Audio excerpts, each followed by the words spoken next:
Hello, everybody. Hello. How are we all doing today? How is the world going? Oi, caramba.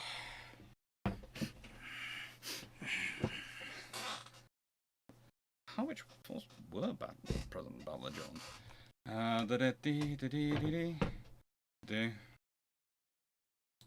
Hello, everyone. How are we all doing? There are questions already. Hello. Michael Cooch. I'm fairly sure the Harwich Force were present at the Battle of Jutland, from memory. Let me literally just check. Troy to the Harwich Force. Chapters.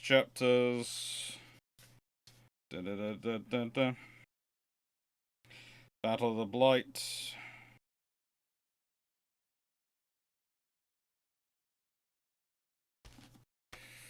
I'm fairly sure they were at the Harwich. Harwich Force were at the Jutland. When they arrived at Jutland isn't a question, but I'm fairly sure they did make it to Jutland. What's about Admiral Sir John Jellicoe here? Let me just do this the old way, old-fashioned way. Check your notes, Alex. Jutland notes, please. Battle, not HMS Jutland. I have too many Jutlands on this thing. Order of battle.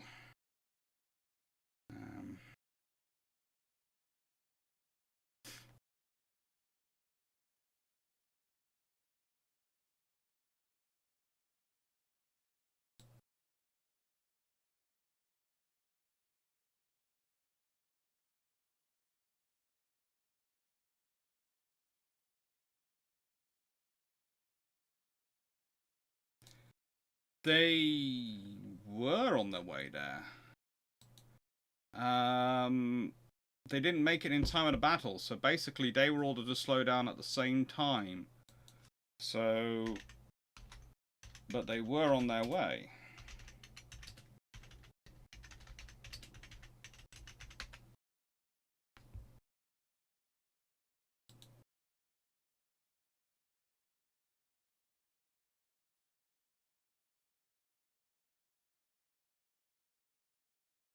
Yeah.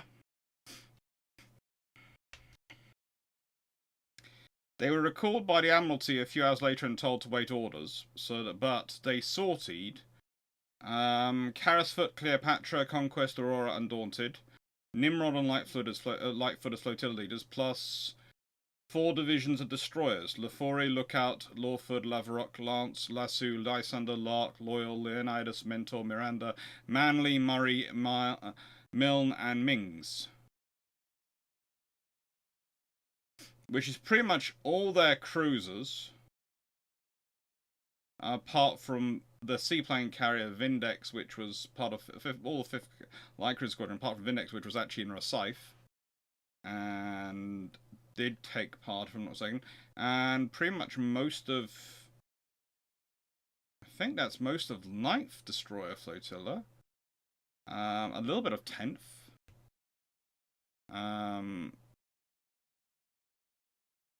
but of course, quite a lot of 10th was detached off with, what's it?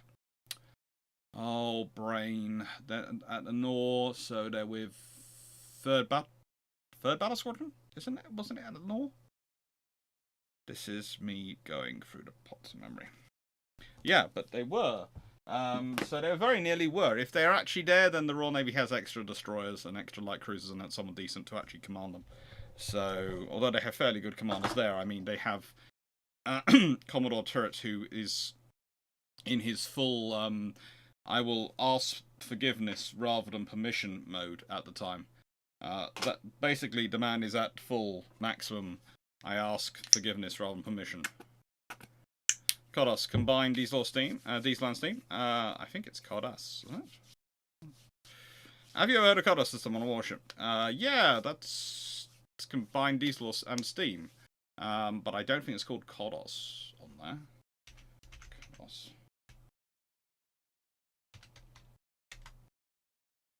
Da, da, da, da, da, da.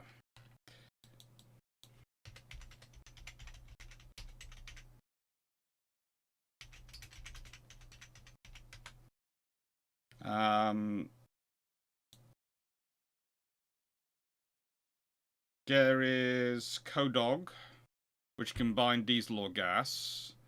Combined diesel or steam. Yeah. There are some vessels which are that,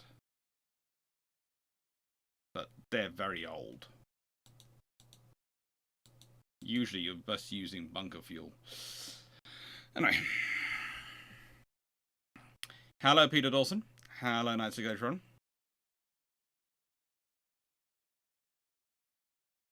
Hello, Tanaferka. Hello, Knights of Gotron.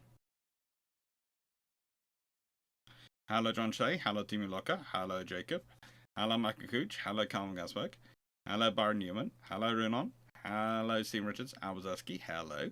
DG40. Hello. Steve Clarke. Hello. Mike Mega Scroll Rapid Raceback. Stephen Thompson. Hello, all you. Vice Admiral Nelson. The Baroque.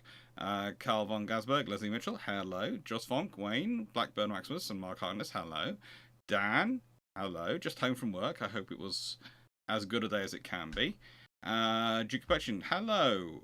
Hello, everyone. I think that's everyone. Hello, Christian. And yes, I think that's everyone. And Steve Richards. Steve Richards, the fact you asked that you said Karen wants to know how's your mother and sister worried me quite greatly because that's actually my sister's name. They are. Let's put it this way. They are okay. They're under strict orders to just take the inhalers this evening. No matter if anything goes wrong, just take the inhalers.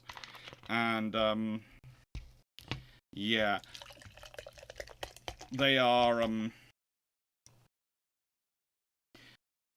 basically my plan is to try and get them away. So yeah, with various universities mucking around with the pay issues, that's problematic. And going to be difficult, but we'll see what we can do on that one, because, yeah. But hopefully we'll be able to get them away, and hopefully by the time they come back, it'll be better, and then hopefully we can find a place to go.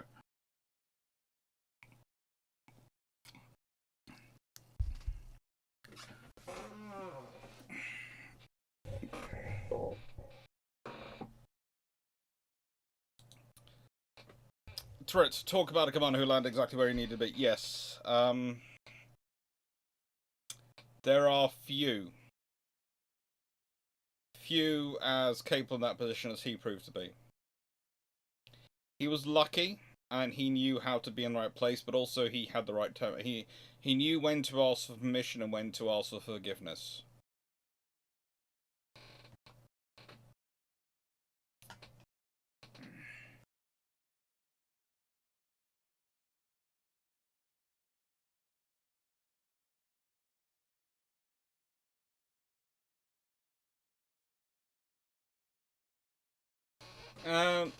Put as much downrange as possible, as quickly as possible.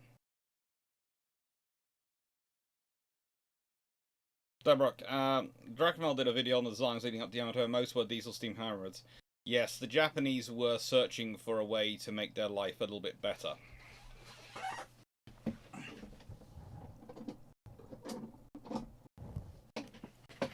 I'm not... Rephrase back. America? Doc? America? I'm not sure what that's coming from.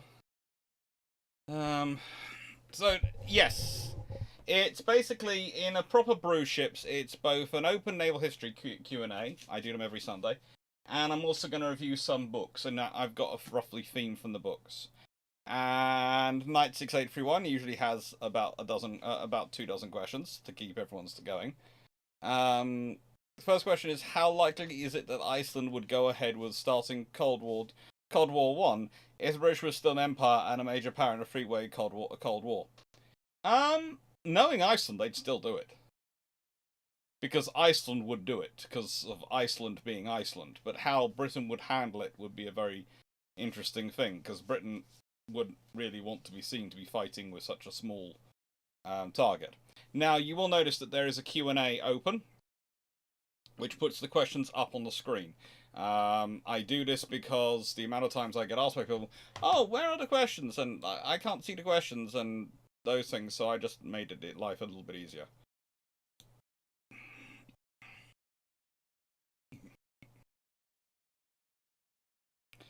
Was there a Finnish Navy ship in the Coronation Fleet Review of 1937? Wow. That's a precise question, and I'm actually going to have to Google it. I'm sorry. To remember if there was a Finnish ship. Ship list. I know where the website where there will be a ship review list. Yeah, World Naval Ships, thank you. New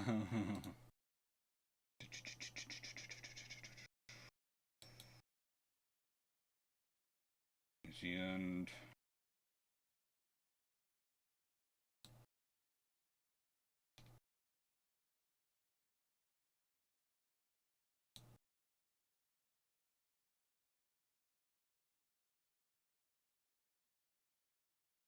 Okay. So, Coronation Fleet Review of...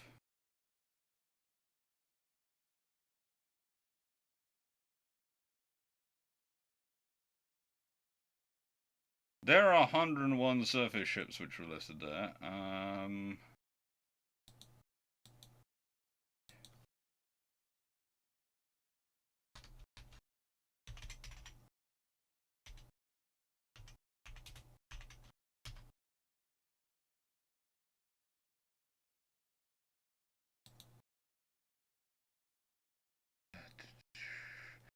Oh, Imperial War Museum spends its entire time talking about the German ships at the Fleet Review.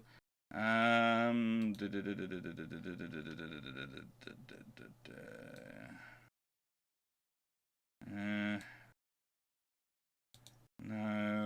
the Japanese ships there.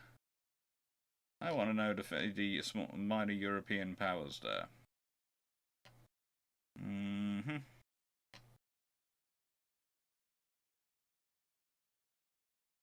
Nope, I cannot. I think there was, but I can't find out what the actual ship was. This is the thing: is I'm fairly certain the Finnish sent a ship. In which case, I think it will have been one of their bigger ships. What did they have available in 1930s?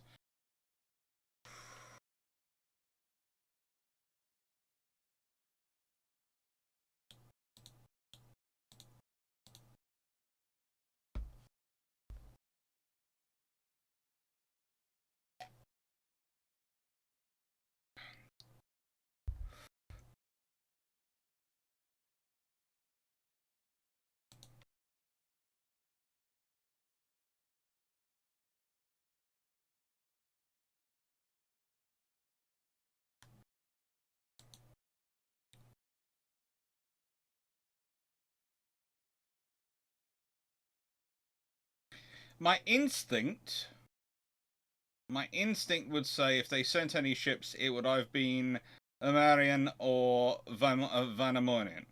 But I have no idea whether they did or whether they sent a training ship or whether they sent something else. But honestly, I think it would be two of their one of the two coastal defense ships. If I was going to send anything, it would be one of those two. But I cannot find out for the life of me if it was one of them and which one it was.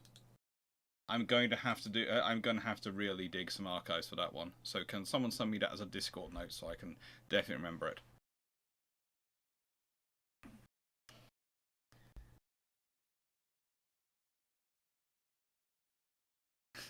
Don't mention Norway.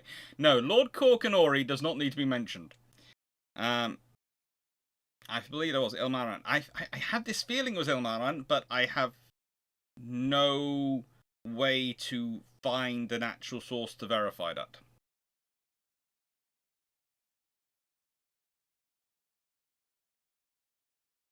It had to be towed by Sverige. Ship was Vanneman. Thank you.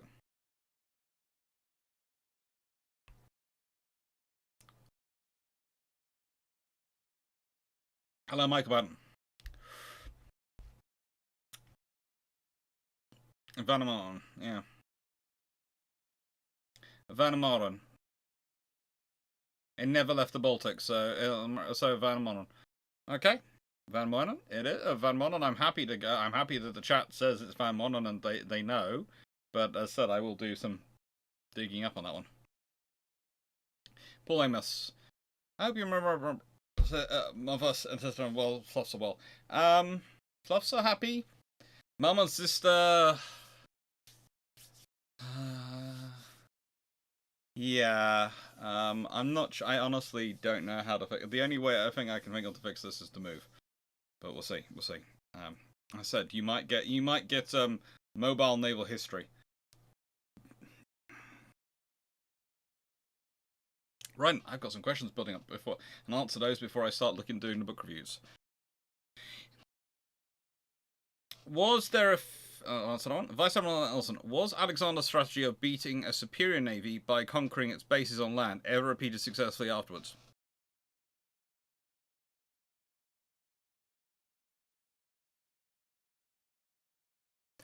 Well, you could argue, maybe not a superior navy, but the whole continental system, i.e.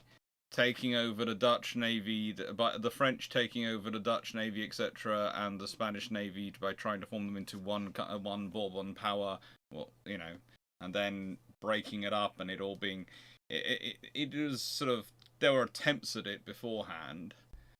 A superior naval power, no.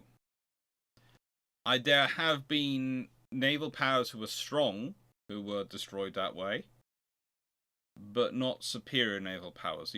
There's always been pretty much a stronger navy. Because let's be honest, the Soviet Union in the Baltic, etc., quite a lot of the issues they have is their loss of bases, and their bases being besieged.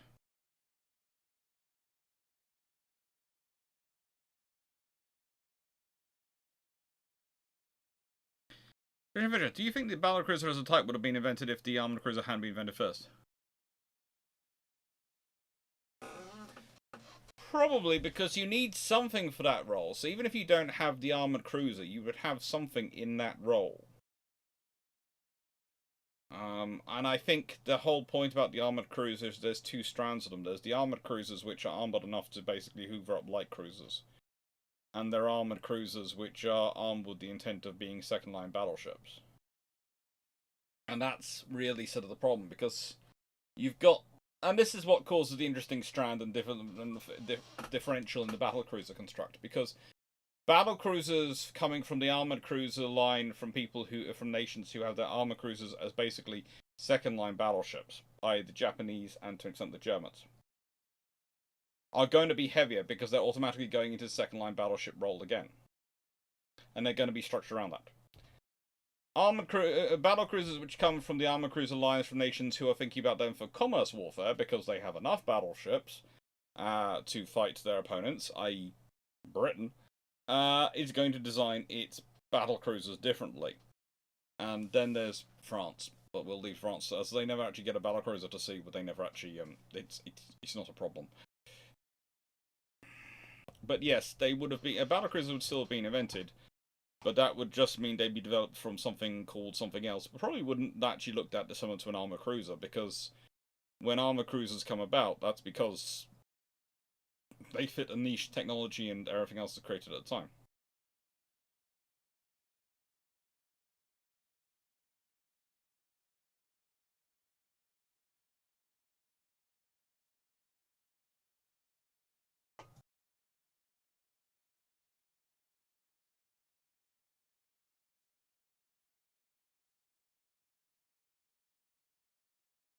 Actually, this is one thing you do want us to look up. I still remember a treated animal pelt incident when you told us not to look it up.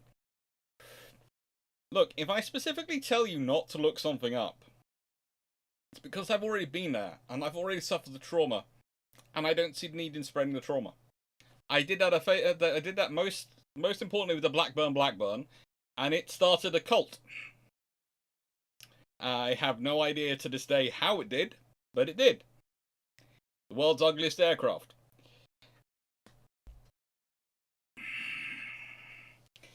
And, well,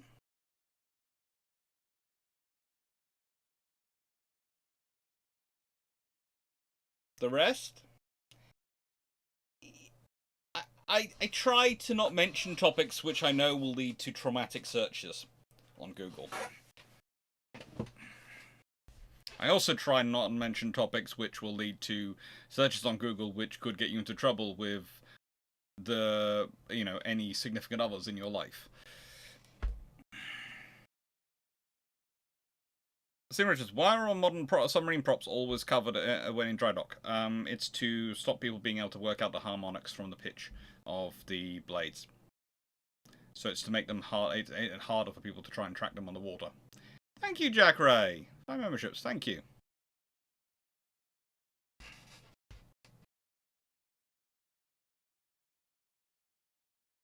That's realistically, in a British Empire, in Cold War scenario, what arguments would the Admiralty use to get the OPVs built if the first Cold War ended with the Titanic defeat, and how many OPVs would the Empire buy? The Empire would probably keep building sloops. Okay, this is going to sound strange, but the biggest clue that you can look at for the retreat from Empire is when you go for frigates rather than sloops, and you don't have both. Because sloops are a tool of global presence. And the moment you do not call, I don't know, the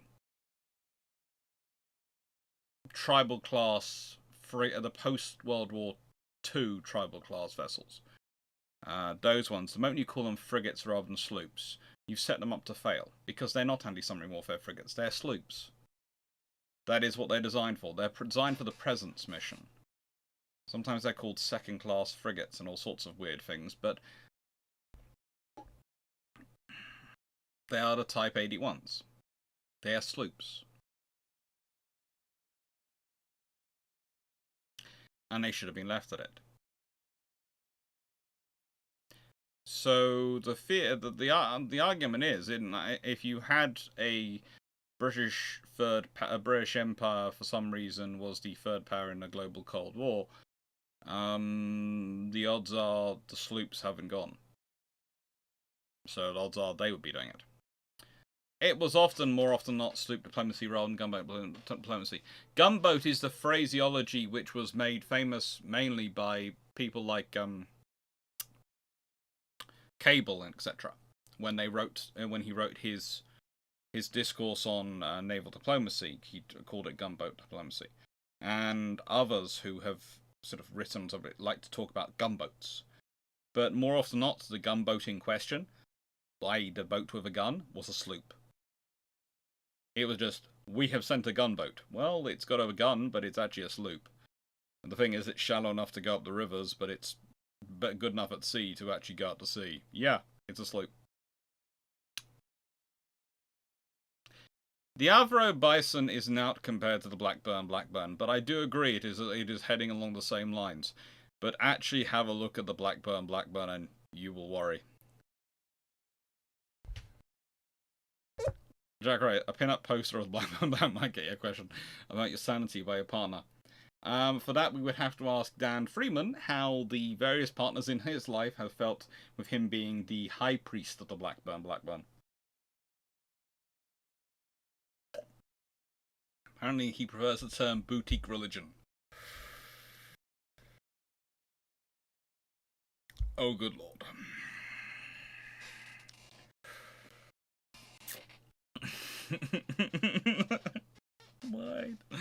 Why did I put that in there? Why? Our president, I know MGB PT boats were creatively armed by their crews, but who is in the running for the most heavily armed small combatants of World War II? Now, I think the debate has to go between probably, I would say, from looking at them, the Huckins PT boats and the Fairmile Ds. Because There are various rumors about flamethrowers on both of those, and frankly, the moment you start adding a flamethrower to a to a gunboat, you have gone to a level. So that's sort of, this is the joyous thing of being a naval historian and going into this sort of world. You have all the stuff you can prove because it's in documents or it's in verified sources in such a way that you can actually point to it and go, yes, see, this is where I got that information. But you also get all the stuff you get which you cannot point to as verified information, but you hear the stories of and you go, oh my lord. Now, occasionally that does guide you, because then when you see something which looks like it's heading in that direction as verification, you sort of go, oh, hang on, let's follow that trail and see if there is verification of that story. Sometimes you're disappointed. Sometimes you are proved correct. All is good. But, yeah. It's fun.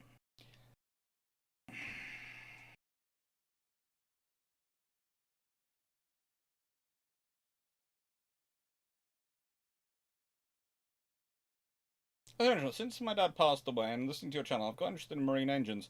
Could you recommend a good place to start marine engines, how they work, and the theory behind them? Ooh. I literally have a book entitled "In Marine Engines" somewhere in here.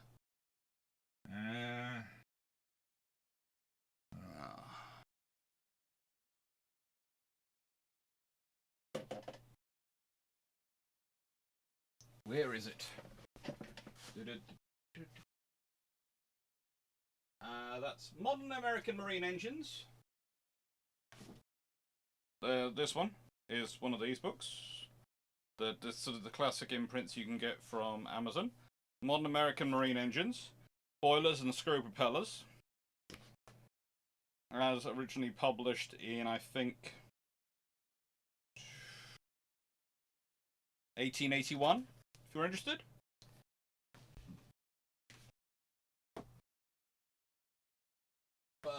Ay, caramba.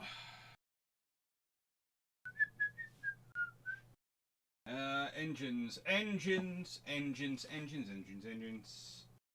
I know I've got another book here. It's got a blue back.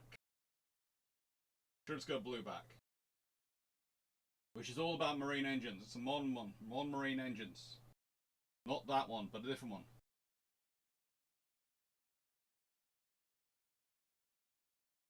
I haven't loaned that one to Drac. He has got some of my books, I'm sure, but that's not one of them. If you're interested, there's also that one in that series, which is Structural Design of Warships. Always nice to have both. You fancy it?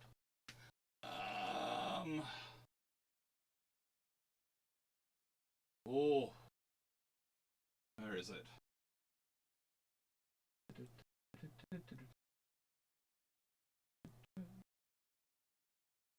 I cannot find, like, that's really weird because I was reading it earlier.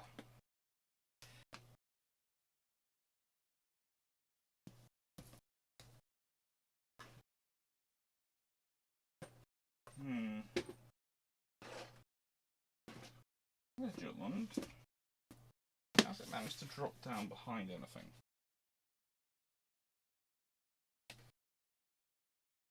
No. Not on that, not on that, not on that, not on that, not on that.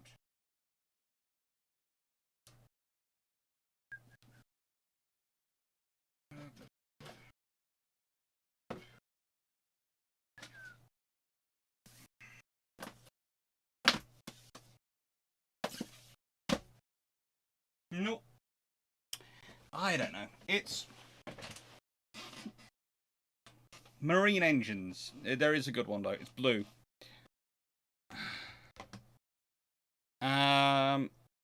Okay. So sorry about that one, Leslie, but there is that one, but the one I showed you, but there is another blue one, which is Farmer 1, which I've got somewhere. Don't know how hull classification question. Difference between a 1A plus and 1E rating for ice qualifications. Is it merely a civilian versus military, or varying degrees of pure icebreaker and ice-rated hulls? Various degrees. It's basically how structure. to an extent, it's how much damage you're prepared to take. You know, you've got the similar rating, so you're able to take the same amount of ice and get through it. But how much of that level of damage can you take? How long can you do that for before you need to be maintained? And there is the civilian one, because honestly, you are not going to need to do it for more than probably that's rated for, unless things go incredibly weird. And there's the military one, which is meant to deal with the fact that things will go incredibly weird because it's military. Now, so what you were the island castle, later river class OBVs become sloops? Yes. And I said, wouldn't the British Empire in Cold War with Iceland not economically destroy Iceland and force them to give the British concessions? But it's a freeway scenario. So Iceland can play off 2 against 1. And also, you're suggesting Iceland was going to be very strategically valuable in that scenario. Because think about it, Iceland is dead point between all 3. Between Britain, America, and the Soviet Union, which I presume are your Cold War freeway partners. In which case, Iceland becomes some of the most strategic real estate in the world. In which case, Britain economically crushing it doesn't work, because that's just going to send it into the hands of the others.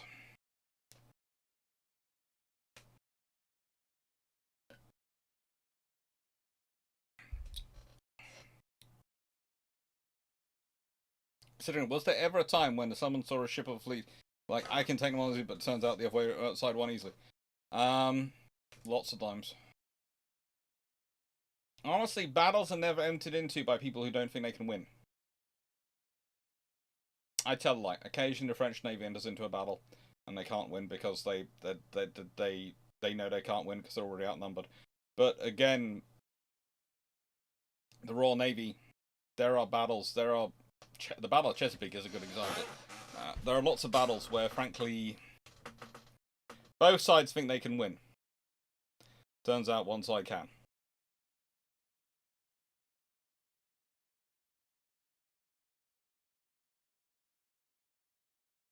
Kind of like, we are a ship of the line, we can take that frigate. Frigate is ironclad. I would say probably the Battle of Larissa. The Italian fleet on paper was far, far, far stronger. Yeah,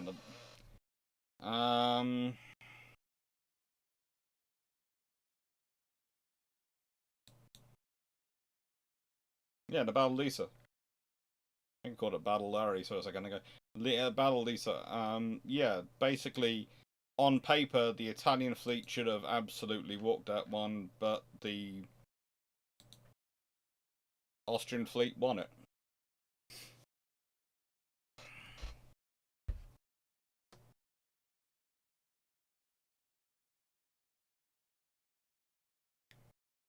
What if the Nelson class was built with 35,000 ton load, but with all forward quad turret layout like the Rickalo class?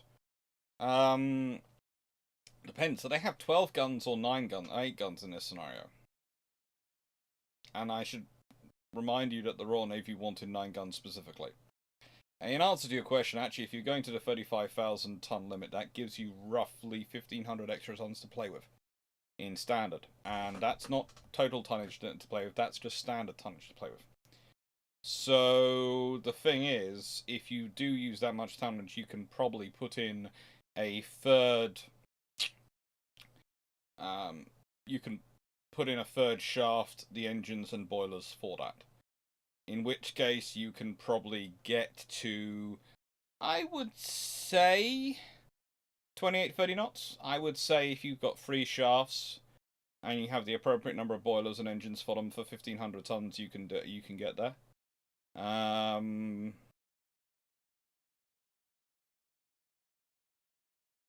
Yeah, I'd say you can do it. Considering they got to 26 knots on 2 shafts, we're fairly certain.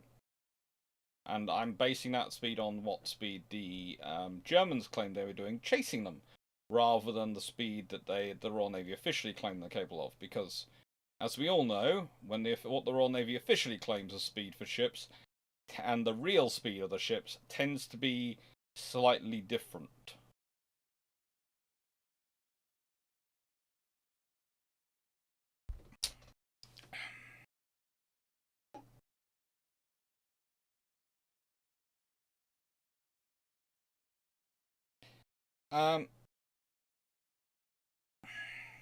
Tim Richards, you're Kimmel. You got 24 hours hindsight. I'd like to know how you would prepare Pearl Harbor for the Japanese attack.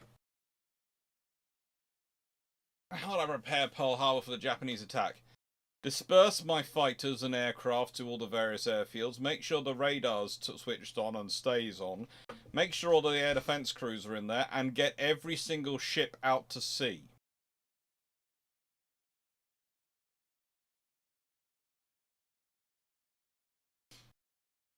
Every single ship out to sea. Also, radio to the carriers and tell them to hurry up. Basically, turn it into an ambush. Have the battleships coming as fast as they can from one direction, the aircraft carriers striking from another direction, and the aircraft from land ready to pounce on the air attacks coming in. Let them attack me and send all their aircraft in, revealing where they're coming from. Hit them with all the fighters I've got. Yeah, that's pretty much what I do. Turn into an ambush. Our praise back. Wrote a book making case for travels, battles, and darings being general purpose. Oh, really? Let me just check the book in question. Yeah. Right.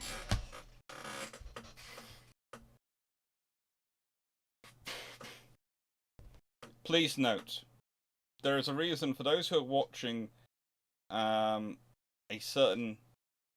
Twitch stream earlier. You will notice that I've got a new shirt on.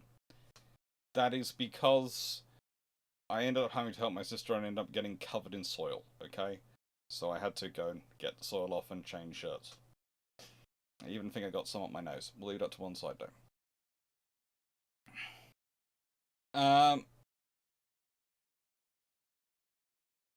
General purpose DD. If TBD are general purpose DD and Hunt were ASW, what's the AS destroyer? You'll actually find some of the L class and some of the M class and some other destroyers are fitted with all 4-inch guns. That's to make them into AA destroyers.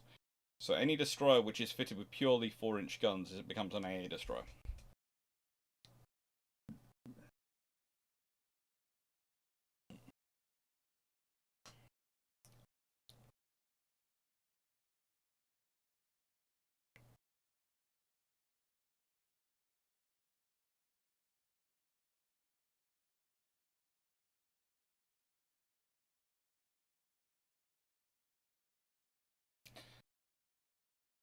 No worries, Duke of Petchington.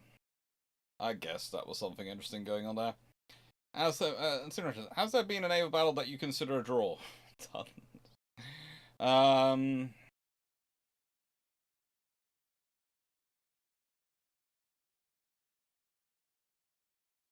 There are a fair number of battles which are often considered wins by one side or the other, and I would actually, broadly speaking, say the draw. It's like, I don't think Jutland was a victory or a defeat for either side, really. In that the High Seas Fleet managed to get their kills and get away, which means they sink more ships. But they got away so damaged that they were months, if ever, repaired again for their ships. And the Royal Navy had retained control of the North Sea, which it wanted to, and it hadn't had a section defeat in detail. Yes, it lost some ships, but it had not lost in any way, shape, or form the difference between the two fleets. So it's one of those scenarios where you pretty much have a draw. In that one side can go, well, we won because we sank more of your ships. The other side can go, we won because you're back home and we still have control of the North Sea and still imposing a blockade, which is crippling you and killing your economy and going to be wiping out your war effort. So, yeah.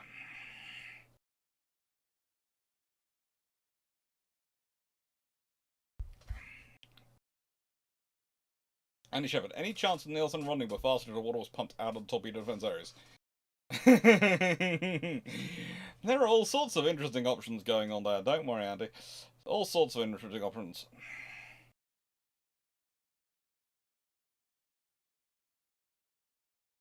My gosh, not holding you to any dates, but what likelihood on new books being out at Christmas? My hope is to get at least one book out before Christmas, but now I've got to deal with not only the cost of finding the money for the pictures, as I've explained before. That's the big cost, so I can make sure the pictures are up to standard, and the rights to do them, and also it's sorting out all the other things. And now I have to sort things out to get things to work for my mum and my sister, and possibly have to find the money to get them. There is a possibility they might find the money, but I somehow doubt this, because they are both kind of laissez-faire when it comes to their own health. In fact, one of them even kindly told me, "Don't worry, I have health insurance if anything." No, was it? I have life insurance if anything happens to me. And I went, "That's really not what I want to hear. Not really the kind." Nicest way, I much prefer you alive and being here than hearing you have a life insurance policy. I have one as well. We all do. It's something in our family. We all get these policies because we go and do stupid things sometimes, and to stop everyone in the family being landed with a stupid bill.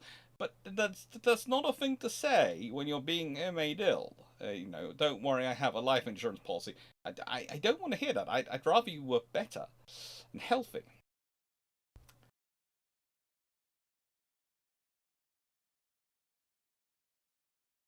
My friend, if the British had started an OPV project after the First Cold War, what would it be? What would it be in service? When would it be in service? I think you can basically this. If you look at the OPVs, which do come in after the Cold War, you've got the what are those boats? Are they called the Island class? I am trying to remember. Those little boats based on trawlers. And then you've got the castles. So you got basically they would probably follow the same timeline. Because OPVs are not going to be a long-term development project.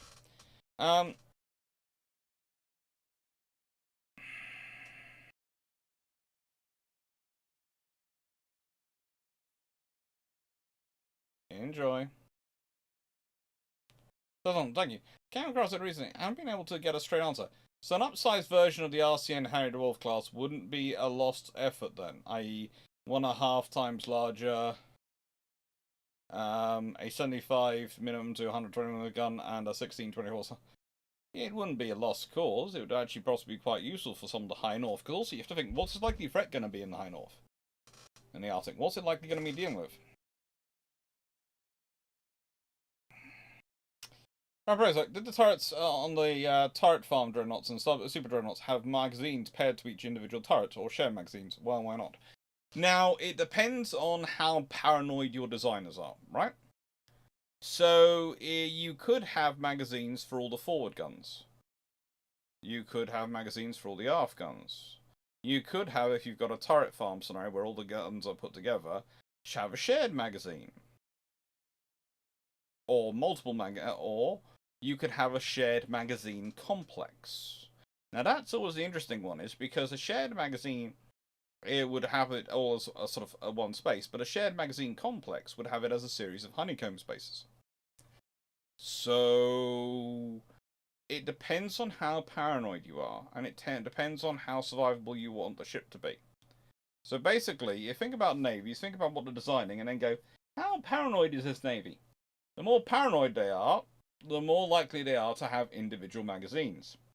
However, individual magazines will also mean they'll be most inefficient in terms of a number of shells and explosives able to be carried versus the space. So usually you could end up with a compromise of having a honeycomb system.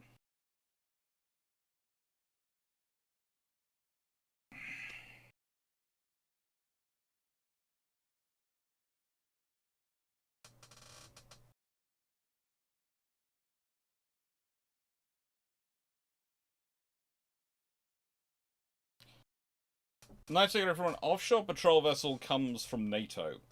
And NATO, and I hesitate to put this down to any two nations, but there are two nations within NATO who are really obsessed with having very specific descriptive names for everything. And I'm not gonna I'm not gonna point fingers or name names. America. But you know, there are two nations, and they have driven a lot of technical manuals and specifications that have gone into the NATO standardization, which has led to the creation of the terminology of OPV, which has been embraced. And also, there is an advantage in going with OPVs in that a lot of people still obsess over the age of empire. And instead of associating empire with empire, they go, "Oh no, that's a cruiser. Oh, that stinks of empire." No, it's a cruiser. It's doing this role of a ship. Oh no, that sounds like that's an empire, and it's kind of similar with sloop. And that was something you go, we want to call this a sloop. Oh, that sounds like an empire vessel. That sounds like a gunboat. No, we don't want that. Well, could we call it a gunboat? No, that sounds like empire. Okay, right. What can we call it? Oh, nothing. How about OPV for offshore patrol vessel? Oh, that sounds fine. Absolutely. Basically translates as exactly the same thing, but it doesn't sound like empire. So, you know, whilst I think there is an argument made for certain phrases, etc., to be carefully approached, and I have remembered myself in this channel when I was quoting from a book, the actual quotation of what it was of what was said. I gave the requisite warning because, frankly, it is a word which, frankly, we don't as a rule use these days. And I said it. That happens. And that was about something to do with tribals. I think it was to do with some of the crew on tribals, a tribal class destroyer. I seem to remember it came from that little book. But the thing is, it's history. And there are some things we should definitely be cautious of. There are some things we should take lessons from. And there are other things which I look at people and go, you're just renaming it. Because the point I would make, and this is just normal, is that the vast majority of people who you are worried about who this might offend won't give a flying hoot because they have better things to do with their life than worry about whether the Royal Navy is building a class of sloops or class of OPVs. That really isn't going to bother them.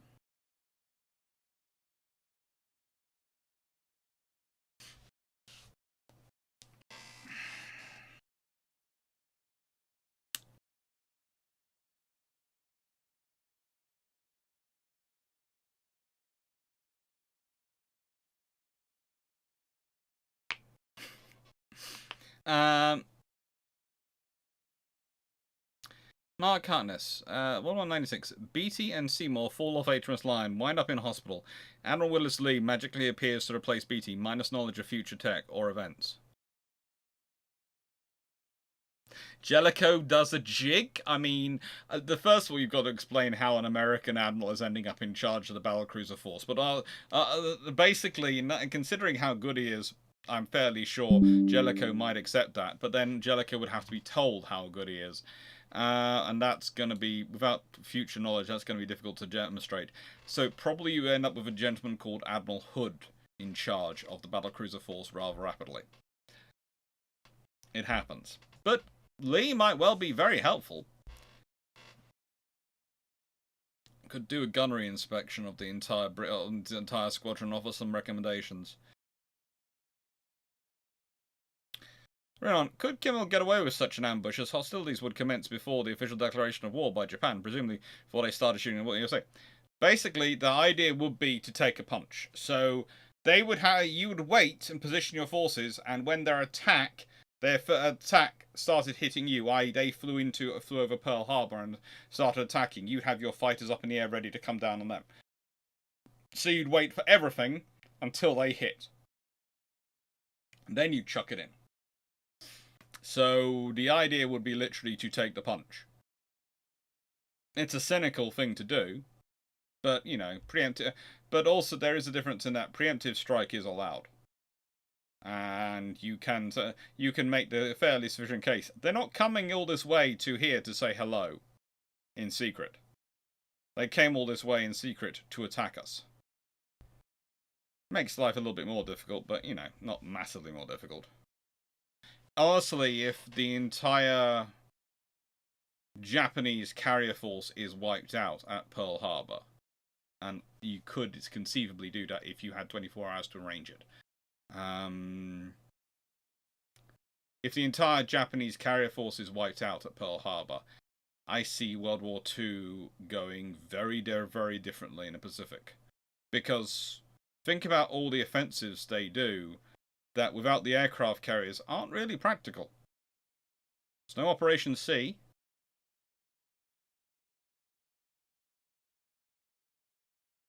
And do you then... And think about the other thing. Think about it. They deploy those torpedo bombers to Malaysia. Well, they've deployed torpedo bombers to Vietnam and then onto sort of Malaysia, onto Vietnam so to get them into range, etc. Would they deploy those torpedo bombers if they had lost their carriers and were worried about defending the home islands? Think about how differently it goes for the Japanese if they lose the Kido Butai in Pearl Harbor. They play a very different World War II.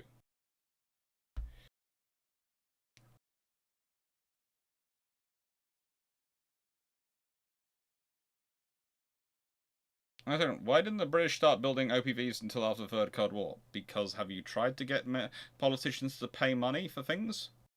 They kept going, use frigates, use frigates, use frigates. Until they realised using frigates was costing them too much money.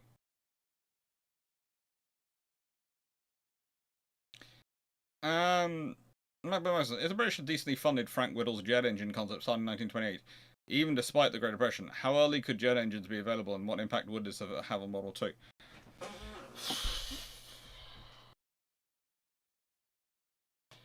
The trouble is there's a lot of other industries involved in development which make the jet engine as practical as it is in the late 1930s.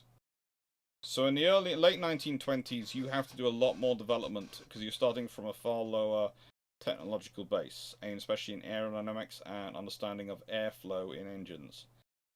Saying that, the Venturi concept is already around, thanks to a Frenchman. Let's put it this way. If Frank Whittle's original concept in 1928 had looked far better than it actually did, and therefore been far more attractive and had been invested in, and they got it working, you could have been talking that the generation of aircraft from 1936-37 onwards would have had a jet aircraft in them. Not sure if that would be... Probably knowing the Air Ministry, that would have been a jet bomber, not a jet fighter. Let's be honest, by that period, you're well into the bomber mafia control the Air Ministry. I don't know how it affects the Fleet Air Arm. It might be good for them because it might mean that the Air Ministry is concentrating on jet engine construction, jet engine production, and therefore anyone who's producing piston engines is left to the Fleet Air Arm. I think it would seriously worry a lot of people, though. And I do, in terms of development, because it could mean the British, by the time you get to World War II, could be onto their second generation of jet aircraft.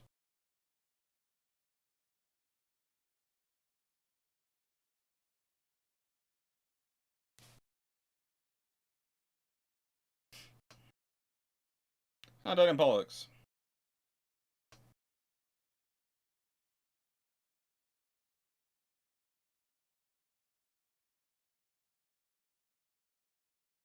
Only a gazebo? How the hell shot?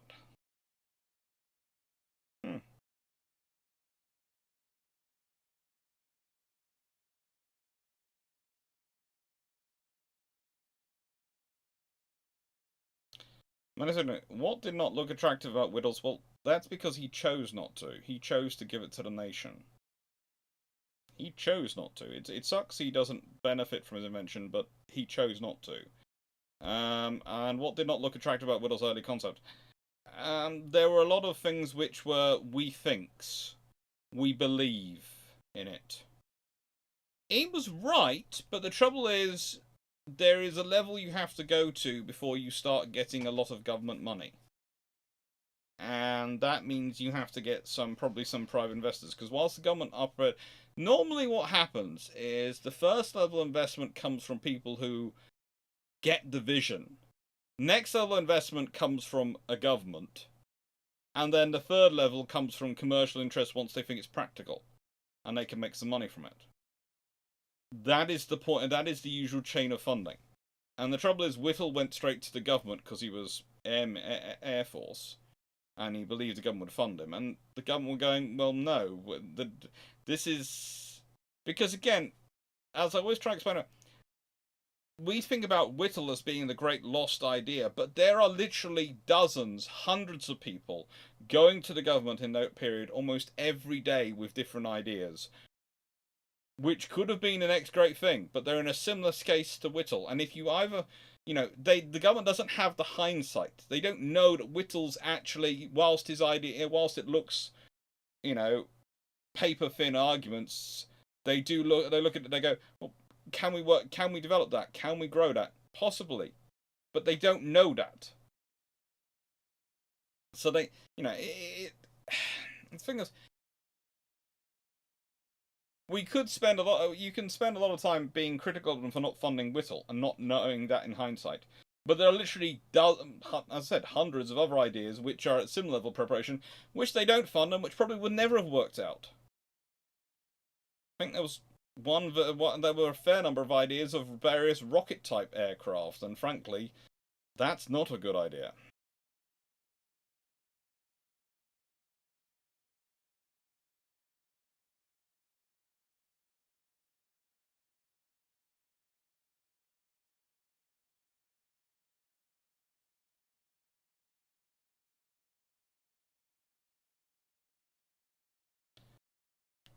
As he said, the designs were given to. The trouble is, as said, when he gave the design to the nation, etc., there is a difficulty with doing it. And government funding and putting that on business, all those things, there's all sorts of different ideas around it, but in the nicest way, he never was going to. The moment he gave up those patents and gave it to the nation, he was never going to have anything else. And the government was never going to be in the business of permanently funding and running an engineering company that produced jet engines. They just weren't. They did it for World War II. They did it because for that scenario, investing and developing things. But even that is loosely defined as them being involved. And yes, other companies do get involved, but also he is offered higher positions by the other companies, but he doesn't really want it. Don't forget the ideas for Death Rays. Yes, there are all sorts of interesting things.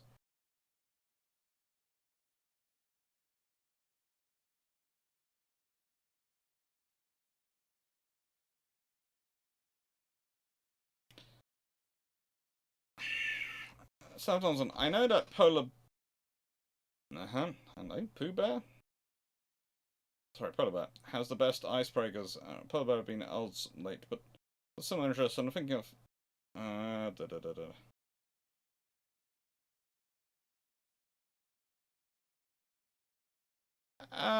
Basically, there are lots of issues with icebreakers, etc. But honestly, I would be very careful about saying anyone is the best at them at current times, because there is one power, there's Russia, which has nuclear-powered icebreakers, which on the face of it are very, very good, and probably are. But the thing is, they are very, very slow to build, and there are all sorts of issues with them, even when they're finished. And that's the industry which they are most careful and most paranoid on, because economically most important to their survival. And I would say for other nations, I would say actually probably the best icebreaker builders, you're probably looking at the Scandinavians. And there is a reason why, if you consider Britain, our Arctic patrol vessels have succinctly all come from Scandi designs for a little while now. It's basically cheaper than us trying to design a one-off on our own.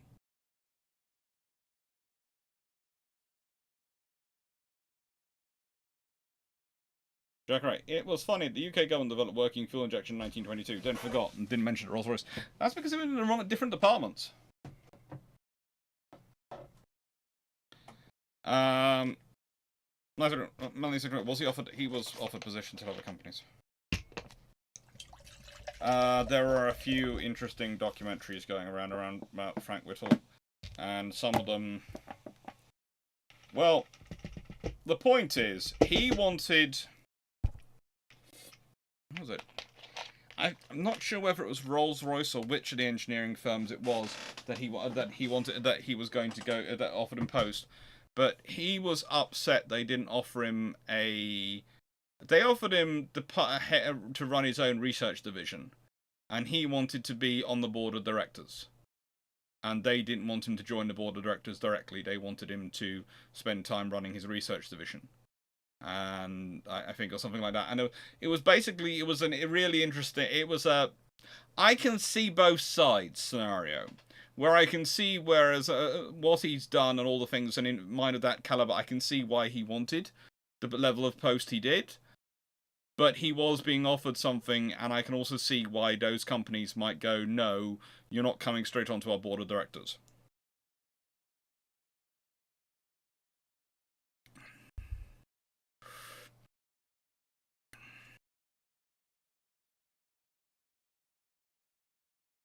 Oh, questions about duties concern me. Oh.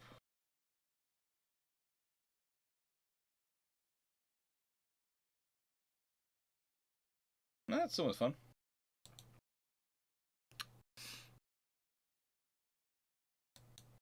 Right. Sorry, would it make sense for major power UK empire to buy 32 Iron and later 115 Castle class loops to meet its fisheries protection duties plus? Why are you buying so many?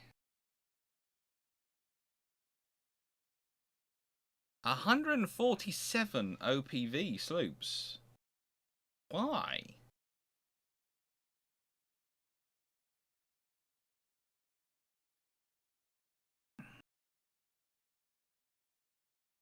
If you're talking about the British Empire as a whole, buying them together, yes, that's probably about right, but that still seems so many.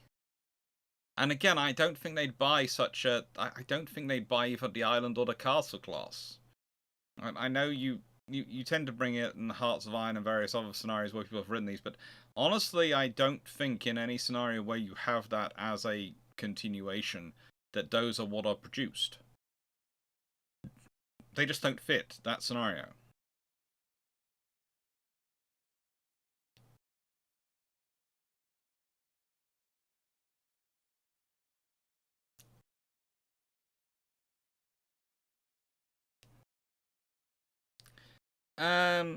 Honestly, if the Japanese attacked first, Karl von Gasberg, I'm fairly certain that the fact that they attacked Pearl Harbor without provocation, and then they got beaten, will whip the Americans into a certain enough of a furor. The outrage at being attacked, followed by the glorious victory, means that everyone will be very enthused because it's going to be a quick war. It's going to be a quick war. The question is, does Germany declare war? Probably does, because Hitler is still Hitler. Because let's be honest, even when Pearl Harbor was as, and I don't really want to call it successful, as achieved what it did, it wasn't sensible or logical for him to declare war on Germany, on America, for Germany to declare war on America, because it just didn't do them any favors. They were already fighting one of the world's probably the world's one of the world's largest powers in terms of the British Empire. in terms of infrastructure industry at its core, which was already being informally supported by the other of the world's largest powers at the time. They didn't need to declare war to add that to make it formal. And yeah, it's fine.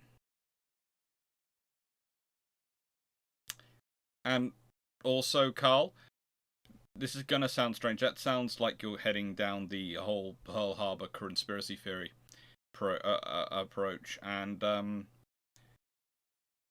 I would say never put down to malice that which you can put down to stupidity.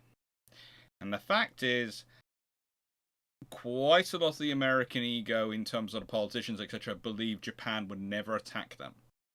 That Japan would never be so stupid as to attack mighty America. And ego and hubris explain it far more accurately and far better than any kind of Machiavellian plan. Because Machiavellian plans for that scenario would require a lot of people to be involved to make it work. And that always leads to leaks. Whereas people being stupid and having massive egos, that tends to just lead to problems and other people dying. Sadly enough. And everyone closing ranks and defending each other about, oh, no, it's not our fault.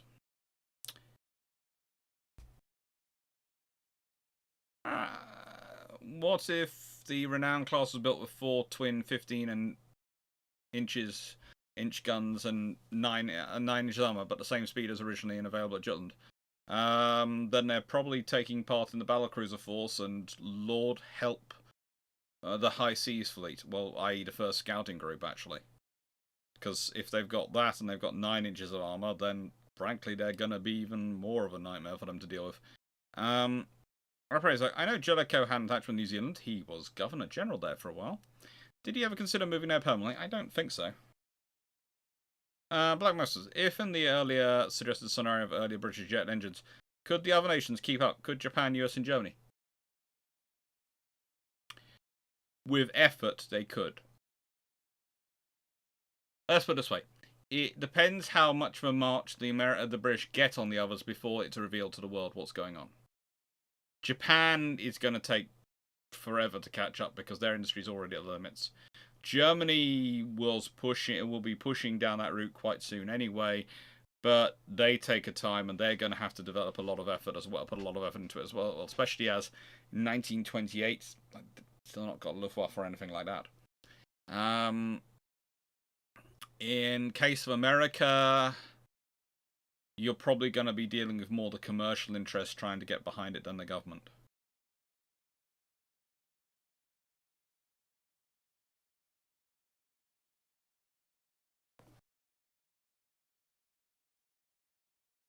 Jacob, whenever I said I didn't build 600 light cruisers. I built 160 light cruisers. And I'm using them very well, thank you very much. They're currently keeping my allies going, in that I've sold off roughly 30 of them. No, nearly 40 actually, of them. And the rest I have upgraded to a new standard, and today they were doing most of the killing for me in the Ultimate Adrenauts. If you watch the Twitch stream, you'll see that.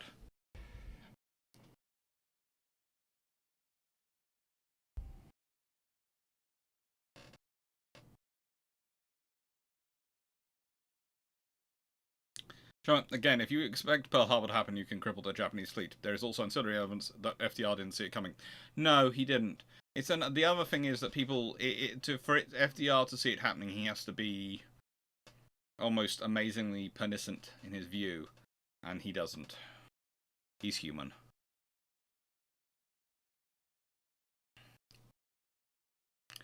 Without diving into Bill Trump's territory, can you think of a time a country with a navy lost a naval war to a country without one?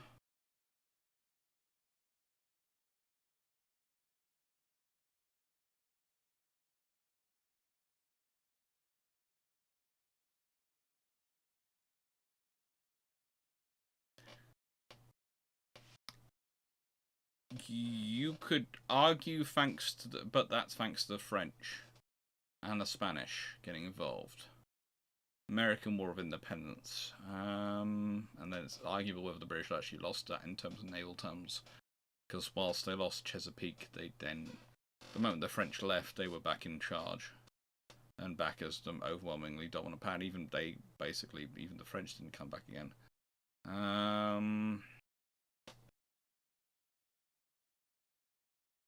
Rome built a navy to defeat Carthage.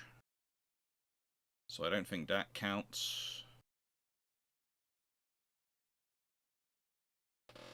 Country and navy lost the naval war to a country without one. Not yet. Not yet. This was the first time. What if the transistor was invented 10 years earlier, 1937, instead of 1947?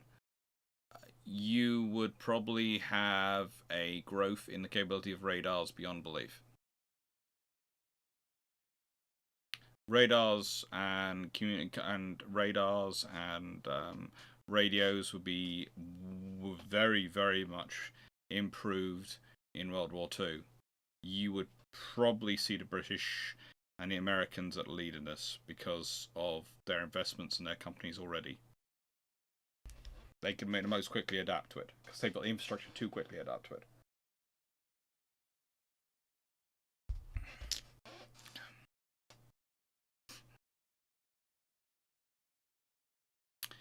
In 24 hours, how many US carriers can you get ready for your ambush?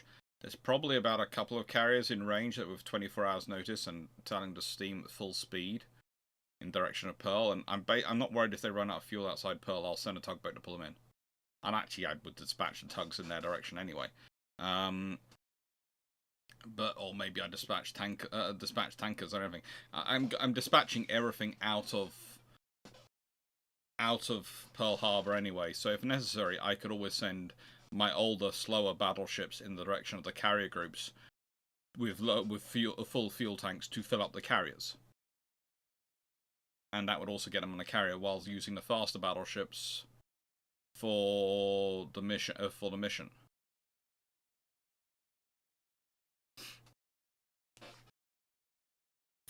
What could the Nelson class have been with an F3 design if the Washington Naval Treaty had a 42,000 ton limit of capital ships? Well, if you're going with an F3 design and you've got a 42,000 standard tonnage limit, then you've probably still going to have the 16-inch guns because that's the maximum. The British don't muck around with the turrets as much as they did for the Nelsons. So they can probably use the turrets as they did designed for the G3s, which would have been far better turrets in the first place, and would have allowed you to re-gun them if you decide to change the gun or decide to change the shell type, etc. Far more easily because they had more space. You could probably have gone for a 28 to 32 knot design. Because with an extra, well, let's be honest, you'd have an extra 8,500 tons to play with. Yeah, you could probably include a quad of 4 shafts as a 4-shaft setup. So probably you're looking at a 32 knot ship, 33 knot ship, with the same armor as Nelson and Rodney. It doesn't. Transistors, computers. No, I don't necessarily think you'd have the computers come out as quickly because there's a lot of maths which goes into developing computers, and that takes a while. Whereas the radars, etc., and things, and the valves, replacing the valves and the stuff that's being used for radars, etc., and the other electronic equipment, that's kind of easy and straightforward. The mathematics for computers would still need to be developed.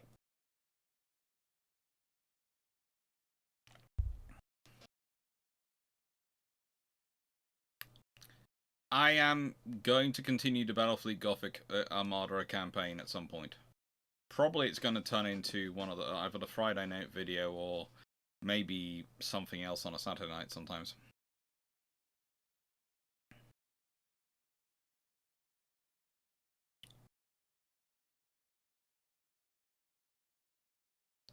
That's right. What would it have made sense for Canada as part of the UK major power empire to buy some British designed patrol ships until they built their own? Probably. But it might well be a common design framework system set up, which would fit with how the British Empire was developing in the 1930s anyway. So anyway, what is your opinion on the worst defeat without a shot being fired?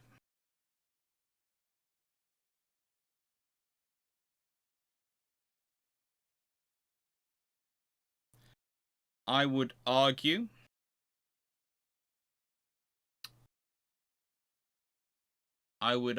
that the naval treaties are probably the biggest setback for both the USA and the UK in terms of their ability to manage conflict and deter conflict. Ever. Because they limited their freedom of movement completely. They didn't put in the wiggle room to allow themselves the ability to maximize their capabilities should they need it and maintain their infrastructure.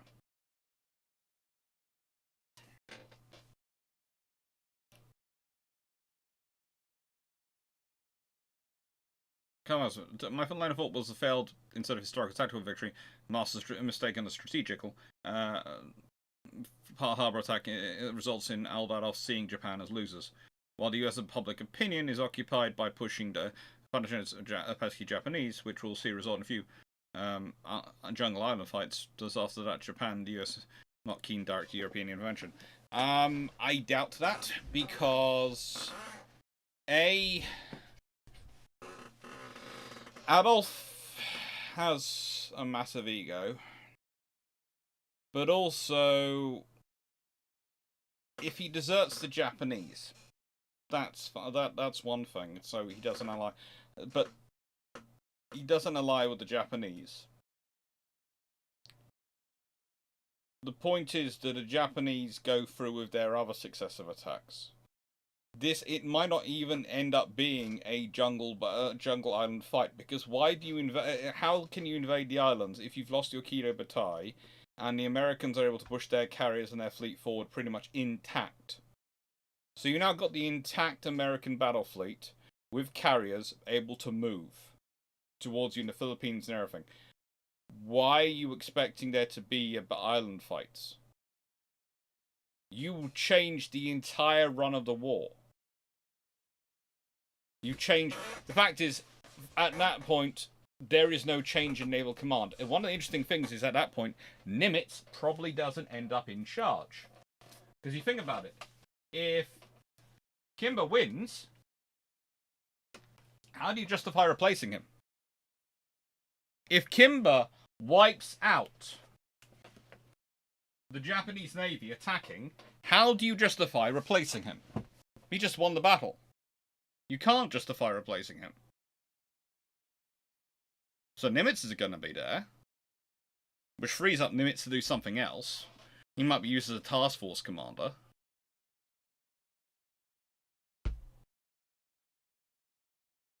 Might be him instead of Halsey.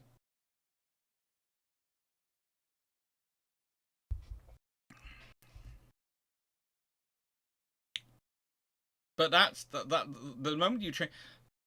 There are many things you change in that scenario with Pearl Harbor. I don't think you necessarily change the scenario of Germany declaring war on America, because Hitler is just that stupid and just that level of arrogant.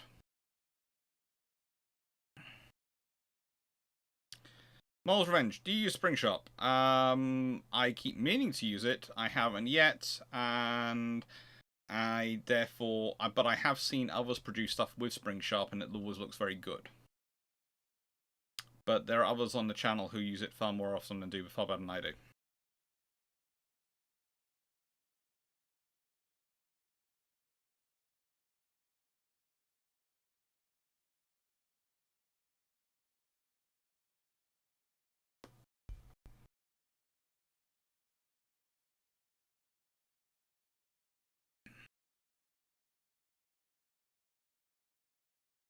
Or possibly Admiral Submarines instead of his background. Potentially.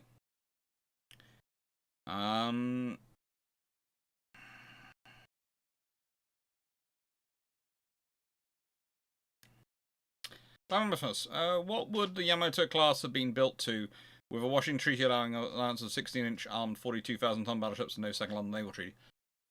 Japan would have had to do massive work, because if that's what you've got going around, if you've got those, then you've got lots of those going around, because by that point, let's put it this way: if you have no second London Treaty, and so it's the first London Treaty, and the British are building up 16-inch ships, so the King George V are going to be 16-inch, and they're going to be 42,000 tons in standard. And so are the Nelson and Rodney, etc. Well, suddenly, if you want to have clear blue ocean between you, you've got to design something which is going to be faster than that, and able to take on multiple of those.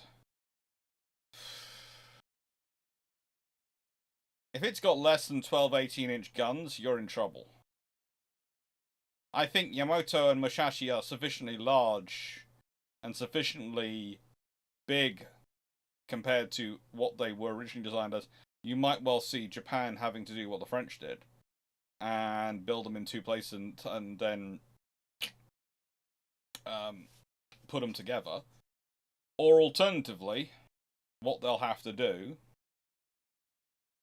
and actually this is probably more realistic, is they'll have to do massive infrastructure investment to be able to build it, because you're going to be adding on 30 to 40% onto the size of the Yamato class. They're just going to have to be colossal, and honestly, I doubt Japan gets them finished, and even then they might have. The odds are they decide to go a completely different route entirely, because the thing is, there are going to be so many of those vessels in the world. You'd be talking, if you've got first London Naval Treaty as the limit, and the British therefore and Americans start building sooner. Let's say they start constructing theirs in 1935, 36 instead, and they're building up earlier. You could be talking about the British having 8 to 9 vessels already by 1939 in service, including Nelson and Rodney days, which are 16-inch armed, 42,000 tons in standard. The Americans would probably not be far behind, although the Americans would start off probably slightly later, and they wouldn't have Nelson and Rodney head start. They'd probably, have a fair number as well. At which point, 2 ships, 3 ships, 4 ships, is that going to be enough superiority for you? Enough of a chance to provide your 7 to 10 ratio? It becomes iffy. So you might want to go a completely different route. The Japanese might have been actually forced to go the large carrier route. They might have, instead of Yamato as Yamato, it might have been Yamatos were all something closer to what Shinano came out as, large carriers. Designed to maximize the long-range interception, and they might actually have a battle fleet, but the battleships instead would be orientated around really being able to take a pounding and fight back. So they might be shorter range, but more heavily armored and possibly faster. If that makes sense.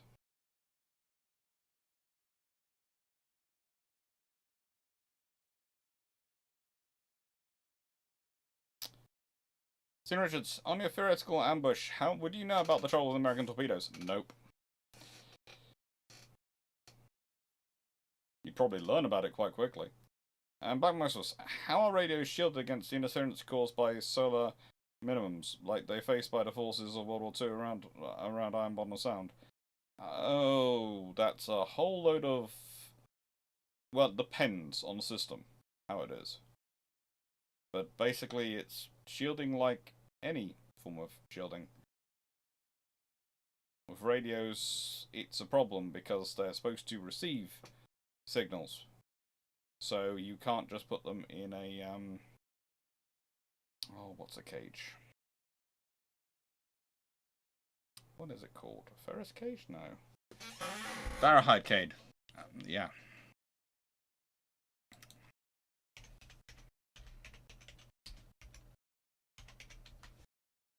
Faraday cage. You can't just stick them in a Faraday cage. You have to actually, let them receive signals.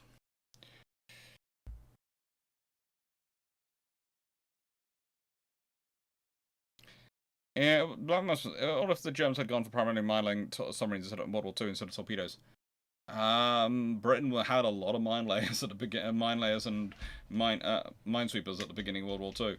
For that reason, it would have been the Royal Navy would have been pleased to an extent because it would have been as they predicted, but it would have also been massively problematic in dealing with and organising things growing out.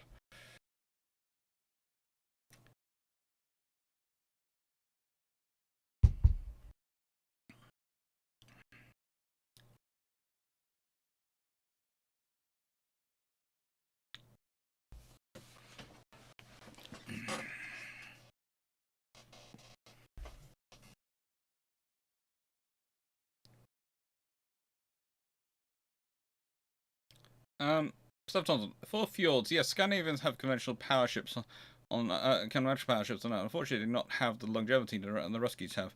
That's why I personally state the more the Scandis. I wouldn't. The Scandinavian ships go a long, long way. They might not be nuclear powered, but they go a long, long way.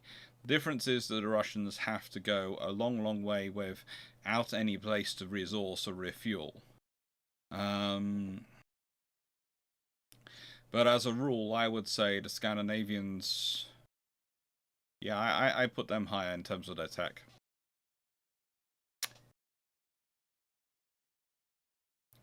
Especially as from my memory, the Russians use them as their reference. So the Scandinavians reference each other, the Russians reference the Scandinavians. So I would say Scandinavians top on that one.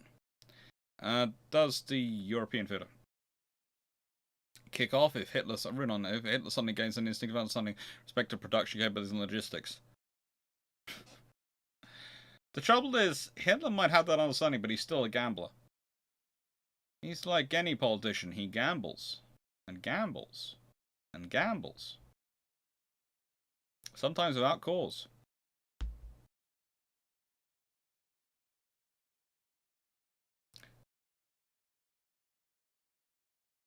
This is from a fan of Damon. Damon yards are good. Yeah, we like going to see them every year when we're at the Future Naval Leaders Conference. New IKB 4472. If Pearl Harbor turns into an ambush and the IJN take it on nose, would the attacks into Malaysia still go in, and would the British forces be more inclined to hold out counterattack, knowing Imperial Japan can be beat? Well, that's the thing. Do you move the aircraft or the anti-submarine, the torpedo bombers from the home islands if the American fleet can come at you straight away? Probably not. You probably move them to the islands that are going to defend from the direction the American fleet would come from. I wouldn't move them to Vietnam. They might even keep them in the home islands, which is going to change the fate of Prince of Wales and Repulse. I would also say that launching the troops into Malaysia might still work, but logistically supporting them is going to be interesting, especially if the Navy falls back on itself. And the sheer losses, if we consider...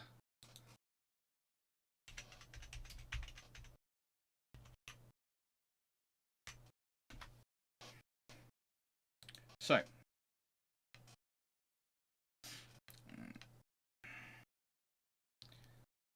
the Japanese order of battle at Pearl Harbor. We have Akagi, we have Kaga, we have Soryu, we have Hiryo, and Shokaku and Tsukaku. So you have 6 carriers, all their newest carriers, and their biggest and best carriers. You also have 2 of their Kongo class, Hei and Kirishima. You have the 8th Cruiser Division, Tone and Chikuma. And you have a whole load of destroyers. Now, theoretically, you could lose all of that. You could quite easily lose all of that if they're attacked at the right point. So you lose two. If the Japanese Navy start off the Pacific War losing 2 Congos, two heavy cruisers, about I would say a dozen destroyers all in all. Well, no, about 11 destroyers and a light cruiser, plus 6 carriers, and goodness knows how many supply ships. I would say you have a problem. I would say the Japanese fleet would be reorganizing their plans.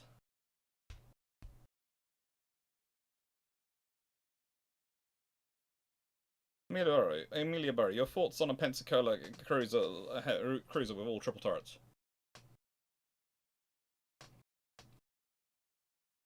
Instead of the whole twin triple thing. You'd have to make it. You'd have to change the layout of the turrets, but you could with 3 triple turrets. You wouldn't have the same amount of guns. You need at least 4 triple turrets to have more guns. Same with more guns. You need to make it. You need to make it. You'd either need to make it longer or beamier, or both, if you wanted to maintain the same Q efficient. In which case, you'd be dealing with a far bigger, far more powerful vessel.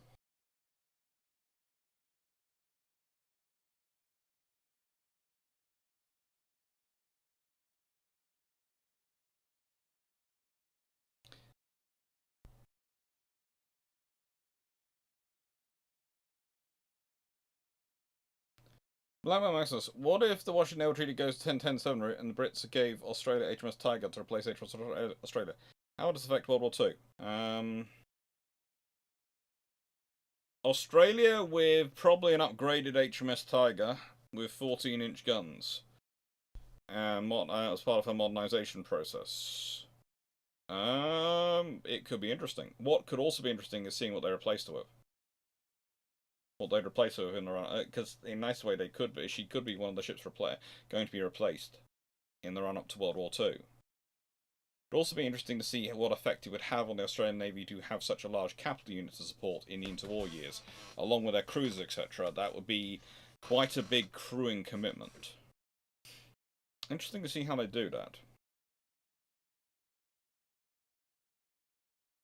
It would probably mean you'd have a 3rd capital ship in Forsyth. But what'll be really interesting is if it isn't just Tiger, if they get an aircraft carrier as well. Let's say they get given at some point probably one of the older carriers. Which one would we most likely to get? They might get Furious, strangely enough. Furious might be a perfect one to give to the Australians. Because it's annoying enough that the British don't really want it at certain points, but it's a larger carrier. And it's fast enough to keep up with Tiger. So it works as a common group. So no, in which case you could end up with a 4C, which is HMS Furious, HMS Tiger, both modernised, and Prince of Wales and Repulse in her condition. At which point, who knows what happens.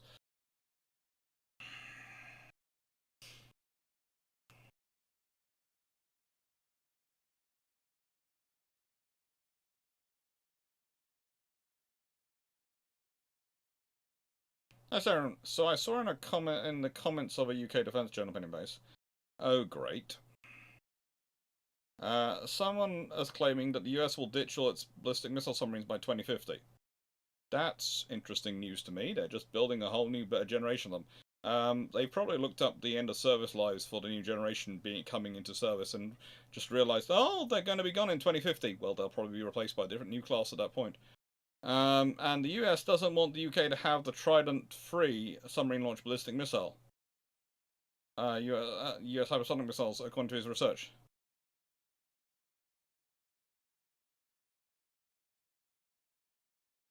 I'm not sure what he's talking about, because it might be the way the question's being phrased. But US hypersonic missiles, and according to his research, the US will stop doing Trident-free ASAT launches in the early 2040s. The US has stopped warhead and software development for Trident-free.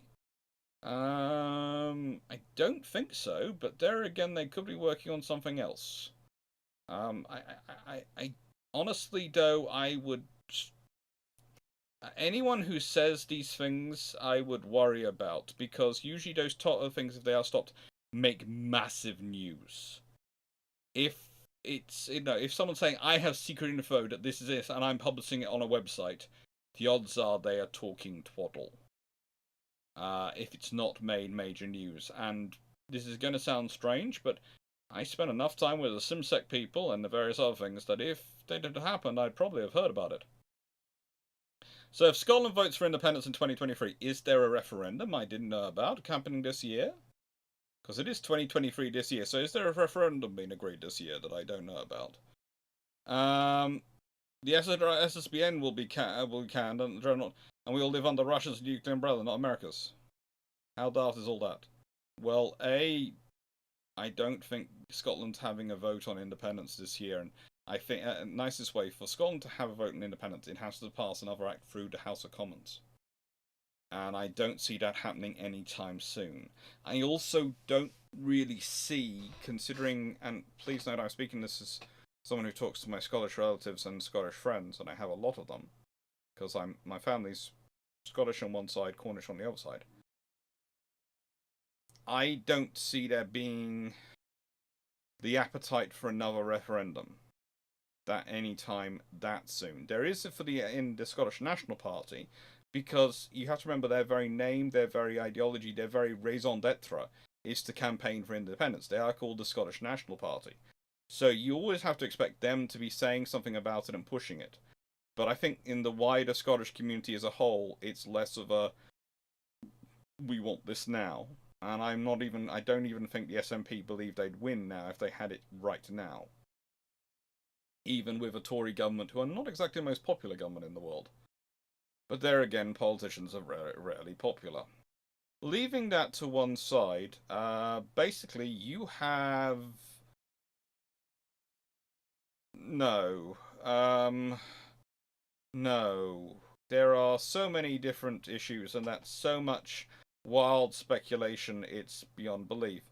But saying that again, Britain does have its own warheads. It could theoretically, and that's a program, and the warheads are refurbished in a joint program which we work with France. So that's not involving the United States. And there's also the French umbrella. And if I remember correctly,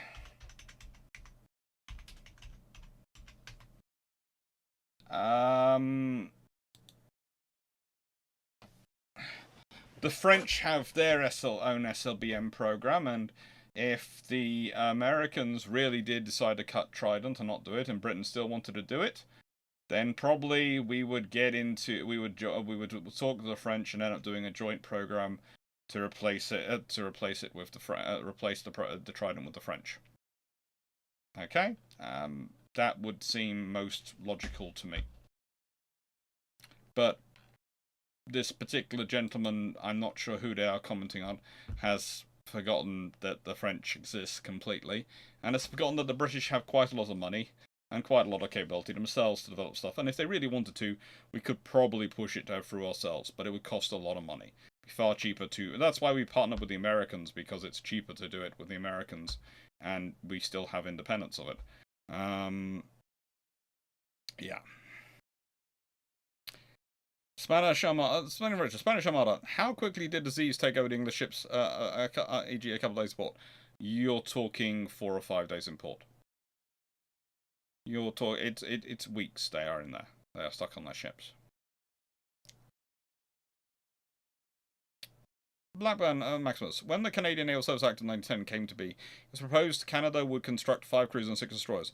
What if they were built and rebuilt during the interwar years? Well, what would they be if they were built in 1910? Probably... cruisers. You are... Ooh, 1910s... Probably by...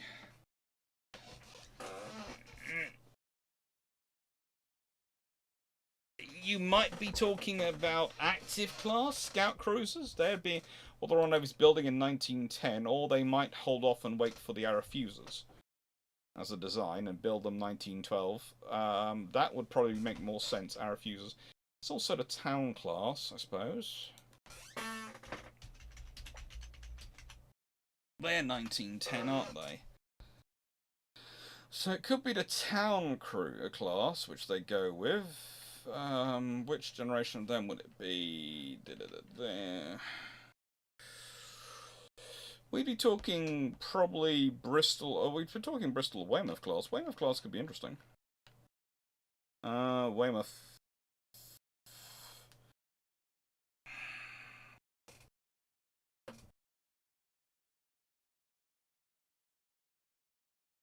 Yeah, let's go with town class.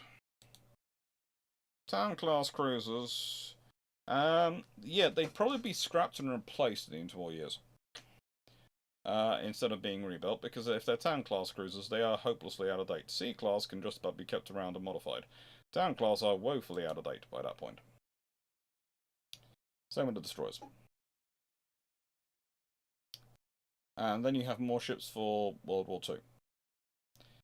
Does the RN getting 7 Type 81 travel class make sense if you were in an Empire Survives timeline?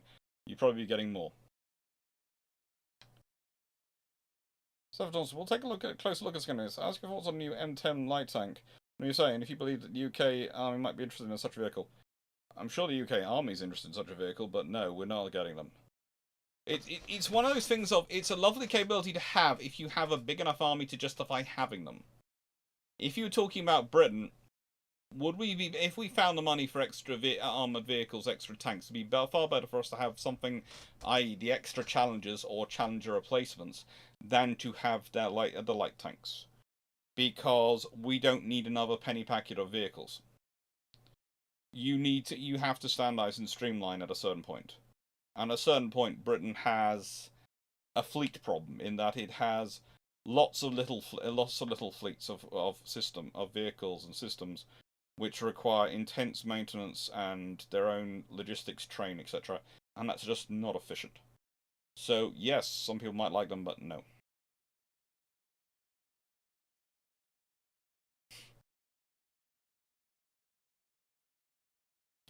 Dana Politics, no referendum, but the SNP may try to cast next Scots general election as de facto referendum.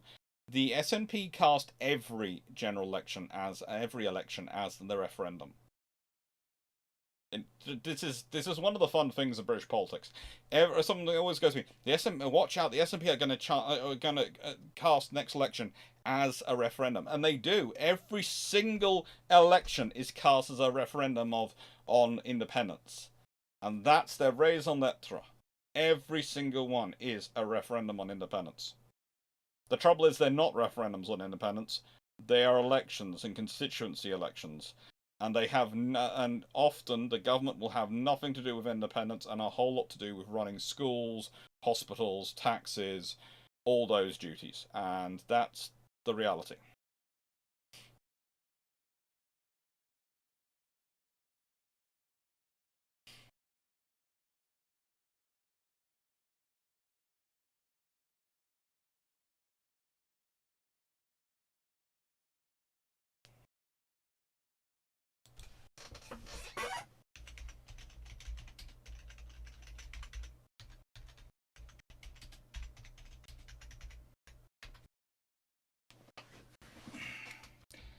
No, that was a proposed bill.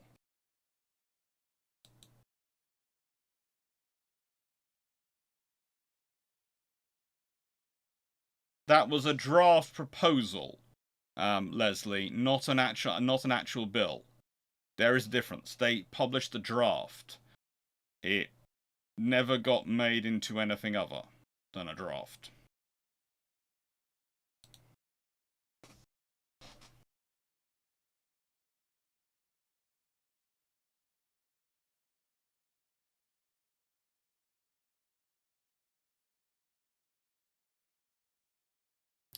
When was the last foreign-built ship to enter the service in the Royal Navy? I'm gonna guess French-built. The last foreign-built ship That would be the Wave class tankers, which came from Korea. Currently in service.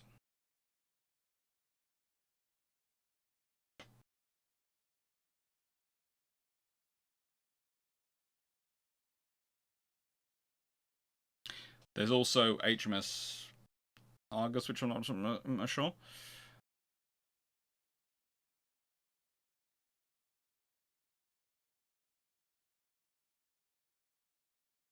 Ocean was built in the UK.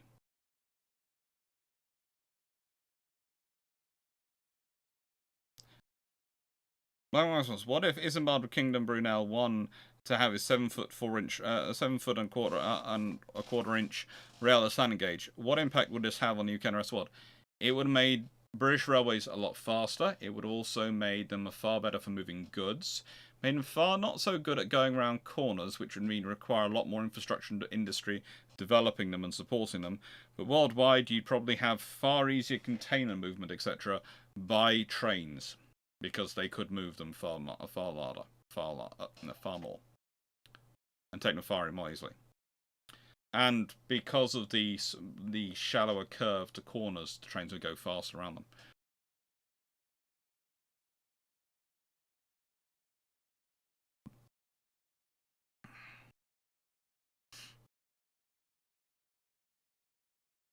No one got it.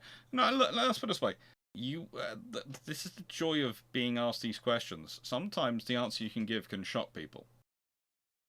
And the interesting to think about with the Wave class, from memory, is that they were... Is it Wave class or the TIE class?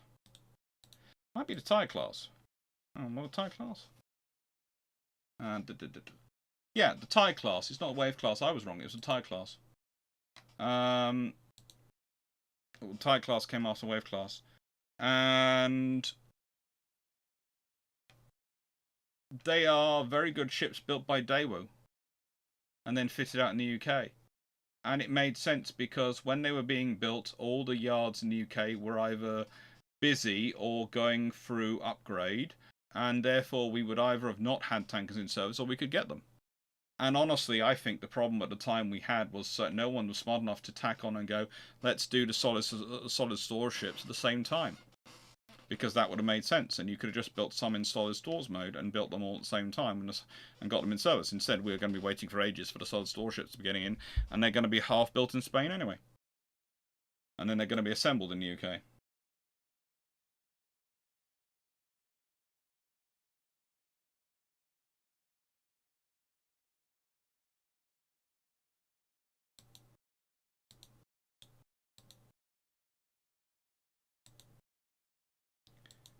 And let's see. Let's add a source. Because I'm always happy to add a source. Add source. This is Tide Race and Tide Surge, which is actually on Wikipedia, but I never knew this picture, and I've seen them there quite often, because that is Falmouth, where they go and do maintenance a lot in Cornwall. There you go. You can see Pendennis Castle in the background. So Moors is in the other direction.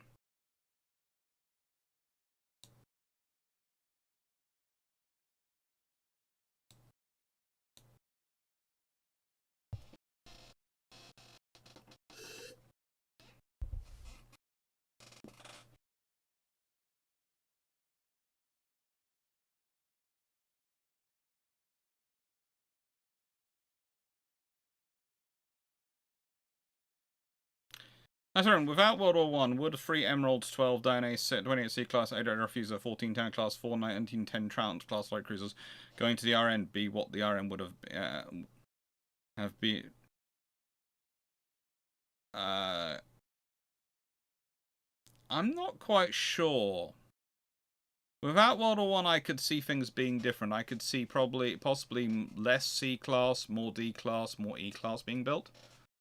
honestly, I would expect more of them to each to be built, but I would expect them sort of more standardized numbers. So I'd reckon you'd probably see roughly 24, 24, 24. Rapper besides providing bulk and hulls to the Iron, were the 4-stack destroyers sent to the UK and as destroyer bases particularly useful? Pretty much that is very useful. You needed those extra numbers for anti-submarine warfare and the convoy escort duties they were doing.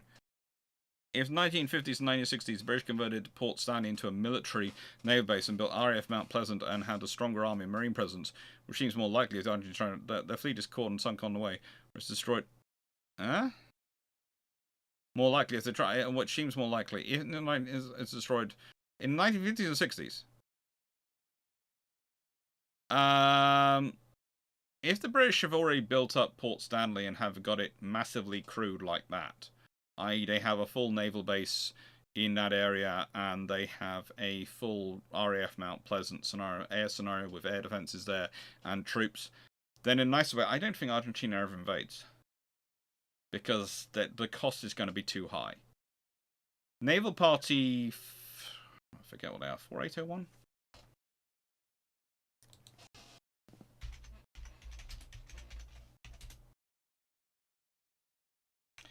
Is it 8901?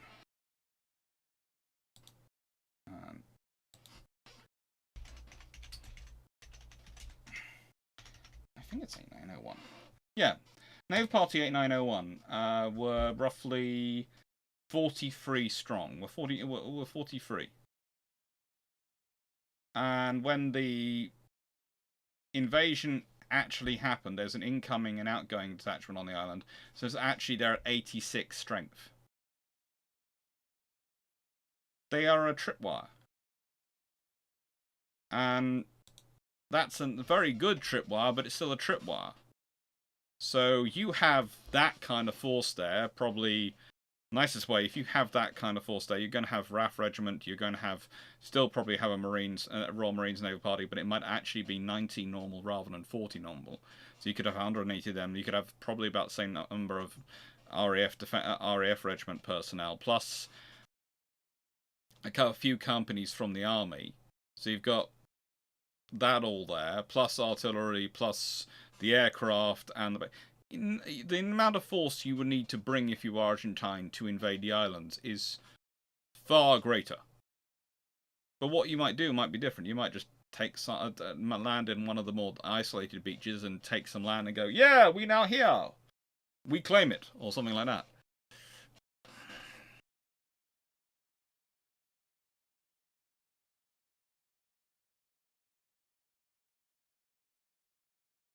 And what was the first generation of Senator's commanders developed after World War II by the major navies?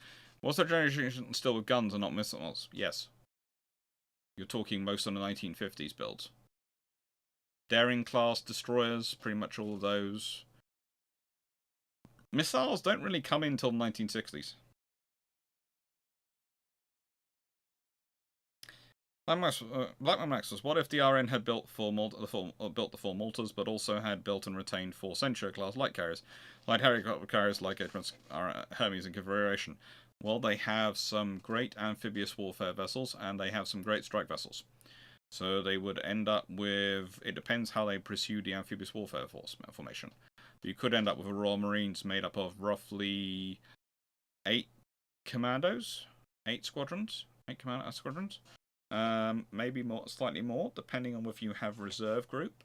And the idea would be you'd have 1 squadron for each of the carriers, and 1 of those light carriers, and 1 squadron for each of the LPDs, which would match in with them. So you'd have a sort of you'd have a half brigade force made up of carrier and amphibious ship and the landing dock, landing platform dock thing, like i.e. fearless like. And you'd probably maybe have some LSLs sitting along with them, or LSTs of some kind. And that would be your standard reaction force. You'd bring 2 of them together, you'd have a brigade. Bring more of them together, you have a light division.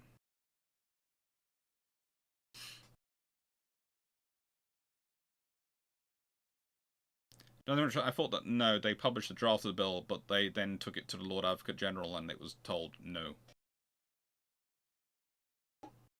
So it never got published actually. They published the draft of this is what we're going to submit. And then they got told, you can't submit it.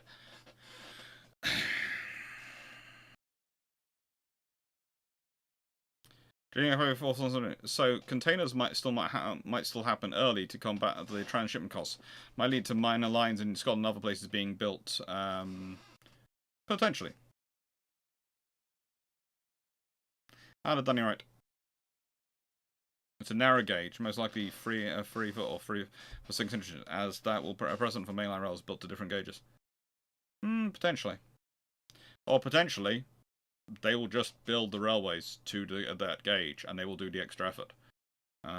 Because that will be what they'll be mandated to by law. Filmers, makes you wonder when we start having our war canoes built abroad. We won't have our war canoes built abroad. We'd be putting... That was half the trouble. If you consider when the tankers were having to be built, we were doing all the preparations, etc., for the aircraft carrier program, for the Type 26 program, for all those things to go in, and Type 45s, etc., were going through some of their phases, their upgrades, and there literally just weren't enough yards to deal with them as well, and they needed to be done. So they went to Daewoo.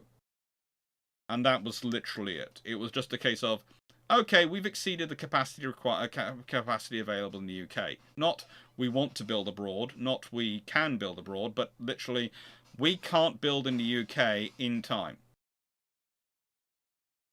Or rather, the only way we could build it in time in the UK would be to stand up another shipyard to build the ships and then stand it down, which would have been enormously expensive. Abhorrently expensive. And so they didn't.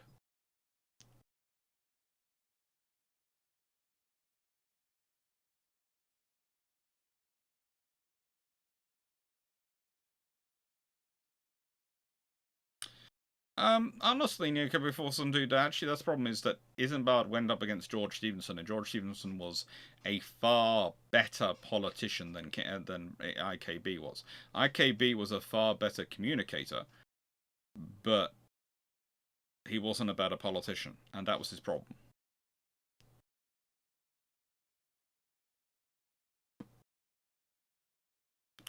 And yes, Sveldovs. Then Candace. And Sveldovs are cool. I like Sveldovs. I've written books, I've written all sorts of articles about them, and I have, in my mind, I've always wanted to write a book about them, but the book would have to be based off non-Russian sources, so I doubt I'd be allowed into Russia right now. Or ever.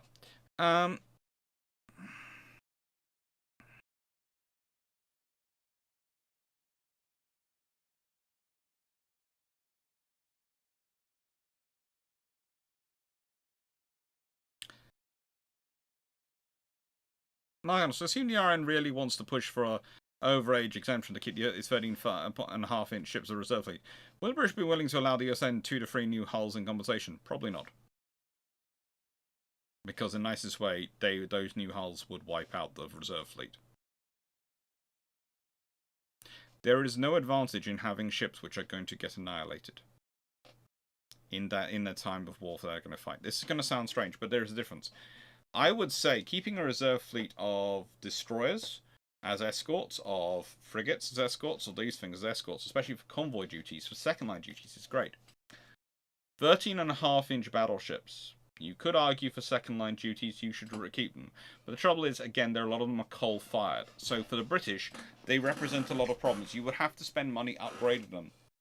And once you're upgrading them, you might as well upgrade them properly. And the moment you start upgrading them, they're not going to be the same ships, and they're not going to save you any money. And the trouble is, the moment they come, they're not going to be able to run away either if a proper battleship is coming up to fight them, because they're probably going to be the same speed as the standards, and it just doesn't work on them. Paul Sky, what is the best flavor of Girl Scout cookies? No idea, never had one. Girl Scout cookies are not really a thing in the UK.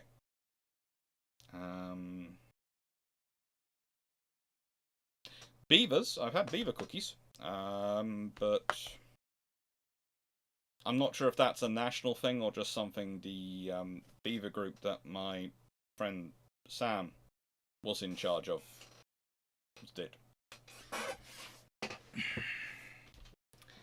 I don't know, how much did the historic Indonesian Navy would have made sense from Ron Evans' East Indies Navy?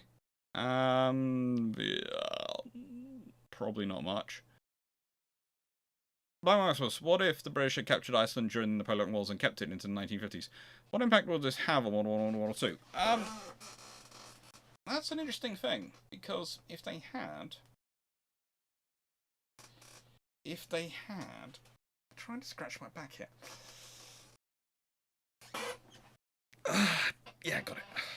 Sorry, there was an itch on my back. It's weird. Right, so if they had... how much? Well, what impact would that have on World War II? Well, World War I, not so much. World War II, massive impact, because there's probably already British forces there. In which case, there's already airfields there, there's already searches going up from there.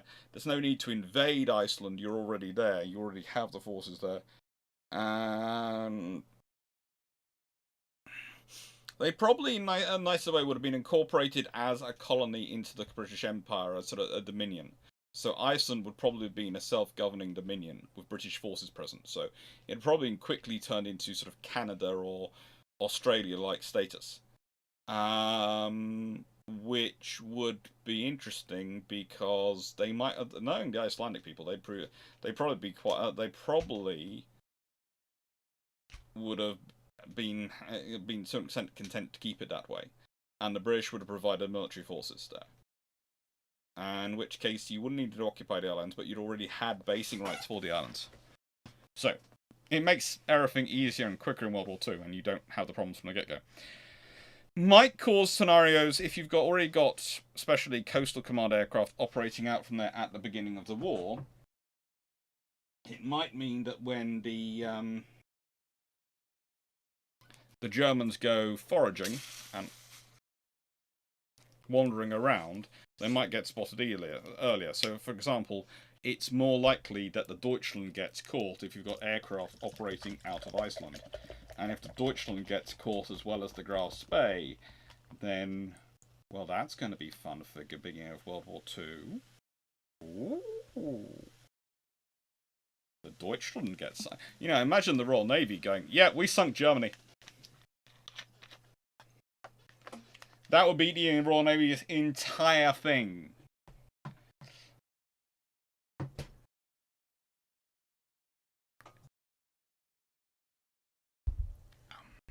Cars, Sonic and Nero. What are big UK exports? Cars. We export a lot of those. We export a lot of aviation components, a lot of engineering components, a lot of technology. We have quite a lot of manufacturing. We are fairly advanced in terms of tool production, but also in terms of factory machinery production. And China clay. And salt.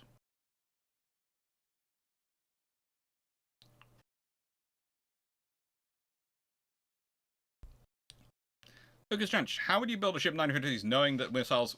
Please put questions in the question section in the Q&A. There's a thing at the top which should allow you to enter it and put them in, because that makes it easier and then people can see it afterwards. But Lucas, I've spotted the question, so I'm going to answer it. How would you build a ship in the 1950s knowing that missiles will come available in the future, but not knowing when? You'll not be allowed to build new ships in the 1960s, by the way. Ooh, if I'm not allowed to build in the 1960s, then I just build big. I build them big. And I make sure there's space.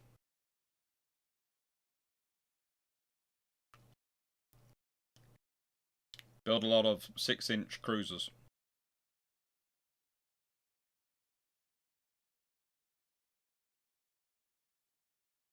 And have you seen our new cruiser, HMS Germany?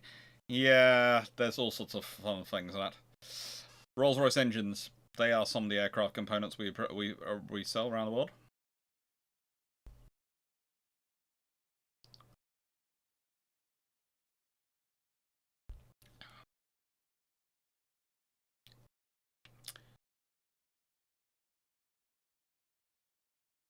I'm going to finish off these questions, then I am going to start opening the books, but I'm planning on going on late this evening, so I'm not too worried. I've got permission. When I say I've got permission, I mean that they are watching something that's going on late till about 11 o'clock at night, and I have no intention of being anywhere near that house while it's on.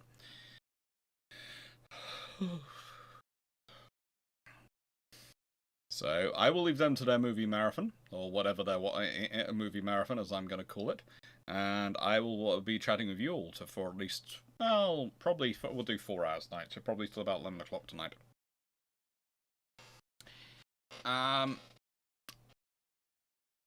What if the British are captured given the interesting choices of Spanish construction in the Anclade era, what did Spain's shipyards design industry get back on track? Seems like they're doing quite well currently. About the 1980s. It took them that long. No, wait, what are they watching? I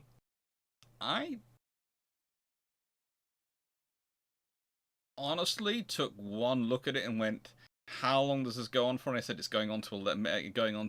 I went, I will see you at 11. I have no idea what it is. It didn't look like Legally Blonde, but it did involve some of the cast of Legally Blonde, I would swear, sitting around having long conversations. And apparently it's a whole series or something. Anyway, they told me it was going on to 11 o'clock, so that's that I'm going on to 11 o'clock. I just looked and went,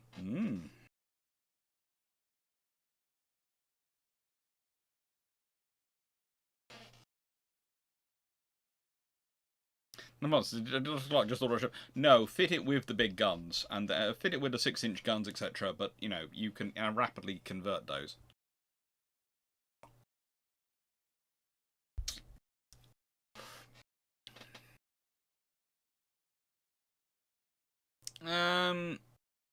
My turn. If the US were to go isolationist in Britain, the British Empire, and USA and USSR versus Cold War scenario, did the British shrug and go, oh great, and how scary is the world without NATO or the UN? You probably have the Commonwealth produce some sort of forum which becomes analogous to extent with the UN, in terms of it probably ends up having a method for people who are not without the Queen as their head of state, but do want to be a member to join in. So it would be an interesting. You probably end up having some sort of adopted system that people could join, and there might even be a lot of them might even actually accept the Queen as the head of state or some sort of position.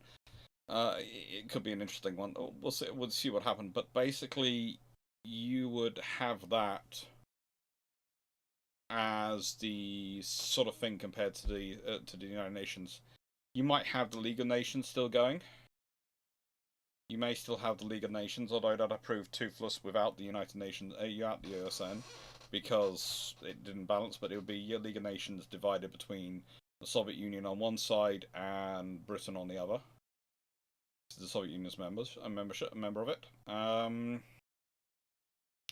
How scary? Expect the world to be balanced, but there again, Russia in all its forms and Britain have been playing that sort of game, Cold War game, for centuries by this point. They know how to play the game. They know how to balance things. It will probably have, very similar to the Cold War, it will have some messy side wars, but very few, if any, direct confrontations.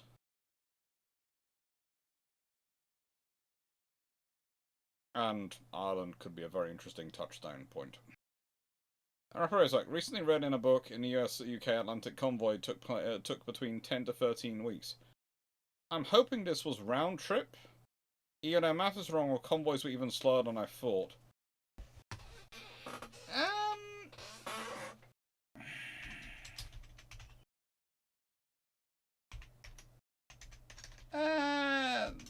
Long. Are they talking about the age of sail?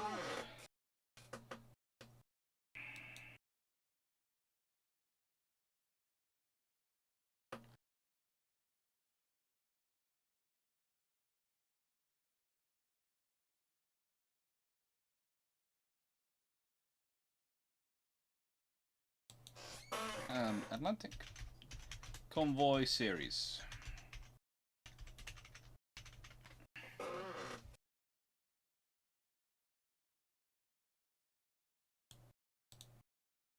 Okay, so you have the HX convoys, which were the slow convoys, and the CU convoy. Oh, hang on. I think the HX convoys were the they're the Halifax ones to the United England, and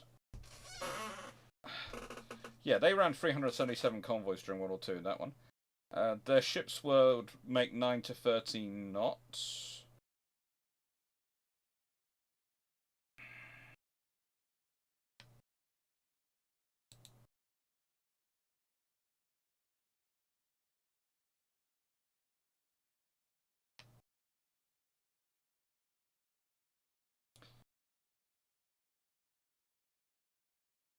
Well, by my count, and this is just on my count, okay, the HX-79 is an example of 50 ships, and that left Halifax on the 8th of October 1940 and arrived in Halifax on the 23rd of October 1940.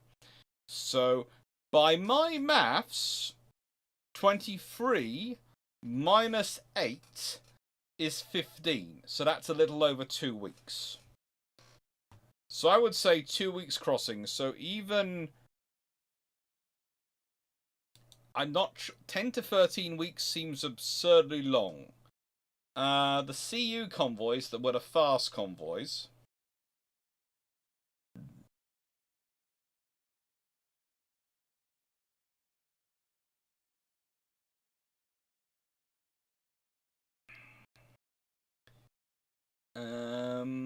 And they took even less time.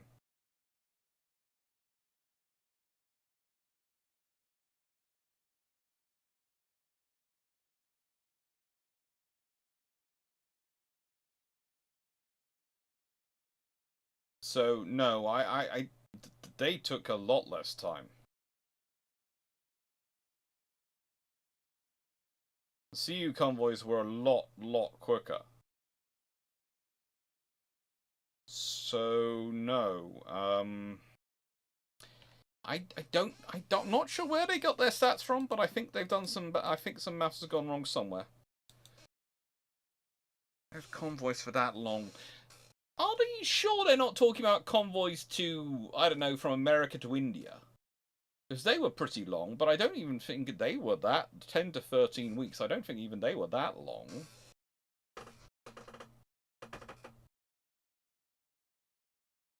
Well, French, there's no such thing as a 4-knot convoy.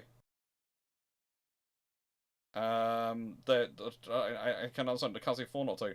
It's basically their choice is a 9-knot convoy, 9 to 12-knot convoy, which were the slow convoys, or 14 plus knot, 14 plus knot convoy, 14 to 18-knot convoys, which were the fast convoys.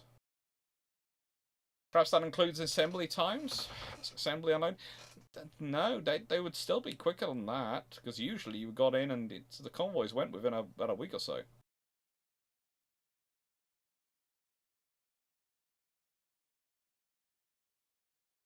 Oh, it's just a question.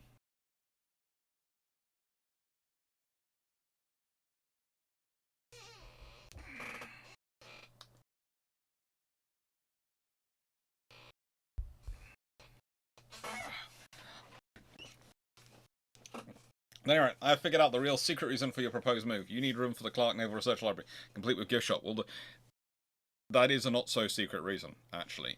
In terms of because if we did move, looking at, especially if we move to where I'm talking about, we're talking about moving out of where we are in Surrey, because we're in Epsom, Surrey, very close to London, well inside the M25, roughly 30 minutes on the train into central London.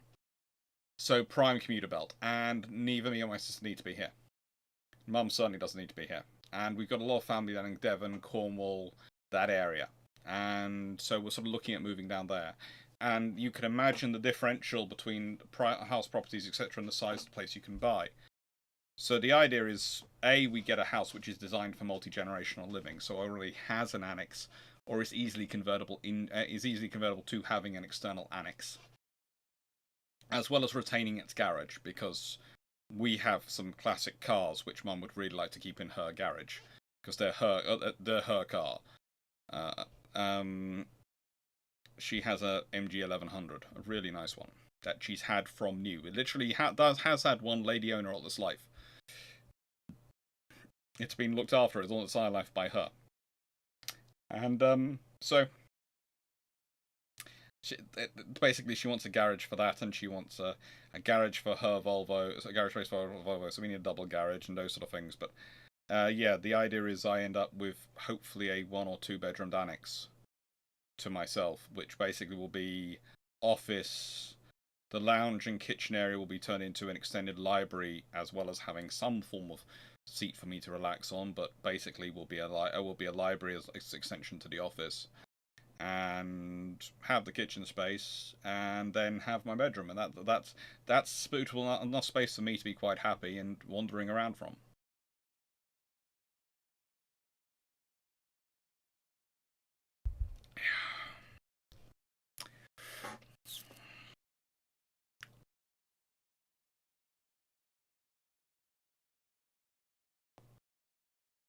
Remember that they specifically referred to Atlantic convoys. Eesh.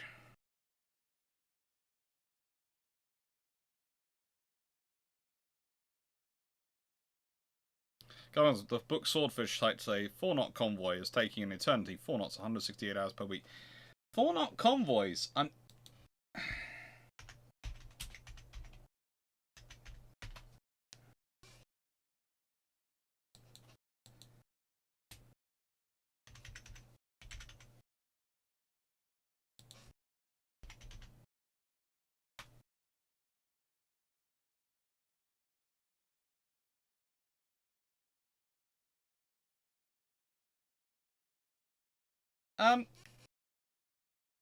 Maybe in World War One, but 4-knot convoys. I'm not sure you'd make headway against some of the currents in the North Atlantic in a 4-knot convoy. I don't see how you do that. I don't see a you could be arguing about convoys making an average 4 knots because of them zigzagging, so they're actually moving 4 knots of space versus the speed they're going. But even then, the slow convoy, which I just read out, and that was the slowest convoy the series the Royal Navy, and they ran in World War II to cross the Atlantic, took 15 days. Die, fly, die. Sorry. So I am not sure. There are all sorts of books which cite all sorts of interesting things, and there are possibly some slower convoy. There are some slower convoys which do runs like up the African coast. Some of the coastal convoys have some really slow ships put in them. But even those, I don't think are 4-knot ships, because 4 knots isn't going to get you far in the ocean. It's not going to get you, because you're going to be fighting constantly against currents, which are sometimes going to be equaling you.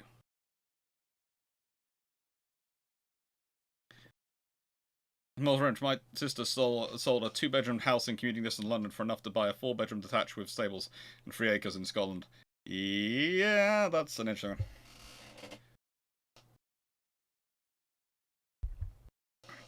one. Honestly, and if a ship breaks down and is able to go 3 knots, they left it behind. That's what happened. If ships were laid, the convoy left them.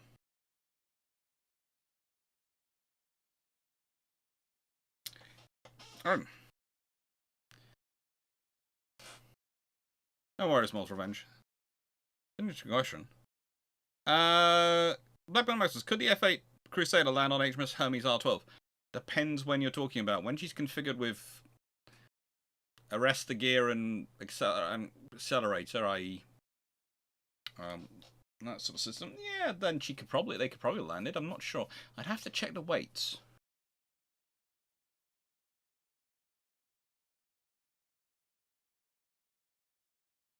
What else? I've heard 4-knot convoys.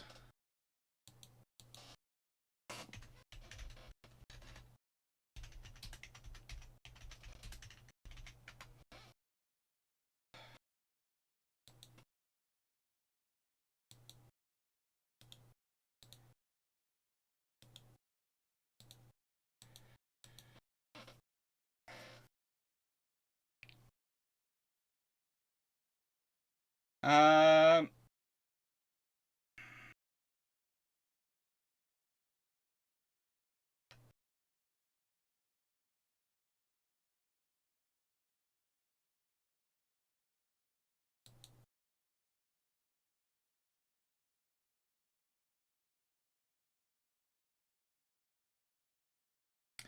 Look, if you look up, let's say Convoy SC42, which is another slow route, which departs Nova Scotia Sydney under under local escort, bound for Liverpool.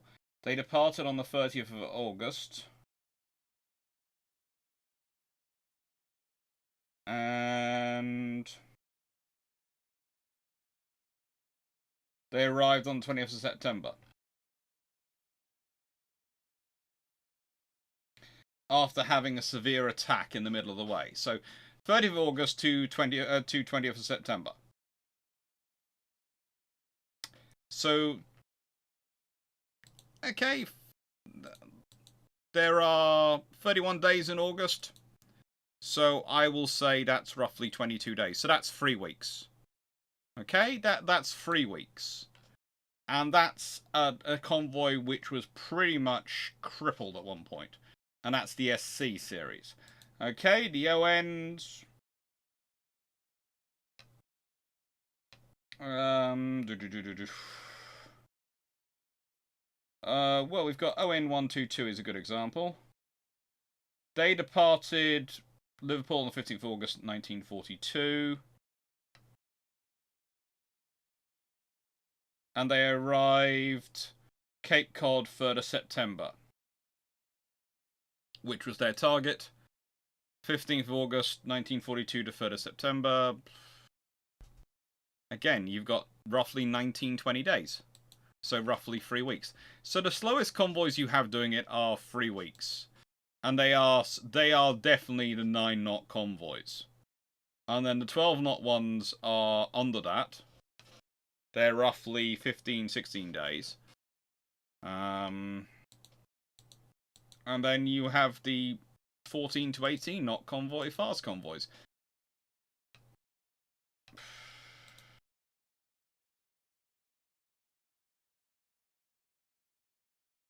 So you've got H are homebound convoys, O are outbound convoys from Britain. HX is fast convoys, SC, slow convoys. So, you know, that's sort of what you're looking for. If you're looking for, if you're seeing an SCO or SCH, that tells you exactly what else. It's an HSC or an OSC, you know. It's... Yeah, I have 4-knot convoys are not something I have seen in terms of the data I have looked at.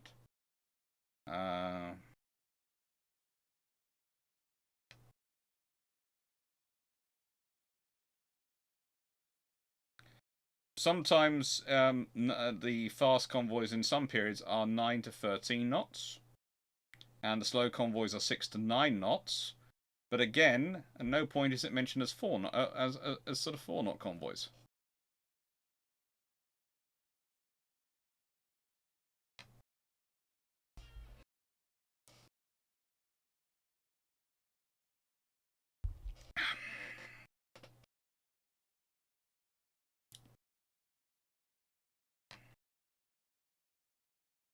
There are some great lines out there, but it is there is trouble. Is sometimes people associate with how much heading a convoy is making, and then they take it as this is the convoy speed.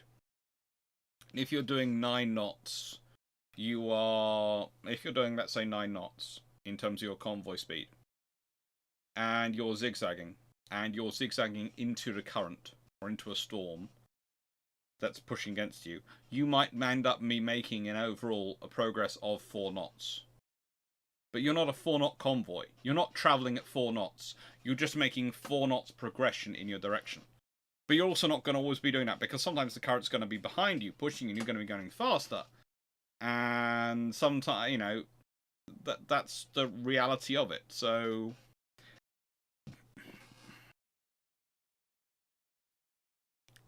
yeah, most of the Peter Dawson, most of the U-boats did the chasing on the surface. So if you consider the Type 7 U-boat, which make up the most of the ones that you are dealing with, they have a surface speed of 17.7 knots.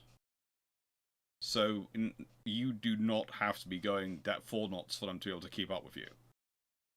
They can do 7.6 knots submerged. So if you were doing just 4 knots, they can keep up with you submerged.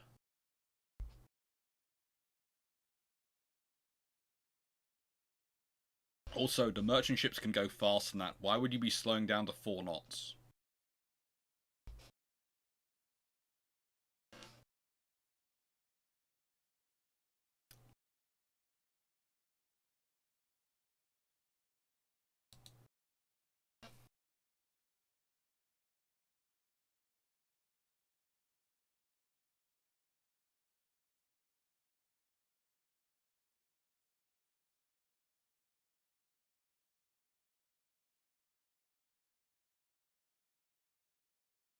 There are some special convoys, and you know, LCI, etc. But were they doing 4 knots across the Atlantic? Might have been aggregate, and might have ended up doing 4 knots, but they weren't intending to do 4 knots.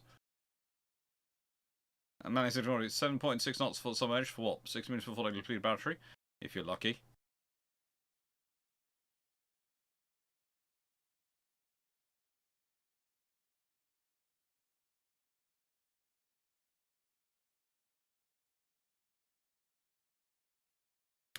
Now, let's see, questions. Before I get into the books, I keep saying I'm going to finish the questions and then get to the books. I don't finish the questions, I get distracted by them.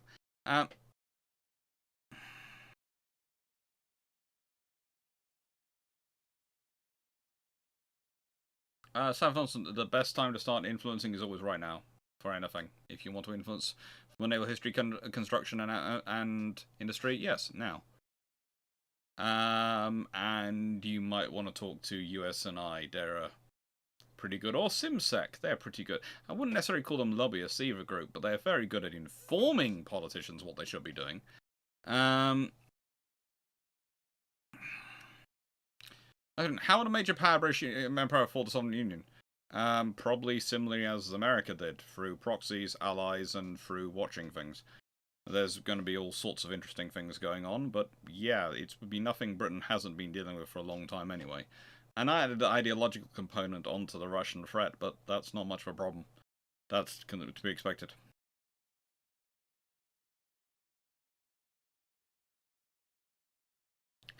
How much anti-shipping and anti-sub work did aircraft like Tempest and Typhoon do? Where not so much anti-submarine work, unless they caught them on the surface, in which case they'd happily machine gun and rocket them. But certainly, while they're doing their longer flights, if they spot a convoy going up and down the coast, they'll attack it.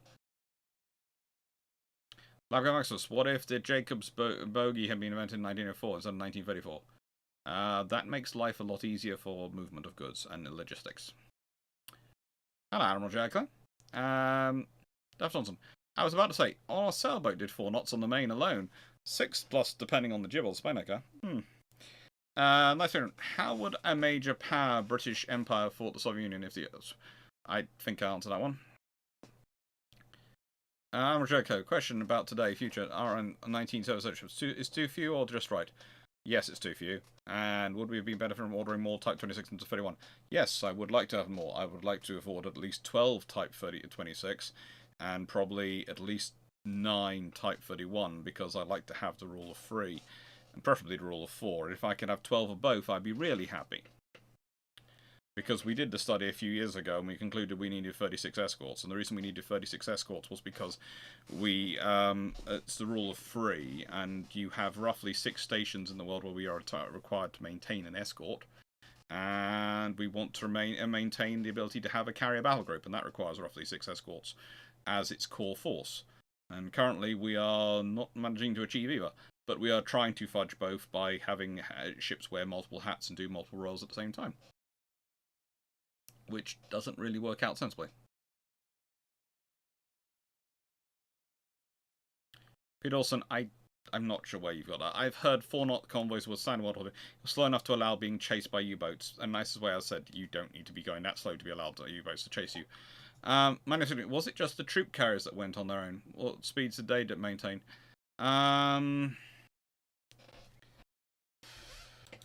If you're talking about the high-speed crossings by the ocean liners, they max speed the whole way.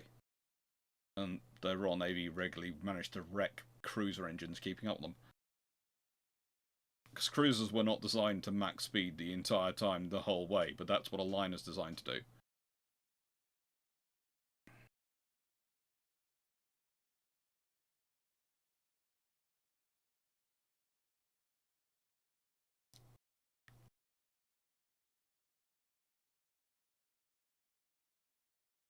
What's your favourite naval fiction? Favorite fiction naval book? The Drinkwater series.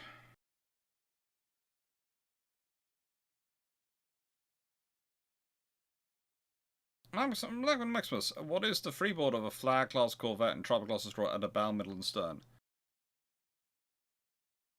I would have to check the design drawings for both. No, not the nicest way. It depends on quite a few things, but honestly, I'll look that up another time and then go, because I'm not getting out and searching through all of there and all of here to try and find the design drawings. That's going to take me ages to do, because I haven't looked at that level of detail in terms of their freeboard in a long time. I think I noted it down somewhere. I don't know if that paragraph actually made it into the book for the tribals. Might have done for the flowers.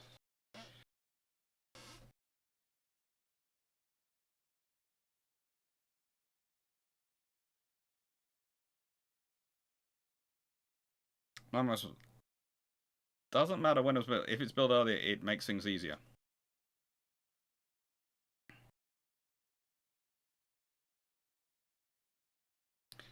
I will look forward to it, Stafford.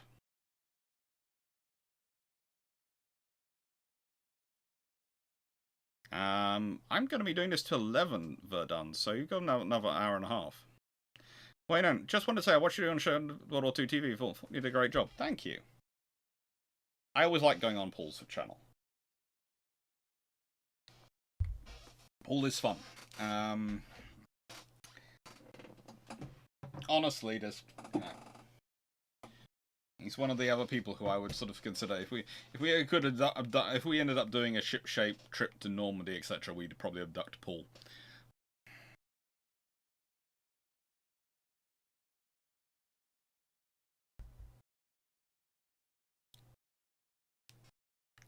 Sim Richards, if World War I doesn't happen, how long does the 12-inch dreadnoughts of the Royal Navy hang around?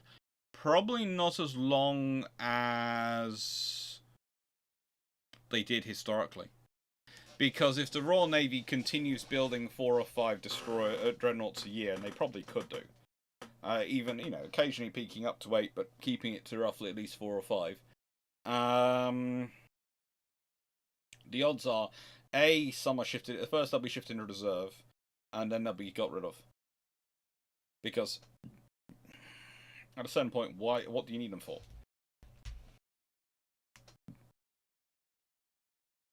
They might end up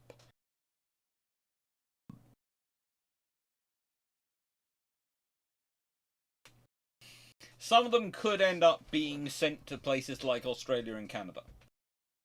Could do. Especially if things go on and if there's a need for numbers. But it's going to depend on a lot of factors. It's going to depend on a lot of factors whether they do that or not.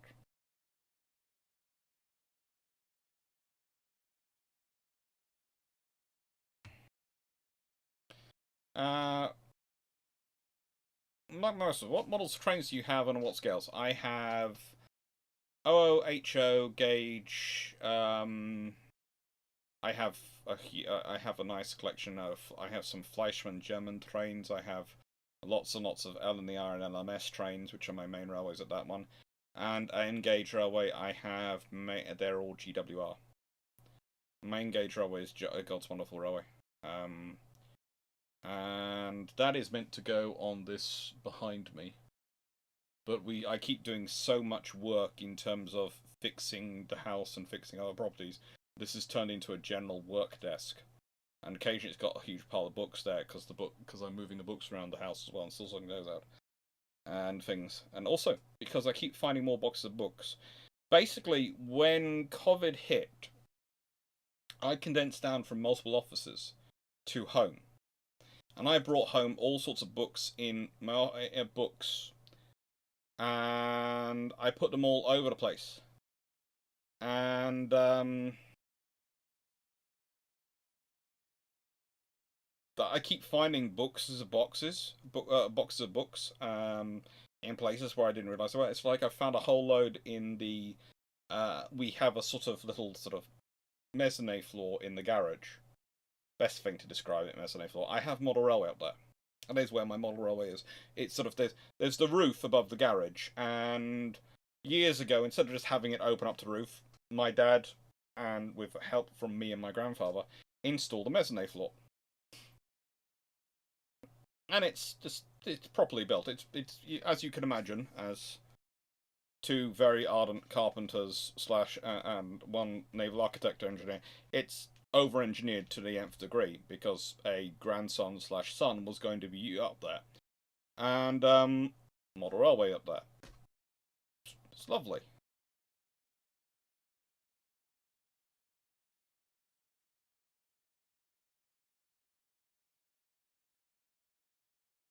I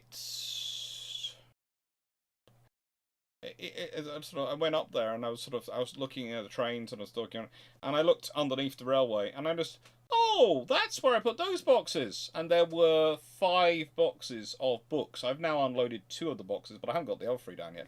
Of books. And this is the trouble with my book collection. I just have so many books I've lost track of them, of how many I have. I have to really start organising it all, and I need more space for that. Take care, Brock. Rapid Roseback. When Somerville shelled Mez Kabir, did he do he did a lot of damage quickly? Was his spotting that good, or did he get close enough to visually sight targets? A bit of both. He had a lot of he had very good swordfish spotters up there, but also they were pretty darn close.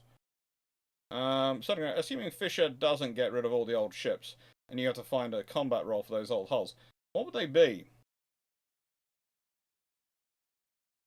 Well, I need a wall of ships to go through a layer of minefields in the Dardanelles.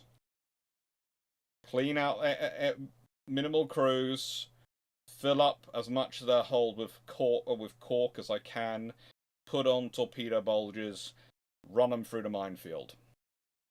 Have special lifeboats put in on the stern that they could quickly launch if they needed to, and maybe charges set so they can destroy the vessel so it doesn't block the passage of others.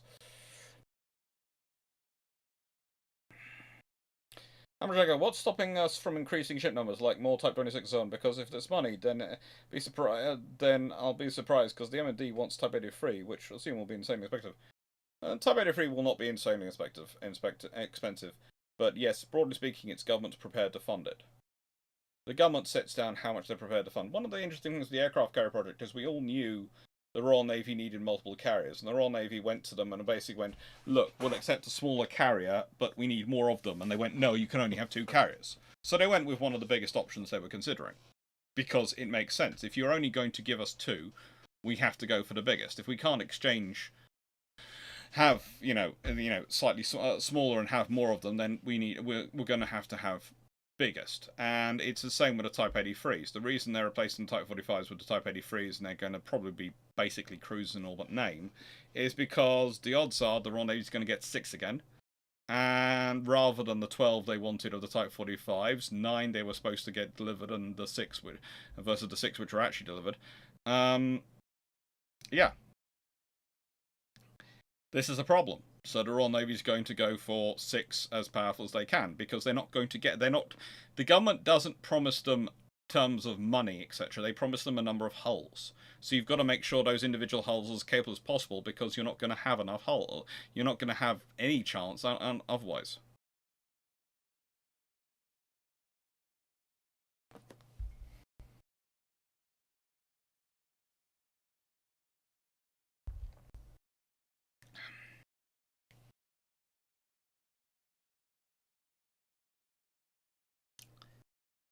Actually, if you did a ship shape into Normandy, you could probably get a coach tour party to go with you, and you make it free for you. I'd pay for a ship shed led tour. Potentially that'd be looked into. We've got to make some decisions. But basically, the ideas for now are Scandinavia next year, Japan the year after that. Then Crusader Islands in the Mediterranean. Then I think the idea we've been talking about, but again, this is going quite far out because we're still working out the ideas, etc. Would be New Zealand and New Zealand and Sydney again. Singapore, New Zealand, and Sydney. Singapore, Sydney, and New Zealand. And then we're talking about potentially. Then it's potentially a Normandy one.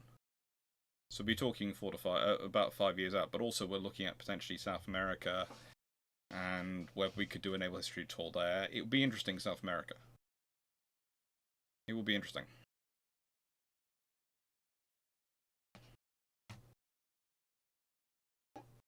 And happy birthday to your niece's new daughter. The Rock. If you're still there. Right. I've caught up with the questions. Quickly, to the books. Quickly. Oh, good lord.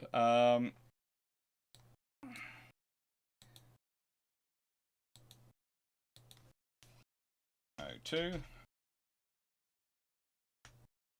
45. I'll have to divide the things up, but it's going to be... Let's do that. And then we can do...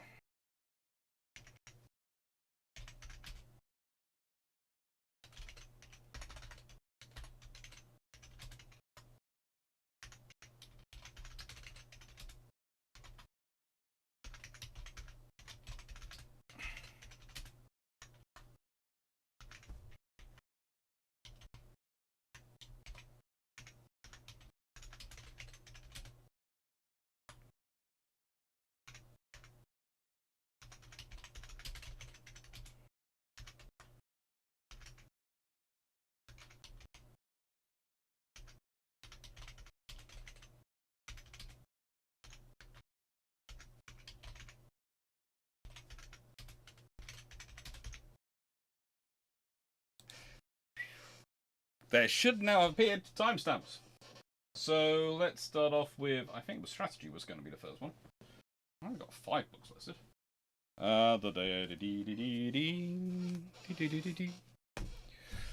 So, strategy. Context and adaptation from Archimedes to air power. Now, not always my favourite book. I have to say I don't necessarily agree with all of it, what it says, or even most of what it says. But what I do find in this whole book is it's kind of a good starting point to make me think. One of the interesting things is this is dedicated to students in the school and advanced air and space studies for their intellectual curiosity, dedication, and selfless service. The fact it starts off with the King of Sparta is worrying to me on several levels, because there are many organizations I look to for strategic guidance. Sparta is not one of them. Sparta has many, many glorious histories, and Sparta is great at 2 things. 1, PR, 2 is psychological warfare. Their actual ability once it comes to warfighting depends on whether or not they decide to piss off the Macedonians. Whenever they did, the Macedonians squashed them without mercy, or fear, or worry. In fact, basically the answer to the Spartans are coming. Where are the Macedonians? The Spartans are running. It would have been a sensible question. Yeah, Japan. The amount of stuff we're going to be doing in Japan is just it's naval castles a lot. It's going to be on. Take care, Amelia. So, what is there in this book then when it's considering its title is Widening the Aperture, The Quest for Strategic Understanding, Seeking Strategy, An Imperfect Duel, Military Theory in the Military Profession, The Realist as Strategist, A Critique, Classical Strategy, A Socratic Dialogue, Technological Strategy, A Symbiosis of Sorts, The Air Power Historian, The Education of Strategists, Beyond the Horizon, Developing Future Air Power Strategy, Space Power and Strategists, Four Dimensions to the Digital Debate, How Should We Think Strategically About Cyberspace and Cyber Power, Staying Regular, The Importance of Irregular Warfare to the Modern Strategist, Two Sides of a Coin, The Strategist and the Planner, and Coming Full Circle. Well, honestly, whilst it does really not much delve into specifics of naval strategy, it is actually quite a good starting point for thinking about naval strategy, because often it's the gaps in this book which provide us with the most point of thought. Because once you realise it's aimed at its pertinent point of students, that's not a bad thing. I'd say The Strategist and the Planner, Chapter 11, is the most interesting for me. In a perfect world, a given planning process would serve both the strategist and the planner, and preparing either person to conduct either activity would be a straightforward process. For military strategists and planners, the Joint Operation Planning Process, the JOP, should cover in theory the activities of both strategy and planning, from planning initiation to execution and to the new end that state the results.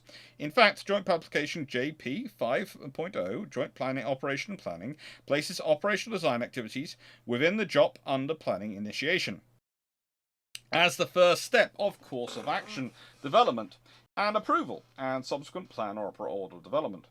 In that perfect world, clear guidance, including goals and objectives, desired end states, and interagency clarity of its purpose, comes from the present National Security Council. The real world is somewhat different. Well, but the real world involves humans, doesn't it? That's always the fun thing. Every time I've participated in a war game or political military crisis action exercise, we have always received plenty of guidance from the echelons above us, and a plethora of detail regarding scenario, commander's intent, and force availability. Every time I went into contingency or crisis action planning, we always started from scratch. Always. In 1994, I received a call on a Saturday night around midnight from our numbered Air Force Vice Commander telling me to prepare to deploy for up to 6 months and that I was leaving on a plane the next day. Sunday afternoon, I was in a strategy cell at Headquarters Central Air Force at Shore Air Force Base, South Carolina. This response became one of many crisis action efforts that airmen of my generation euphemistically call collectively Operation Deny Holiday. The U.S. Air Force's Central Command, CENTAF Commander, then Lieutenant General John Jumper, tasked us to develop the first 3 days of a plan while the rest of the CENTAF deployed into theatre. Despite our lack of adult leadership, we were making great progress until a lone CENTAF Lieutenant Colonel looked in on us as we were working through the strategy portion of the plan and explained rudely and loudly, "Strategy? We don't need a strategy. We need an ATO, Air Tasking Order." Aside from having to start from scratch, strategy and planning do not always elicit insightful help. In addition, many crises seem to catch us by surprise. Perhaps we should not be shocked, for all too often the next crisis occurs in a place we are not watching, as opposed to those commanding our minute attention. For example, the Arab Spring crisis of 2010 came as a surprise to many outside observers. This crisis spread across North Africa and beyond, and eventually in 2011 drew the North Atlantic Treaty Organization and coalition partners into an armed response in Libya. The United States had diverted its attention from Libya after its President Muammar Gaddafi gave up its quest for weapons of mass destruction in 2003. The nation had realigned its intelligence capabilities to the current fights, focusing on Iraq and Afghanistan, forgetting about Libya. When the Libyan crisis emerged in February 2011, the United States, its allies and partners had no operational orders of battle that had been updated since 2003 or current intelligence on Libya. You can't fault them, they're right.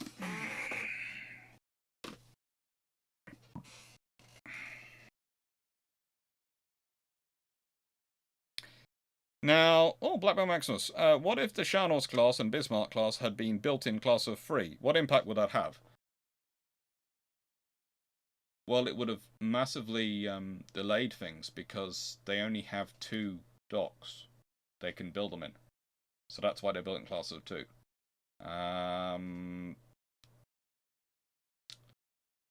There is a sort of third which could have been worked up, but that would require infrastructure investment to build that level of ship in them. But it would have been interesting because, let's see.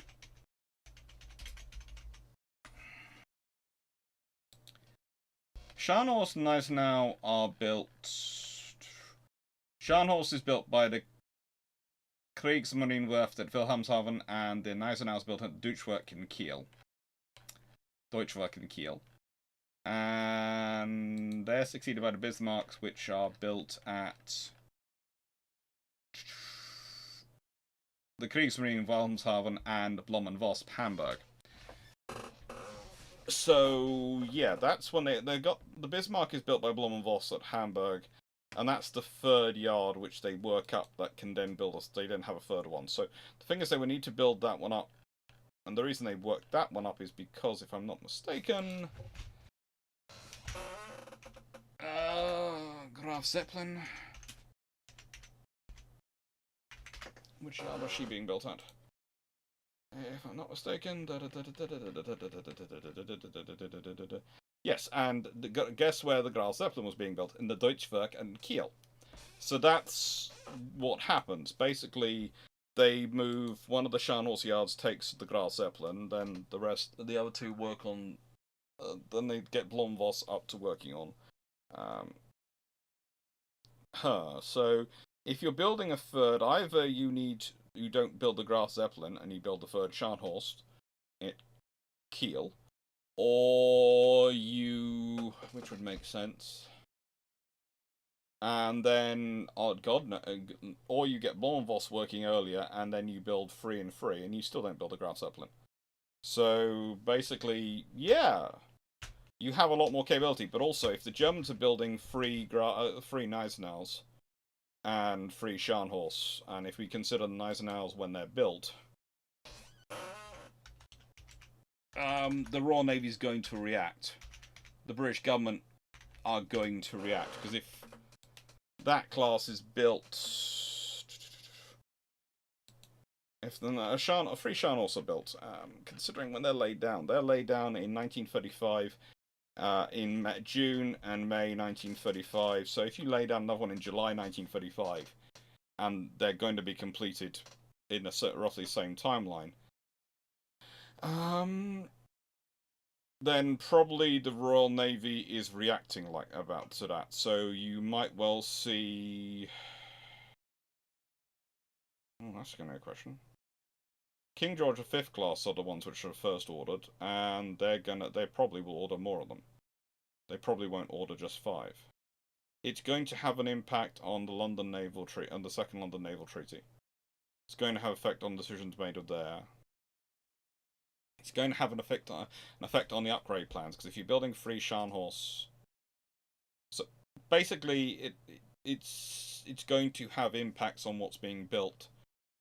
It's going to depend on how it affects the Second London Naval Treaty, whether or not the King George V's end up being 16-inch gun ships, and you could end up they could be building those anyway, because the British might not decide not to go lead and go in 14-inch ships, because Scharnhorst and Gneisenau are in the water coming along, and they're building 3 of them. But they might go with 14-inch. We'll still deal with the 11-inch battleships, so we'll do that, and they might do that. But then they might be building 6 of the King George V class, and they might be pushing them along faster, which they could do. But that's going to take up yard space in the UK as well, so that's going to have an impact on what's being built. There again, could require an act of Parliament to sort that one out. Basically, that's a long answer.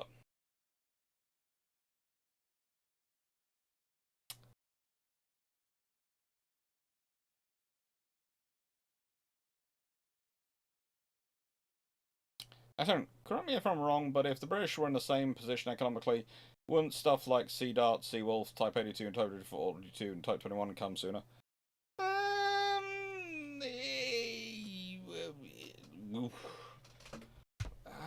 That depends on a lot of factors.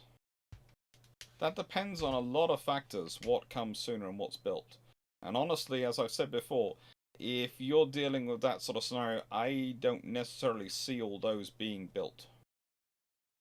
I don't see, for example, Type 21s necessarily being built, because they've already probably got a larger ongoing running program of frigates and destroyers anyway, so they don't have the shortfall that the Type 21s fill. Again, Sea Dart, Seawolf could be similar, could be different. And as I just said, ideally your strategy should inform your tasking order. Yeah. Sim Richards, the Texas was refitted to use oil, not coal. How is this done? Have they got to rip the whole top side off? Not necessarily, but it is going to be interesting, and it's probably going to require you to do sectionally cut stuff into the hull at least. You might take off the deck and do it from the top down, but it depends how many of and how you're replacing the coal bunkers with oil, and how you're replacing you're changing the boilers out.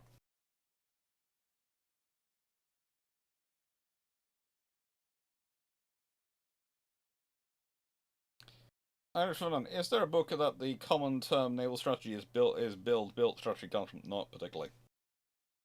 It should be, but it isn't one. Many British ops in the Med and Japanese ops in the Pacific were constrained by multiple layers of deception. Would they have been better served with straightforward ops using robust forces? Depends on the circumstance. And sometimes the British are using multiple layers of deception to run deception on their own people as well as the enemy, and the Japanese are always doing that. Crochet, cut a hole and change boilers would be the most basic, and they were probably Crochet. I love the optimism that there was provisions for access to engineering spaces for cranes, bulky loads built into the ships, but usually what they've done is they've built in routes which can be more easily opened up. The reason is, if you build something which can easily load stuff through, that tends to be a weak point which can be hit by shells and cause you severe damage. So you don't build anything that's easy. You're going to have to cut through the armor at some point, but there is going to be a point you've worked out in advance is where you're going to go. But I wouldn't call it easier. You have a planned route. It's not going to be easy.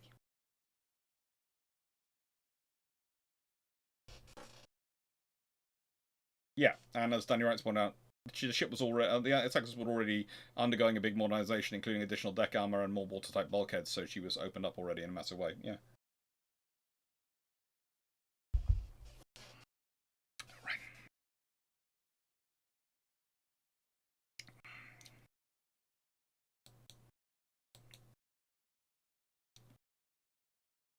Let's see, what are we at?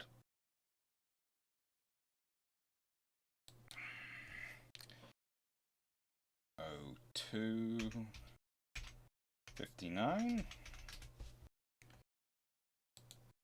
So, Convoys by Roger Knight. But this is the British struggle against Napoleonic Europe and America. Yeah, this is Convoys, but not about the convoys you'd think of. Or rather, most people think of. It's got as bottom by my old prof, Andrew Lambert. Naval history at its best, as his quote. Which is very nice.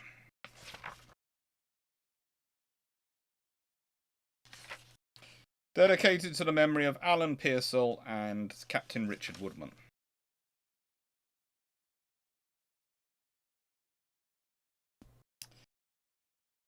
Let's go to North Sea Convoys, 2 commanders, page 103.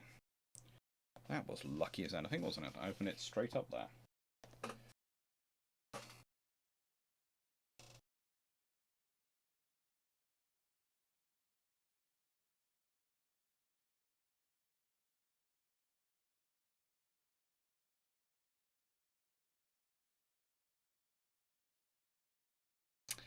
So, HMS Dictator was returning from a successful summer in the Baltic.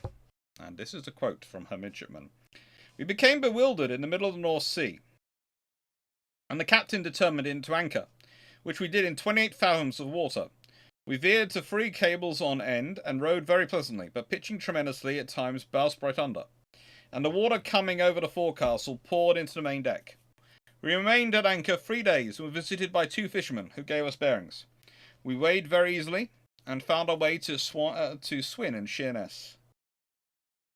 HMS Dictator was returning from a successful summer in the Baltic, when her experienced captain lost his bearings. The ship's draft of 18 feet obliged him to be cautious. The North Sea is fiercely tidal, shallow, and largely featureless. High land to aid navigation is scarce, with the Dutch and German coasts especially low-lying. Flamborough Head, immediately north of the Humber, and Heligoland, the island of what is now a German coast, are the most prominent features.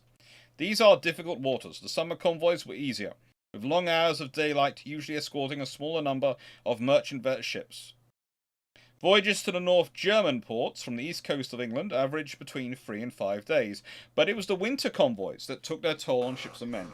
These convoys were generally much bigger because of the end-of-season Baltic trade, returning to Britain before the ice set in, and it was dark for much of the day in such northerly latitudes. While this gave convoys protection from privateers, storms and fog made it difficult to keep the ships together. The value of having specialist convoy officers to operating constantly over familiar routes became apparent.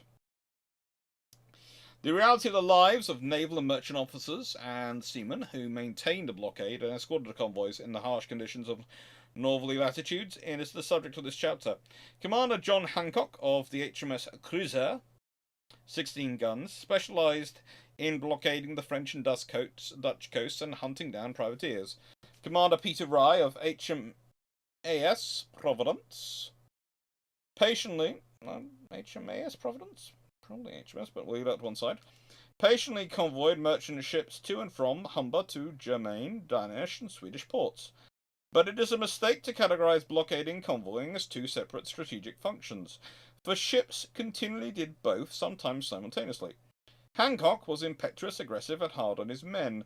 Rye was in a different situation because he commanded a merchant ship contracted to government, with a volunteer crew who were paid merchant wages. He was careful, commanding by personality rather than by punishment. He was also to cultivate his own brand of independence from admirals in the Admiralty. Ah, that makes sense to the HMAS then. Her Majesty's Auxiliary Ship. Or His Majesty's Auxiliary Ship. Okay, that was very rare though. Very, very rare.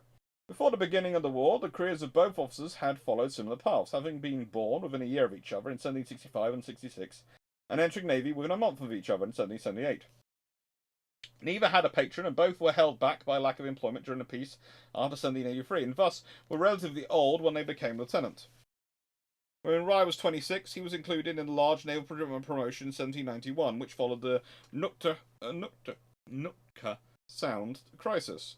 Hancock was ignored, as he later described it, through want of interest, and nearly left the Navy to retire forever from a profession which he had embraced with ardour and never ceased to adore. The French Revolutionary War, however, improved their prospects. Hancock was made lieutenant in 1794. Both junior officers were in the thick of the action, and in early 1801 both achieved the rank of commander, and were appointed to brig sloops before the Peace of Amiens. At this point, their fortunes diverged. Peter Rye's sloop was paid off. Hancock retained his command through the peace. John Hancock fried in the first years of the war, commanding the 5-year-old HMS Cruiser, as part of the blockade of French and Dutch ports to prevent invasion. Later in the summer of 1803, Cruiser cut out and captured a French national schooner, and a brig near Cape Gresnes. Early in 1804, burnt another at Sluys. But it was not only privateers and warships that were her prey. The ship also captured French and neutral merchant prizes, which were still at sea during the early years of the war. By the time Hancock left the cruiser in early 1806, she had taken at least 10 prizes, earning Admiral Keith over £450 for his flag eighth. The ship's total prize money would thus have been over £3,600 in under 3 years. A lot of money. In the meantime, Peter Rye was stuck on shore on half pay, approaching his 40th birthday. He had the misfortune to be the nephew of an MP, Joseph Jekyll, who had criticised the Addington government, which had not endeared him to the First Lord, Lord St. Vincent. Jekyll told Rye that he had written to the First Lord on his behalf in February 1882 with no result. I'm not surprised. On 25th of March 1884, Rye wrote an exasperated letter to William Marsden, Secretary of the Admiralty, It was more than usually direct and forceful, and shows the lengths to which unemployed officers had to go to attract the attention of the board. Pleased to remind the lordships of my earlier numerous offers of service by letters. Also, 3 personal applications, which detained me in town from my residence in Northamptonshire, at a considerable expense to no purpose, as I never had the honour of seeing their lordships since my last application. I have been 4 months at Sheerness in hopes of being serviceable or employed. My 25 years of service entitle me to hope for a ship, or the sea fencibles. This was annotated on the 29th of March. Their lordships cannot employ him at present. His luck in search of a ship soon turned afterwards. He was appointed to a brig sloop HMS Providence, an ex-collier of 291 tons, to be armed with 14 carronades.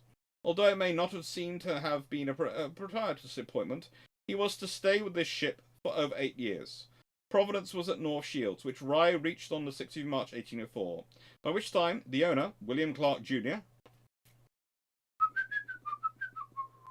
had already raised a civilian crew of 43 men and 3 boys. This included a master, who would effectively be the owner's representative, a surgeon, a boatswain, and a carpenter. But the ship had no marines, nor a purser, nor a captain's clerk. Providence was of similar tonnage to a cruiser-class sloop, but the crew was only a third of the latter's side, generating less firepower from their carronades. However, the consumption of less water and provisions gave the Providence a much greater cruising range. According to a regular Admiralty return, when fully stored, she carried 3 months' provisions, cooking fuel and candles for 12 weeks, 9 tons of water with consumption of 3/4 of a ton a week.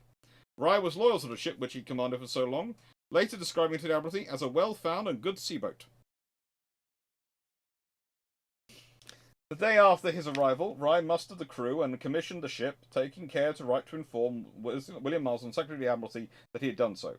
The ship took on 4 guns so that he would not be defenceless on the voyage south, and by the 22nd of May, he had sailed from the Tyne. I wonder where the 4 guns appeared from. 6 days later, the Providence anchored at the Nore and drew stores from Sheerness Dockyard. On the 3rd of June, yard officers were fitting chocks and carriages for 14 carronades, which were sent on board from the Ordnance Yard at Queenborough. That was the last time that HMS Providence went near a Royal Dockyard until 1812. Stationed at Humber for 8 years, she was maintained in Grimsby docks, and on occasion her copper sheathing was repaired on the mudflats of the Humber when the tide was low. The Clarks, always so good at providing the Royal Navy with ships when they need them.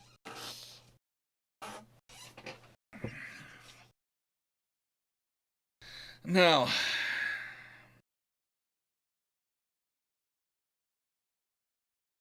what might the British have gone for in post-World War II 18-inch armed heavy cruiser?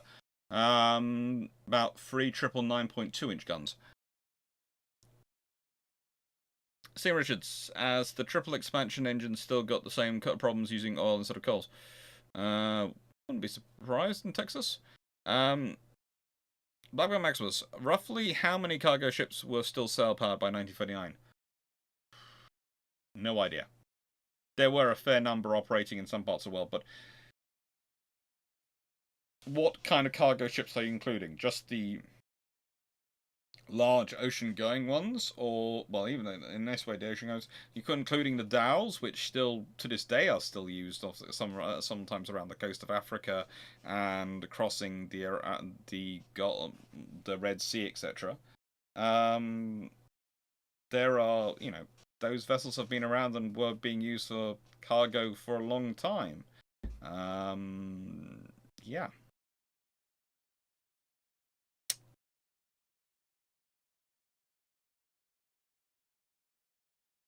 Have you considered doing voice acting for audiobooks? My agent has my details if anyone wants me. I understand it would compromise protection, but since it's not a continuous uniform belt, why not design the armour so it can be removed rather than cut, thus aiding accessibility? King George V class. Literally designed to have armour panels quickly replaced and be able to move to ease accessibility from the side. Nice thing. As the British were looking at an 8-inch armed 10,000-ton cruiser before the treaty system, no, they weren't. Without the treaty, did the British build to replace the older retired armoured cruisers? No, they weren't. They weren't looking at an 8-inch armoured cruiser. They're looking at a 9.2-inch armoured cruiser, and that does have an 8-inch version, which sometimes people jump on. But let's put it this way: the design study, 1 has 8-inch guns, 4 have 9.2-inch guns. The smallest is the 8.8-inch gun. And honestly, the Hawkins class are used as a precedence for the size of guns for the treaty system, and similar with the size of the tonnage limitations. So, yeah, no. Essentially, no. Have you read the Siobhan Dunmore series yet? Not quite yet, Hellshot. I've got some of the on Kindle, but I haven't got around to them yet.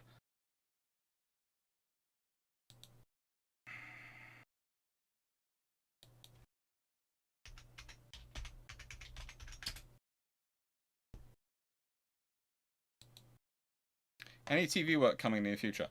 Not that I know of. Oh, that reminds me, I haven't sent them an email. Oh, frigate.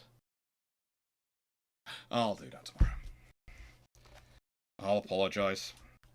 I meant to send someone an email when I got back from Cornwall, from the birthday bonanza stuff. And, basically I've forgotten.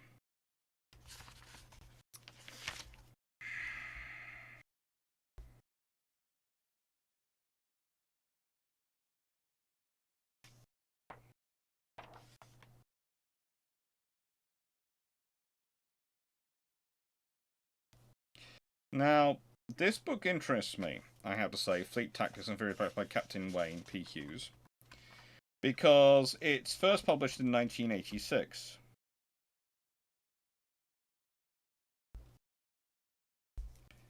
And it starts off with a critique of the Falklands War, which I'm going to dive into now. C.S. Lewis, the respected Oxford scholar and writer, and this is this book. And by the way, for those people who have seen references to Lancaster's square law and the cube law in the chat, basically this book has a good précis about them in it. But I am going to be doing a video about them at some point. Because, yeah... The respected Oxford scholar and writer referred to himself as a layman in theological matters. Similarly, there is a layman in naval matters. He speaks with more eloquence than the Navy's uniformed theologians, and at his best offers wise and detached insights over the years. But if the shrewd American layman who is devoted to better national defense is going to play a constructive role, then he needs a better grounding in naval tactics. The amateur commentator is the second reader, for whom this book is intended. When the Falklands War was underway, some lay observers explained the action this way. The sinking of the cruiser General Belgrano showed a startlingly new vulnerability of surface ships to submarines. The sinking of the Sheffield and other British surface warships showed a striking vulnerability to air-launched missiles. Anyone noticing any patterns repeating today?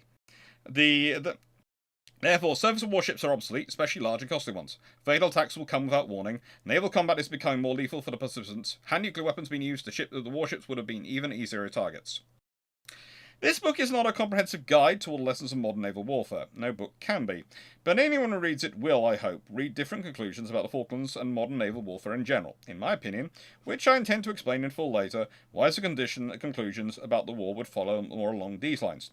The sinking of General Belgrano, which was built before World War II, showed again that it takes modern weapons to fight modern war. The British Navy outclassed the Argentinian Navy, notably in the category of nuclear submarines. At sea, a naval force that is even slightly inferior will usually be defeated decisively by and inflict little damage on a superior enemy. Having appreciated its inferiority, the Argentine Navy was quite right to retreat into its territorial waters, effectively taking itself out of the war. Submarines were and are capable warships. The Sheffield and all 3 British escorts were lost in the course of successfully doing their job, which was to protect the aircraft carriers and the troop ships. Because we have not seen a fleet action since 1945, we have forgotten that it is the nature of naval combat to be fast-paced, steadily and decisive. If a new lesson is to be inferred, it is not that warships are vulnerable to missiles, but that aircraft armed with bombs alone cannot compete with warships that carry surface-to-air missiles. The large and courageous Argentine Air Force was nearly destroyed in the course of sinking half a dozen British warships. 4 of these ships were sunk close to the Falklands. In amphibious operations, such as the Royal Navy was conducting, a fleet temporarily surrenders its tactical advantage of manoeuvre while it guards the beachhead. Since the enemy's scouting problem is solved, the fleet is more vulnerable and has only its active defences dependable. The United States cannot allow its surface warships to become obsolete. It depends on the safe passage of merchant ships at sea and the use of seas to protect its interests overseas, with amphibious forces if necessary. These things cannot be done without surface warships. Large ships with protection, such as battleships and aircraft carriers, are valuable because they have the staying power and can take the punishment out of proportion to their size. Before the British amphibious landing in the Sandcollar Sound, the mobility of the British fleet allowed it to operate safely near the Falklands. But unsupported by the sea, the Argentinian ground force on the Falklands were veritably cut off from the continent, and the Argentinian air force was too remote from the scene to make its considerable strength felt. In modern naval combat, effective scouting is the key to effective weapon delivery. Both the Argentine and British forces were crippled by inadequate scouting. The Argentinian Air Force and the single Argentinian submarine needed better reconnaissance to track and, more importantly, target the key British ships, which were 2 aircraft carriers. The British needed better surveillance and early warning of impeding attack, i.e. they needed airborne early warning helicopters, or aircraft of any sort. At least 2 ships were attacked while on radar picket, that is, scouting duty, at a remote distance from the main force, where they are more vulnerable. A missile cannot be allowed to come suddenly without warning. In modern sea warfare, the outcome between forces with many long-range weapons will be decided by scouting and screening, effectiveness before the weapons fly. Naval combat at sea has always been highly lethal to participants, but the Falklands further confirmed the trend towards fewer casualties per ship put out of action. Modern war on land and at sea has become more destructive for machines, not men. Nothing about nuclear war was learned in the Falklands War. We suspect, as before, that in a nuclear war, fixed targets ashore will be more vulnerable than ships at sea, which are able to maneuver and evade attack. Lessons of the Falklands War are lessons appropriate to its nature, a maritime war and a scale war, a war of limited scope. It is the kind of war the US Navy is ideally suited to fight or to prevent, but one for which neither the Argentine Navy nor the British were prepared. It's a good book. Again, I don't agree with some it's pushing, and I don't agree with a lot of the modern stuff about the Lancaster Square Law and Lancaster Linear Law, which are the 2 sort of laws. I think I said Lancaster Cube Law earlier. Wrong, sorry. And some of it works, some of it doesn't work, but some of the Lancaster Linear Law doesn't make sense when you look at some of the actual battles.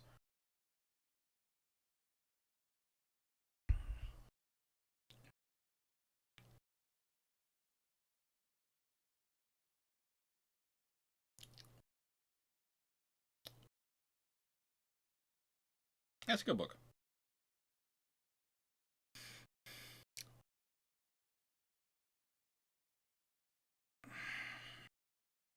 Nice everyone. How likely is the Royal Navy it would go down the route of heavy cruisers to replace armoured cruisers and light cruisers to replace the first, second, and third class British cruisers? Probably.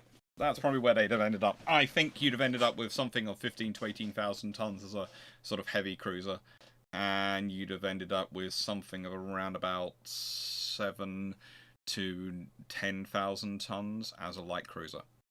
And remember, that's what the Hawkins class were. They were large light cruisers, which is another reason why, don't take this the wrong way, a heavy cruiser of 8 inches and not something with 8-inch guns is not something the Royal Navy's looking at when they're talking about building a cruiser, a larger cruiser after the Hawkins class, because you've got 7.5-inch guns on the Hawkins and they are large light cruisers.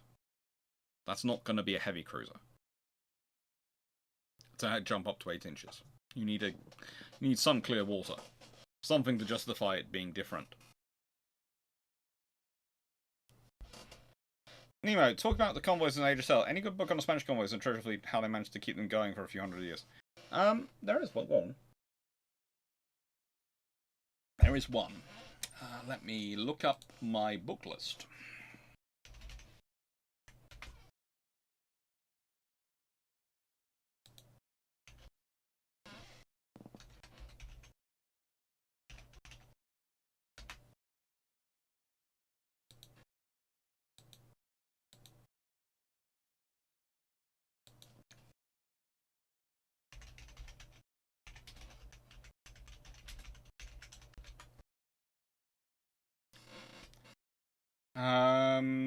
You're probably looking for Timothy.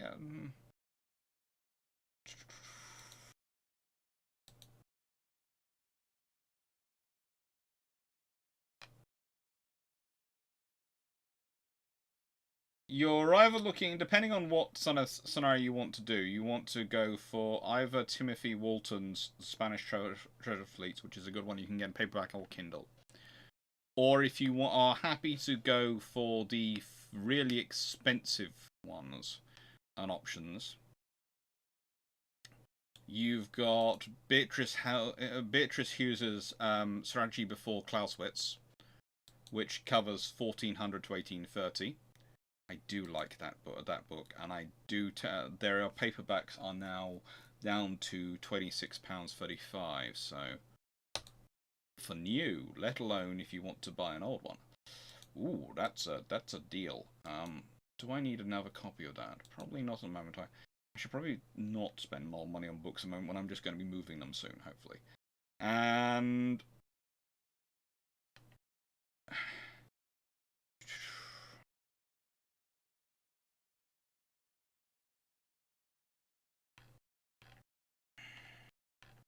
yeah, that's it. That's pretty much it.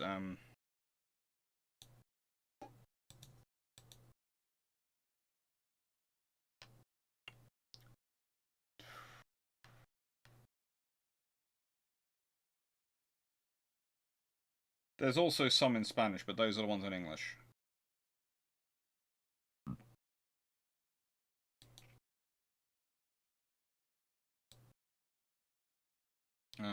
There is, I think it's by.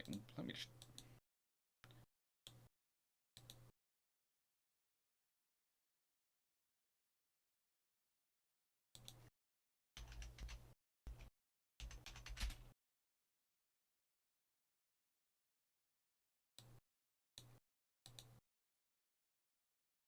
Yeah. There is one written by Pedro Jimenez, which is all about it. But yeah, it's a difficult one to track down these. If you want to look at the Portuguese as a good example, again, they're colonies.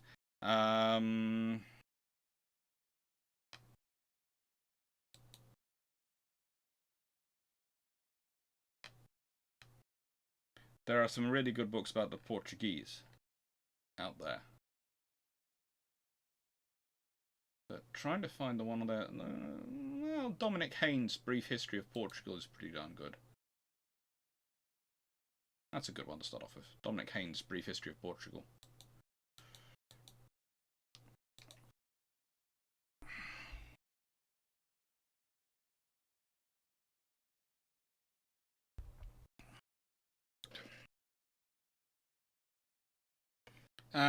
Without World War I, how long would it have taken for the Royal Navy to retire all its armoured and first and second, third class protector cruisers? Oh, they'd have all been gone by probably 1918, maybe 1920.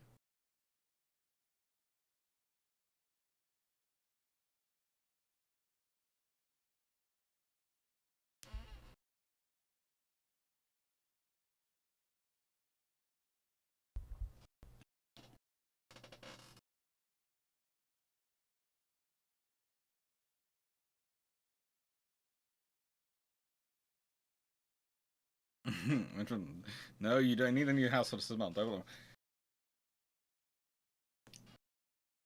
Yeah. New house, not books. New house, definitely new house first. Yeah. It will be interesting. It will be interesting. It'd also be sort of weird, because it's going to sound strange, but, you know, house hunting with your family is a kind of strange experience. I'm presuming it's kind of like house hunting with a partner, but so far, it's more a case of, can we just please make a decision? Can we please?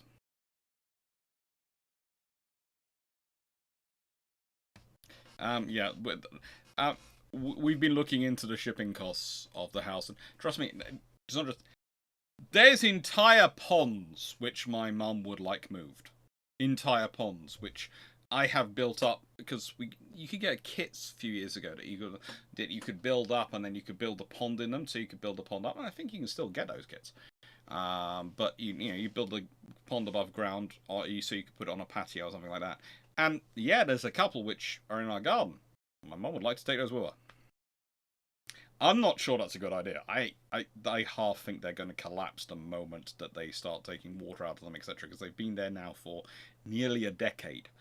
But I am not going to say a thing on that one, and I'm just going to see what happens. And hope that the movers have proper insurance.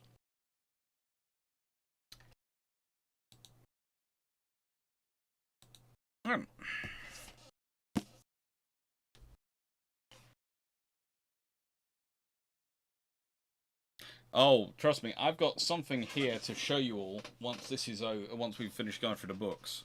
That's why I only did 5 books today, because I've got something which is to show you all. Once this have gone through the books. And, yeah. You'll find them interesting. Because I've started going the route of Drakenfell. I've started hovering around eBay looking for pictures to buy. The reason I'm doing that is because I've realised that that might be the only way I get to be able to afford enough pictures for the book projects I'm doing.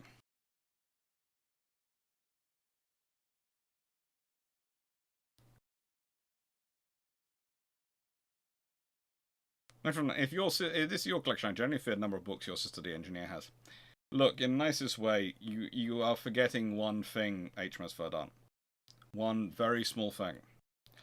We both inherited our book habits from our parents. And we've already inherited my father's collection.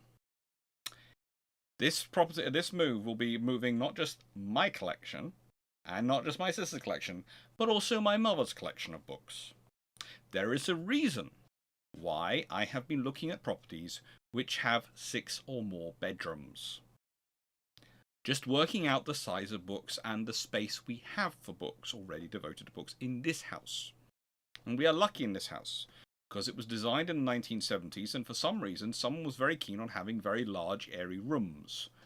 Not all places have such large airy rooms, and not all spaces therefore have space for having wall-to-wall bookshelves in pretty much every room in the house. Originally I started these videos were done in my bedroom, and you saw that there are 2 sides on 2 walls of the bedroom are covered in bookshelves. There's also books in the cupboard behind in the sort of big cupboard at the back of the room as well, the built-in cupboard unit. Well, yeah, pretty much every room in the house is like that. Our house is probably structurally about 50 to 60% books. Anyway, Okinawa, the last naval battle of World War II. This is the official Admiralty account of Operation Iceberg, compiled by J Grehan. And it's an interesting read.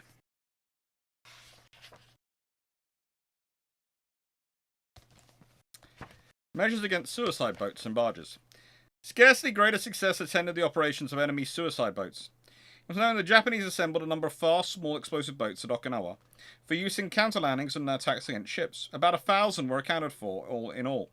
Large numbers were destroyed by the bombardment of Kemoreto and Okinawa-shima.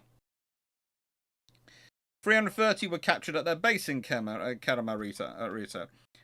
and over 300 were destroyed on or near Okinawa up to the middle of May. Special photographic missions were flown to find the caves in which these boats were concealed, and both naval gunfire and airstrikes were employed to destroy them. A sound design was a plywood boat, 18 foot long, decked, driven by a Chevrolet engine of about 70 to 80 horsepower, giving a speed range reported to be from 6 to 35 knots. Depth charges with an effective distance of 30 feet were carried in a rack on the stern, abaft the pilot, but there was also accommodation in the bow for an explosive charge, and a wheel locking device was fitted for ramming. The planned tactics of the Okinawa force were to approach in groups of 3 from a stern and target, drop the depth charges 3 feet from the ship's side at a vital point. Capture instructions specified a full power approach and withdrawal.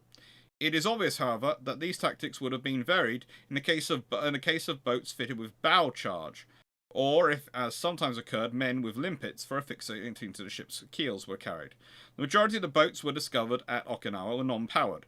These would steal along in the shadow of the land as close as possible to the ship to be attacked before closing. The most effective method of dealing with these pests was found to be coordinated air and surface sea search and attacks on the areas from which they were suspected to operate. An anti-small craft screen was formed, primarily for night duty, though it could be used in daylight if required. The patrol line was from the flanks of the transport area northward as far as Lishima, and south round the tip of Okinawa Shima, and up the southeast coast to Chinwan. Each station covered an area 3 miles long by 2 miles wide, the lines of stations being about 1 mile offshore. Each station was occupied by an LCI-type gunboat, fitted with radar if possible, and each group of 5 or 6 gunboats was allotted a cruiser and a destroyer, which patrolled to seaward in support of the line of gunboats.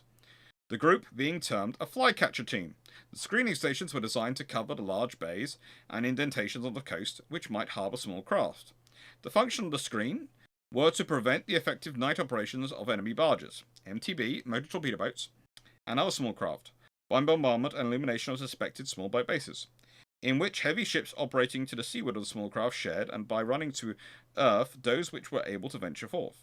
After the 8th of June, only one destroyer and assigned small craft conducted flycatcher operations, as the limited operating area did not warrant the use of both a cruiser and destroyer for the purpose.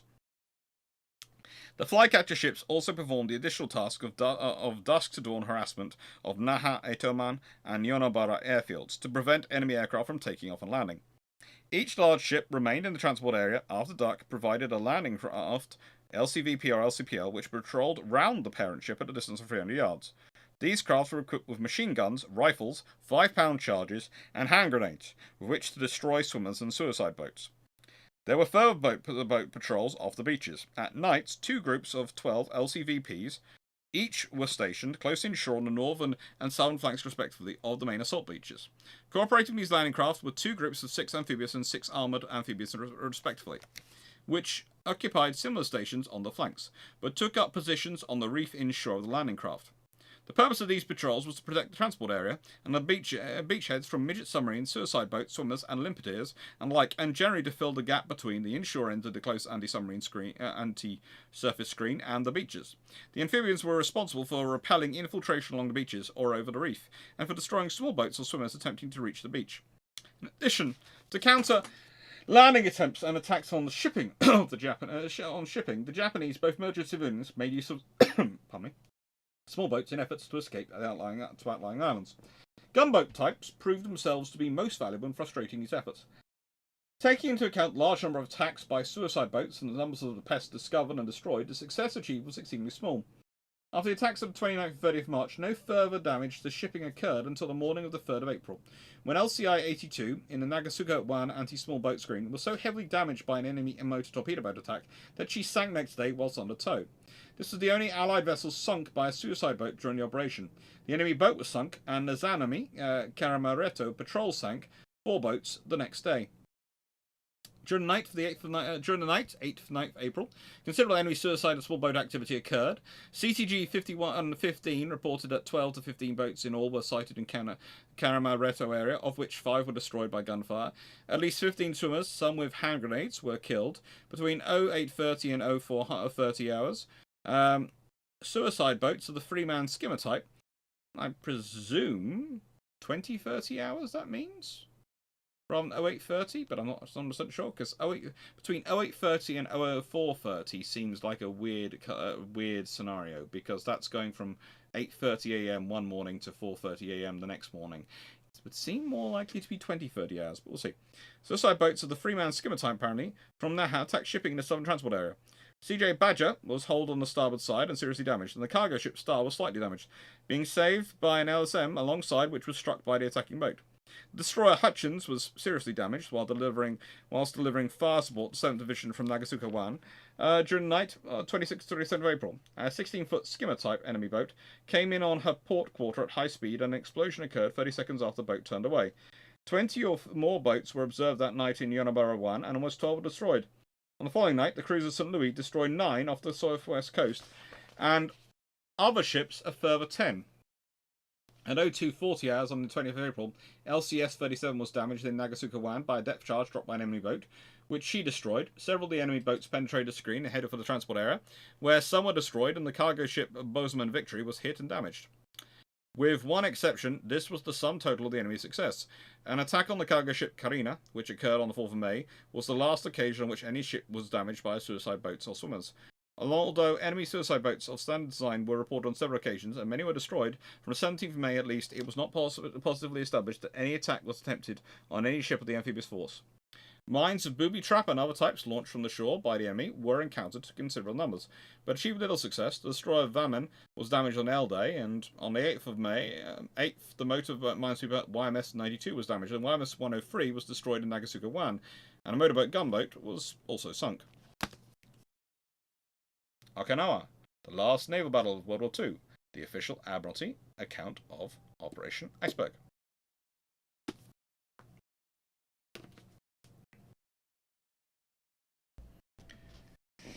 Oh, good lord. Truckload of books. Yeah,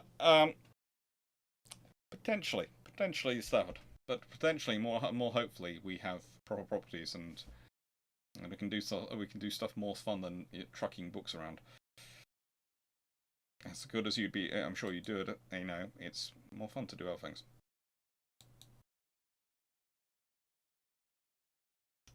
Oh, 3. 37.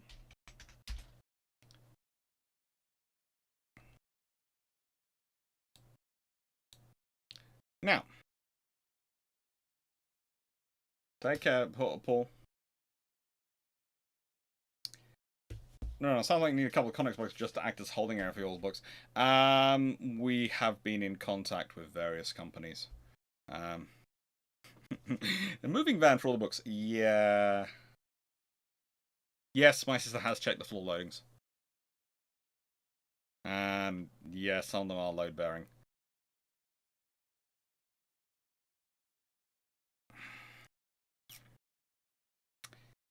Any thought on the US Spearhead class transports as drone carriers for low threat environments? It could work. The nicest way for a drone carrier for low threat environments, you really don't need much more than a deck and space to maintain them undercover. How would a Leander class have fared against the air attacks that the Chinese Ning Hai class light cruiser faced in 1957? Probably slightly better, but the thing is, you're supposed to be maneuvering at sea as part of a whole wider task force. That's the point. It's your task force versus task force. Take care, Paul Amos. Did the RN lose any ships to kamikazes? Oh. HMS Longshore? Was she lost to kamikaze?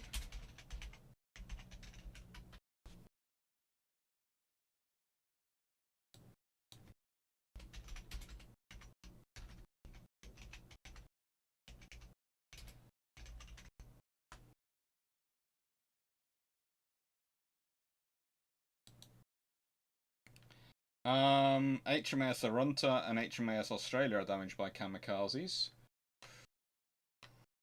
HMS Indefatigable is hit but not lost.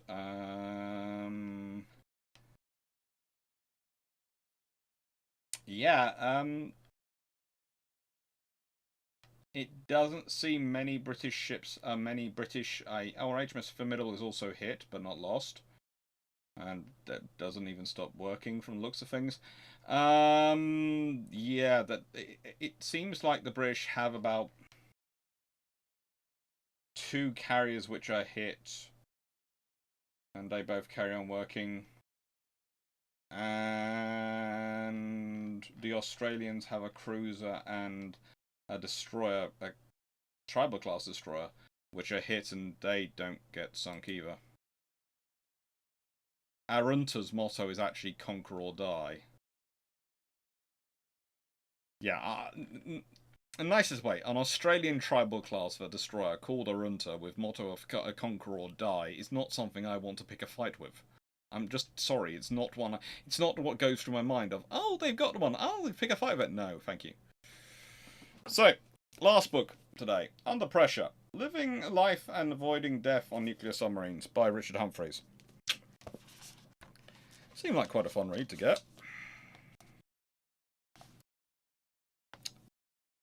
The water I was swimming in contained the deepest reaches of UK territorial water. The inner sound drops down to a tad over 1,050 feet in places and was used as a test firing range for submarine torpedoes. I didn't think of that, though, as I slipped into a steady freestyle rhythm, moving away from the boat so I could just make out the sight of Skye's Old Man of Store, an ancient landmark for mariners of a bygone age, gazing down on me, the water still as a millpond, the malevolent sun beating down. It didn't come much better than this, alone at last, with nature, peace and quiet for half an hour. But I couldn't keep my eyes off the sleek black bomber, magnificently backdropped by sky, the island's hills seemingly protecting her from the world beyond, this most secret weapon of war appearing shielded from prying eyes except for a group of hikers on the shoreline, who stood transfixed as they watched us out in the sound. Swimming back to the boat didn't have quite the same feeling about it, what with the dread of climbing back on board and descending into the smelly, cramped atmosphere, but at least I could dry off and spend some more time on the casing, breathing in the wondrous fresh Scottish air. Just before I reached the sub, I noticed that the Tasso was fishing off the side four planes and looked like he'd had some success. Pollock, skate, and mackerel were on the evening's menu. A rope ladder was attached to the side of the boat, so you could clamber back on board and dry off. After dinner, it'd be a riverboat ride to Portree, where we'd have a few jars in one of the pubs overlooking the harbour front. We could forget about the world for a few hours and the impending patrol. As I sat in the pub looking out to the sea, the last remnants of the evening sun light struck the boat. Far out in the sound, the gleaming leviathan strangely hypnotic against the fiery screen of a fading sky. It was soon time to get back on board for a kick-off at 060 Crack Sparrow Fart, as our very eccentric but brilliant XO referred to it. Then back to Fast Lane for the last pre-patrol repairs, and missile load-up before heading off into the abyss. This is a very, very interesting read.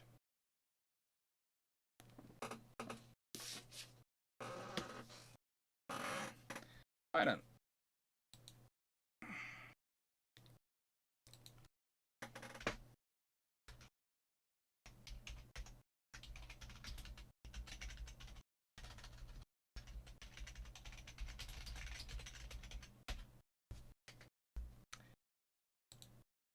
So,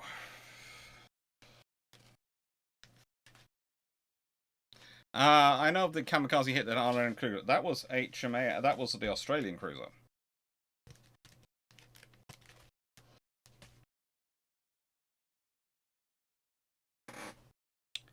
There are all sorts of interesting ideas. Armored Carriers has been having fun on Twitter recently, and I'm avoiding getting involved because the person he's having an argument with doesn't seem to be arguing necessarily in good faith. I'm not sure about that, and because I'm not sure whether they are or aren't, I just chose not to get involved. Because perceptions could change response. As you can see, I got this for roughly £10 from Amazon, from eBay, I mean, which seemed like a good selection to get. I thought I might be able to use them for something. Looked pretty good to me.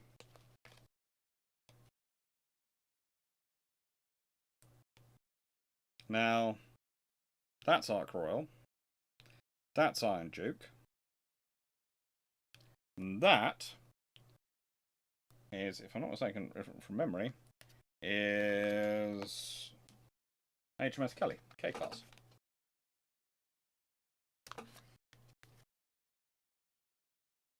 Pretty cool.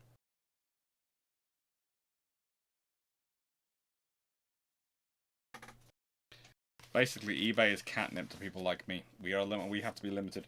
I am only allowed to go and place bids 2 days a month. Yeah, I have to be limited. I'm allowed to place a bid on the 12th and the 24th of every month. Otherwise, I spend too much money. Yeah, cigarette cards, yes.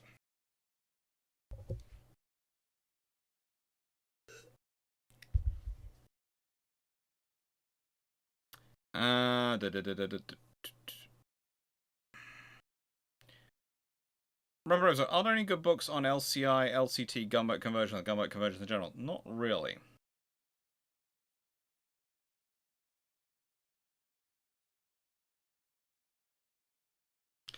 Anyway, the future video on Lanchester laws and Bradley, if it happens, could be great to explain how they work on their warfare and their shortcomings. They have interesting effects. I have a feeling I'm going to add those. It's going to sound strange, but those videos are going to end up causing me debates with people.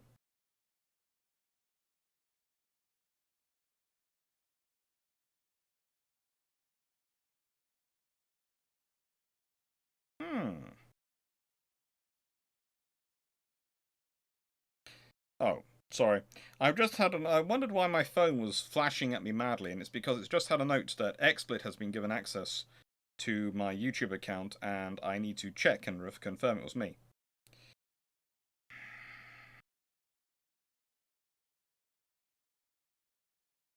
You know, life is like that sometimes.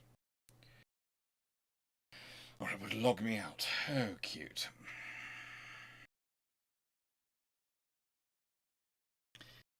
Is that one total bid, or one bid total, or one bid per item? One bid per item. I'm allowed one there. Basically, I have an hour on those days to search through, and I am good. It's like I'm good at my rule is that I can get, because one of the things I do know myself is that I can get quite easily distracted by computer games, etc., because they turn into puzzles, and I love puzzles and solving puzzles. It's one of the reasons why I love history. So to stop myself ever getting an addiction to games, etc., when I've got very heavy work duties, I basically disable Steam on my systems, and have been known to unload remove it completely. But the other scenario the other rule I always have is that I don't get to play games until I finish my work, and I keep myself to that discipline. So the games aren't allowed to come on till the work's done. Which is one of the reasons why I'm also sometimes slow to get around to playing games. When other people go, "Oh, this really new cool naval game is out," and I'm going, "I'd love to play it, but I haven't finished the work, so I'm not allowed to get to it." I'll have it. I have it sitting there in my Steam account. I've got it procured. It's there for the moment I want it, but I can't touch it now. And it's sort of I'm similar with eBay. I have a limit on myself, so I don't spend over my budget. I also have a budget of things. I never bid more than a certain amount of money on things. I have to admit, with the pictures, I'm starting to think, well, I might have to bid slightly more. I might have to raise some of my bids, but I put in some bids for things like magazines, etc. For the World at War magazines, etc. That came out during World War II and things like that, and I'll see whether I win them, because if I do, then that's going to really help me with the picture scenario. I'm doing. Drac might be doing one on Lancaster's laws as well, but I haven't talked to him about whether he's doing it. I'm doing one on them. I know I'm doing one of them. I've done a short on them, and I'm doing a long patrol on one of them for the Christmas period.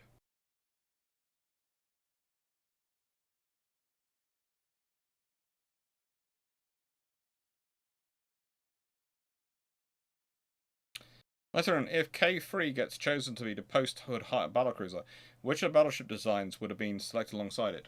Ooh, that's an interesting one.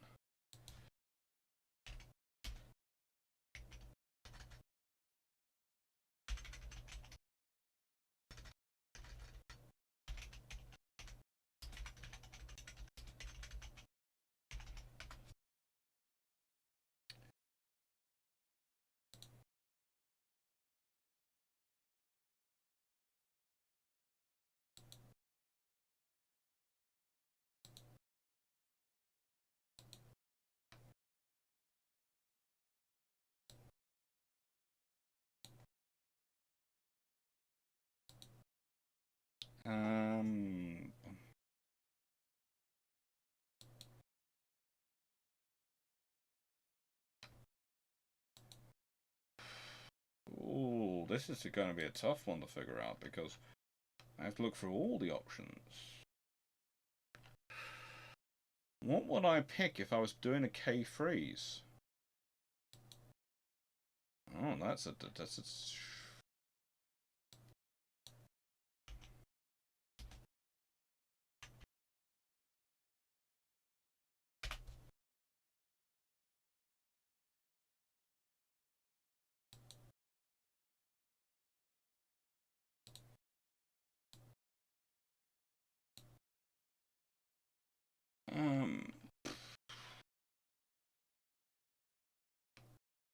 if I'm doing the Ks, and the Ks have quite a good design, let's be honest, they really do have quite a good design.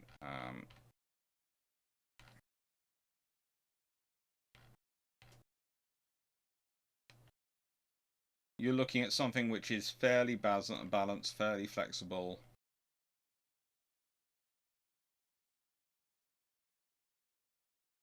What is the combination I go with?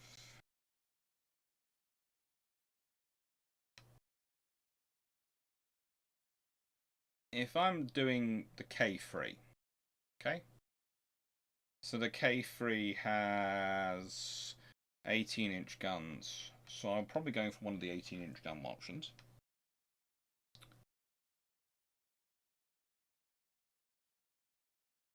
I think I'd probably, I'd probably go with the L3.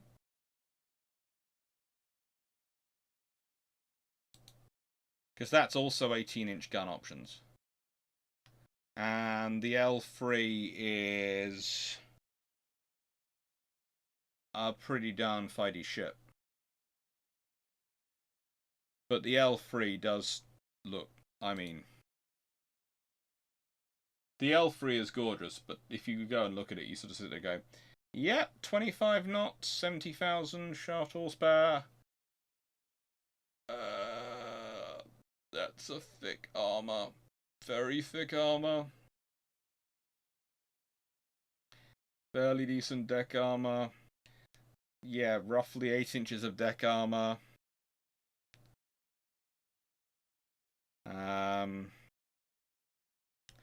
14 inches of bulkhead armor. 14 inches of... The belt is made up of 14 inches sloped to 25 degrees, topped by 8.5... 9 inches sloped at 65 degrees. Before it reaches the deck armor. It's just, that's just, that's a girl, that's a girl and a half, that ship. That is a real lady. 9 18-inch guns.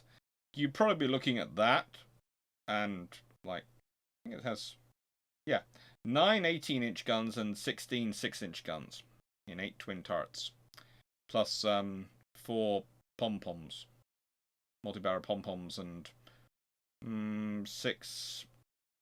I think that's going to be 4.5-inch guns in anti-aircraft form. So yeah, that's a ship and a half. 70,000 shaft horsepower. Yeah, I think I'd have to be the L3s. If I'm going to build the K3s, I'm building the L3s of my battleships. And I should probably put up the thing here so you all can see the L3.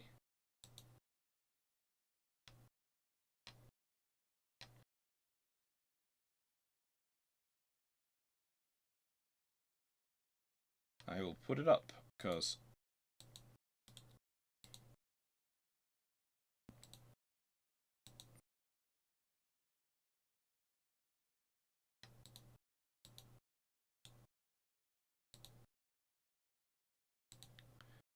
if I go settings and I go K3 should have appeared up there. It has. And let's add source, image file, L3. No, I want you to go. Bum.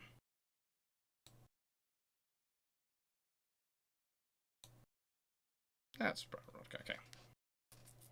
Slight gap going along here, but not too much of a problem. Hang on. If I bring that down, probably then there's the gaps at the top.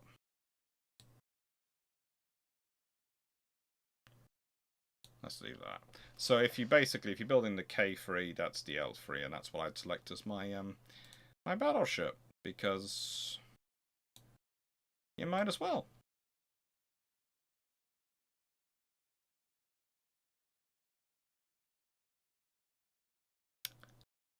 I don't think I'd like to fight either of them, personally.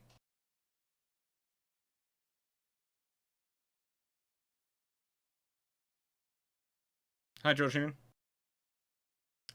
Alright, I understand. I have to limit myself to one big Amazon order per month. Mm-hmm. Hi, Just Funk. So yeah, limit myself to Steam summer sale, winter sale. Last on one coincides with birthday, so I allow a bit of a splurge. Mm-hmm. Nemo, what do you think of Rule the Waves Free from a strategic tactical point of view? I guess designing builder ships has itself a strategic tactical point of view. It does look quite interesting, but it's currently on my games to play list.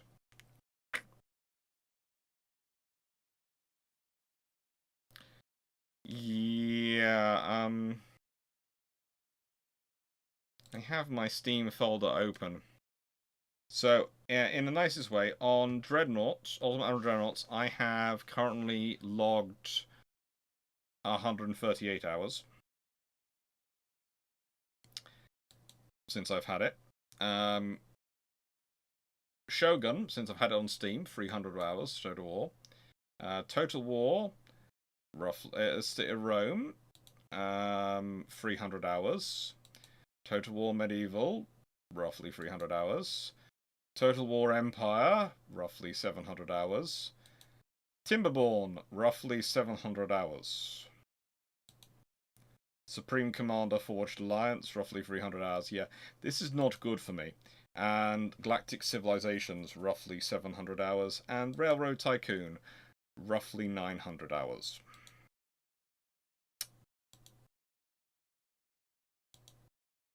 Carrier Command Gaia mission, roughly 200 hours. And the game I've had the longest of my life, and the first computer game I ever bought, Command and Conquer Red Alert.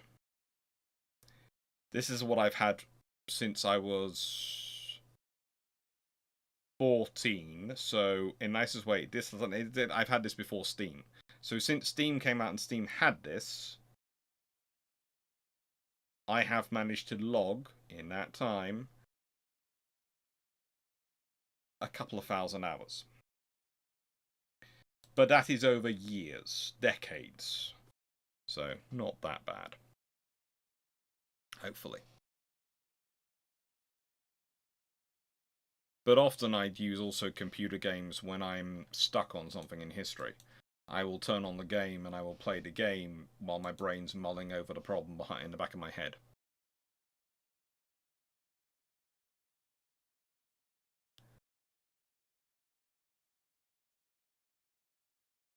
There is just, I forgot all about Railroad Tycoon. Never forget Railroad Tycoon, it's one of my favourite games, and there's a new version coming out soon which will work with all the systems we have now.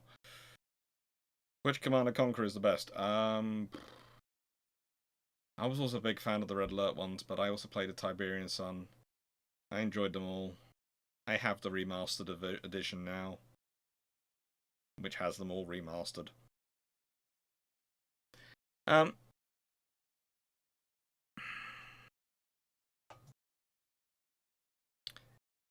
don't know. What circumstances need to happen to retain flying boats in the RAF and then to be Japanese Shimei PS1s? Both decision needs to be made to retain flying boats, and then decision made not to bother to go with any of Saunders Rose designs. Because I presume in a nice way, the British retain flying boats is going to be a domestic capability. So it might be there's a joint project with the Japanese.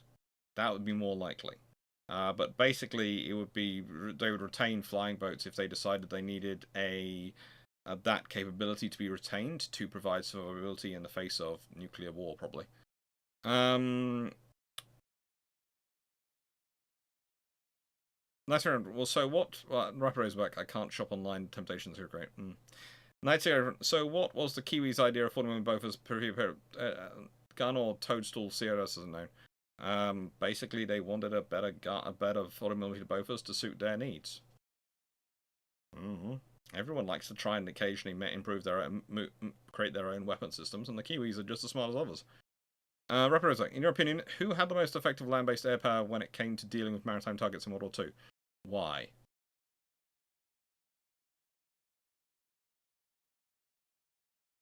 Ooh. Okay. So.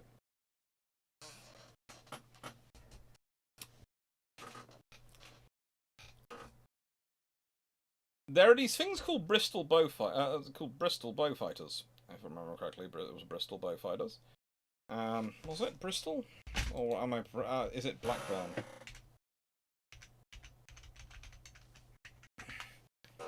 Yeah, they were Bristols, and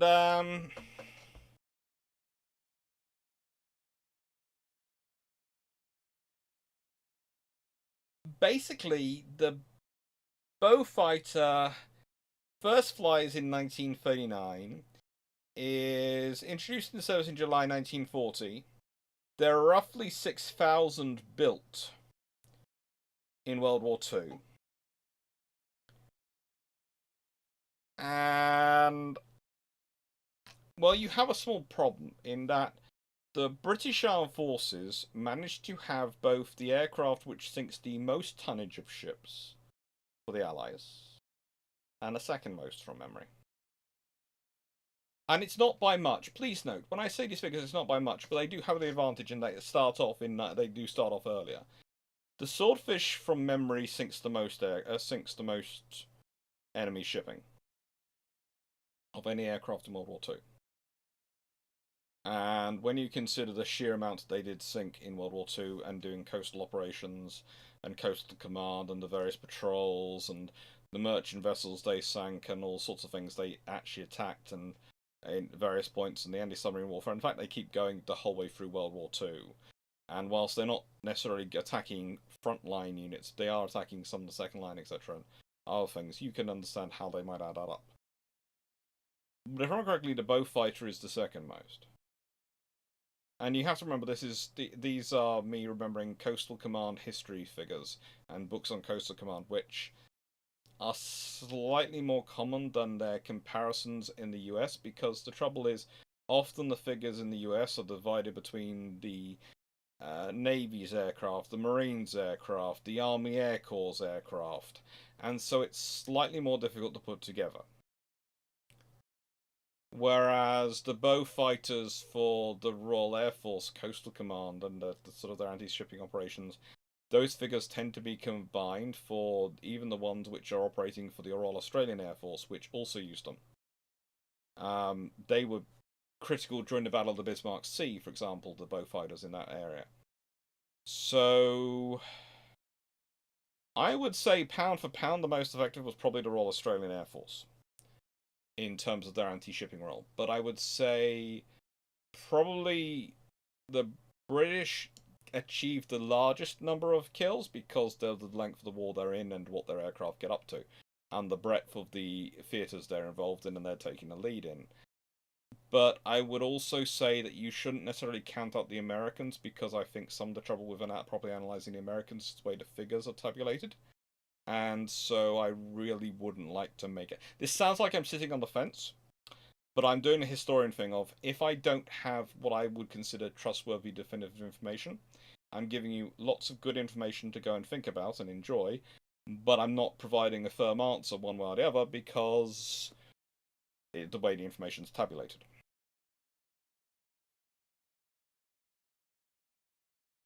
Medieval 2 still has the best battlefield layouts in the games combined. Medieval 2 is great, yeah.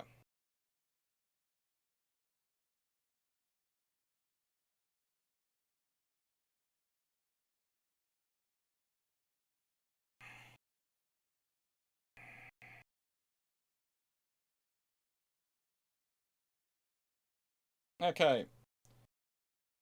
In terms of books, what are your top 5 World War II warships, aircraft? Looks. In terms of looks, what are your top 5 World War II warships and aircraft? And I do realize it's 11 o'clock, yes. And I haven't activated. Okay, I'm going to apologise. The patron suggestions is going to go live tomorrow.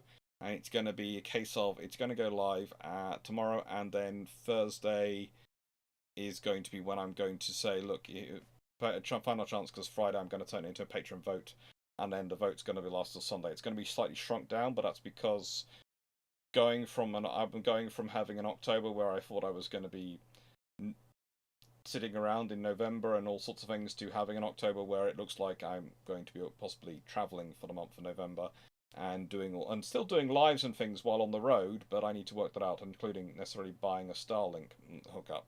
So I'm going to truncate October's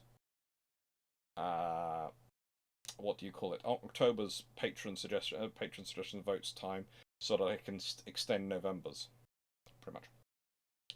And looks what are top 5 World War II warships and aircraft. Favorite. Favorite aircraft and looks, probably the Mosquito. Then for completely different reasons, I like the Mustang. I am not a fan pretty much of any of the bombers. They are nice, but they wouldn't make my top 5. B-29 would definitely make my top 10.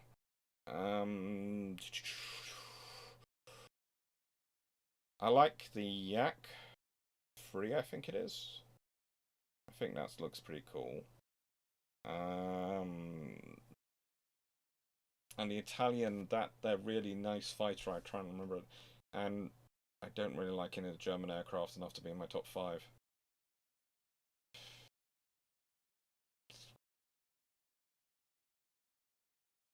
And trouble is, my favourite looking aircraft from that period actually comes out after World War II.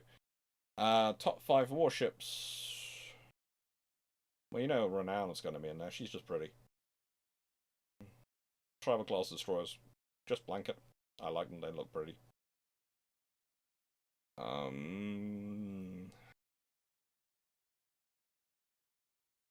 I do have an affection for the Littorios. Even as much as I do not consider them as good as the Francisco Caracolas, I do have an affection for the Littorios. And as much as I decry their 8-inch guns, I also have an affection for the Lexington Saratoga. I just wish someone had some sense when doing their guns. But I think Implacables get a raw deal in World War II, because they are very nice looking carriers. They just get completely forgotten. And of course Ark Royal's pretty, but she's a bit high for me. And a bit swish. So yeah. I go Implacables.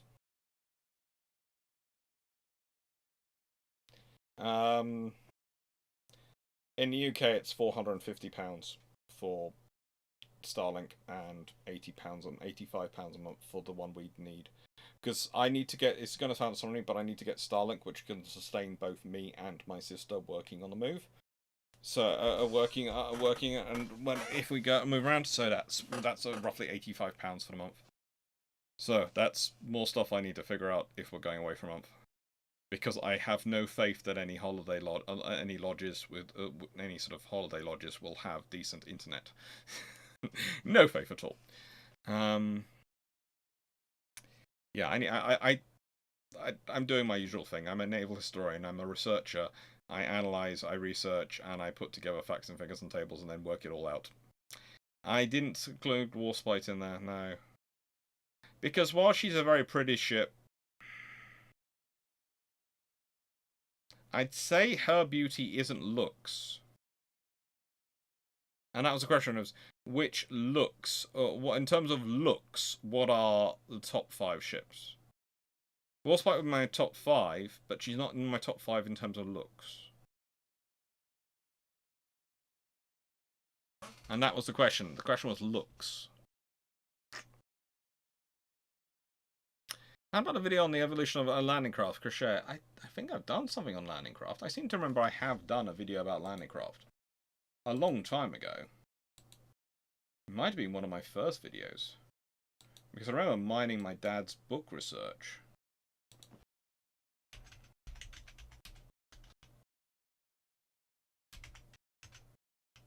Oh yeah. A question of getting them there. The landing craft series. There were 5 videos.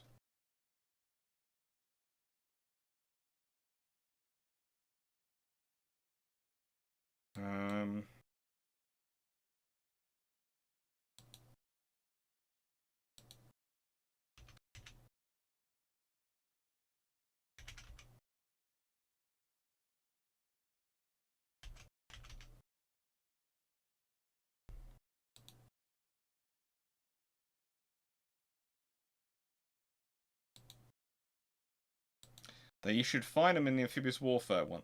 But they are my older, and oh good lord, some of the facial expressions on them. They were definitely original videos. When did they go up?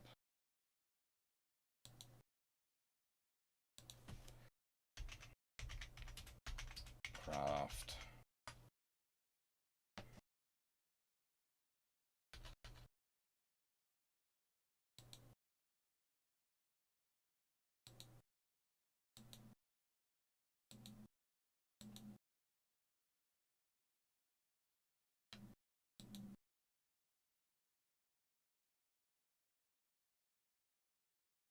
It's only had 680 videos, 680 views since it was published.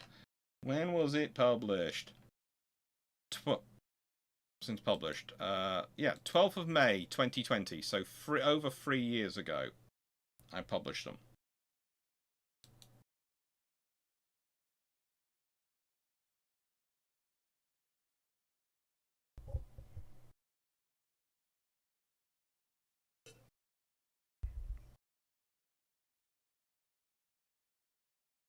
I'm not sure why, but that's the figures I've been reading on from the Netflix from the Starlink website. Yeah, one-time hardware cost of £449 and £85 a month. It could be UK taxes. It could be all sorts of issues, but it's, yeah. I'm looking at it because, as said, I would like to sort of download it, set it up.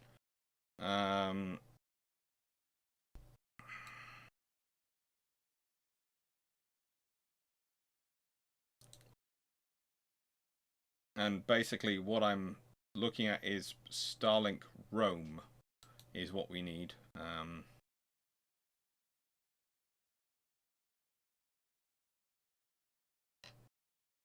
I was considering business, but then I thought, well, actually, no, we don't quite need the business level, but we do need the roam level because we're going to be moving, and residential we're not putting in on the property. So,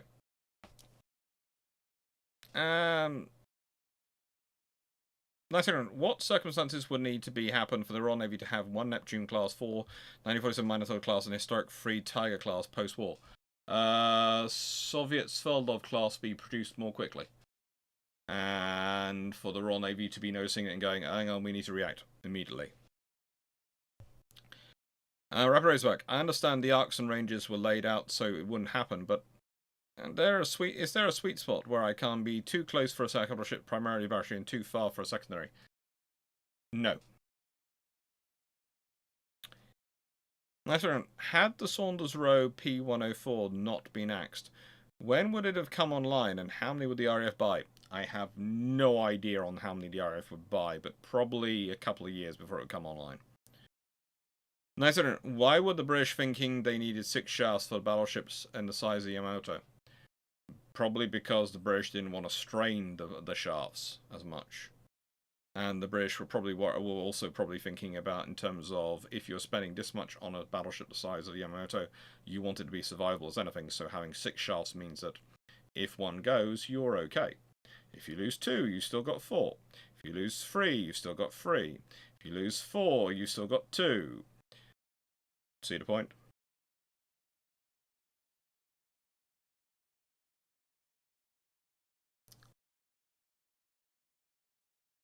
Look, I find the fact that if I want to look into important research into current military capabilities, the best source for me to do that for open source is War Thunder, to be a constant source of amusement. I'm sure there'll be another one, but the fact that people get so seriously committed that they into it and so ardently sure that they are right that they will post actual secret information in order to prove themselves right amazes me every time. But I do love it. And the fact is, people like to think it's just one side which does it, but no. All sides do it. It's brilliant. It's glorious. It's humans being human.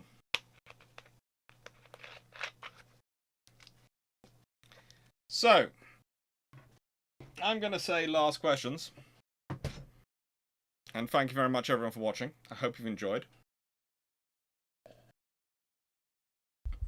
I'm thinking it's been enough time that whatever abomination it was on television has finished. And I'm going to be here till I finish the Iron Brew off. But I have opened, I will admit, a second bottle today. So this is me 2/3 of the way through a second bottle of Iron Brew. So yeah, it's been one of those days. It needed to be one of those days. Honestly, today is a day where I'm surviving mostly on Iron Brew, I must admit. Mostly because it's interesting. The chemicals, the smell seems to affect my mum and sister by triggering their asthma. With me, it makes me really not want to eat. And I literally know I'm drinking my calories. Not very sensibly with Iron Brew, because let's be honest, it's sugar, caffeine, and quinine. But yeah, that's what I'm doing. We'll sort it out though. What ship had the most rudders and how many? I'm not sure I can really answer that because I can remember but cannot remember the name of a ship which had, I think, 5 rudders, which I presume would be the most. But I'm not 100% certain. But I think there was a cruiser built at one point which had 5 rudders, and I think it was built for the French. But I'm not 100% sure, so I do not want to answer that one from memory. Next one. Would the Royal Navy have gone for the Saro SR-177 if the British could have made it work? Yeah, depends if they could work out the use case for it and if it would fit with their overall other operational plans.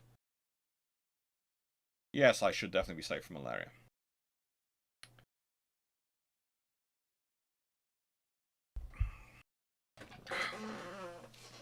Hi, Steve Clarke.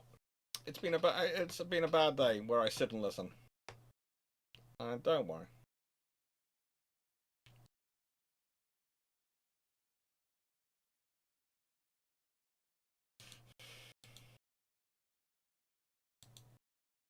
I'm starting to record the various Christmas. I'm recording the Christmas videos now. I've been recording some of the shorts already in September, and I'm now recording the comment response videos and the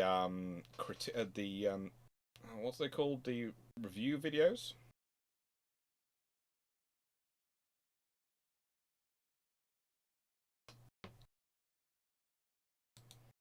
What are they called when you the react videos? Although I have come with a way of doing the react videos which I think is going to be okay. Because honestly, I wasn't so keen on the react videos because I thought the concept would be me reacting to other people's stuff, and I could see that being an absolute nightmare because I could go into marking mode, and then some of the things I said could definitely be actionable. Because there's a way you mark essays of students that you do not talk about other people's videos.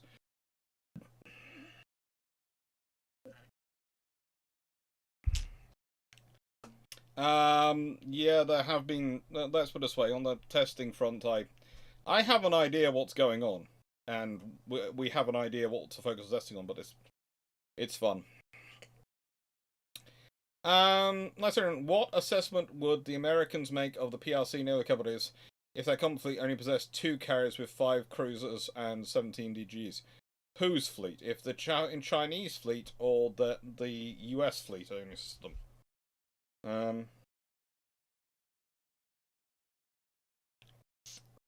2 carriers, 5 cruisers, and 17 destroyers, plus all the other stuff they possess. Let's put it this way.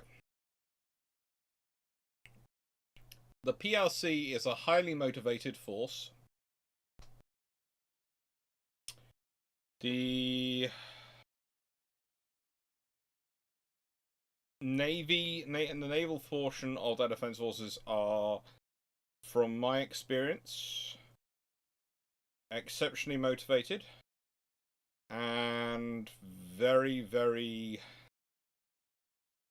professionally correct. But I would leave any further assessment of them to more appropriately for bilge pumps. Mainly because, well, there is a particular gentleman who every time I talk about the Chinese Navy and give anything like an accurate opinion of them, likes to spend their entire time writing very rude comments in the comment section. And I know that because whilst there are certain comments of theirs which are allowed through, there are also a lot which aren't. And guess what? I do see the ones which are spam filtered out. I do read them.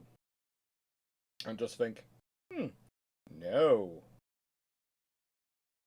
Because, as I've said before, and please note this criteria, I do not remove or ban comments as a rule.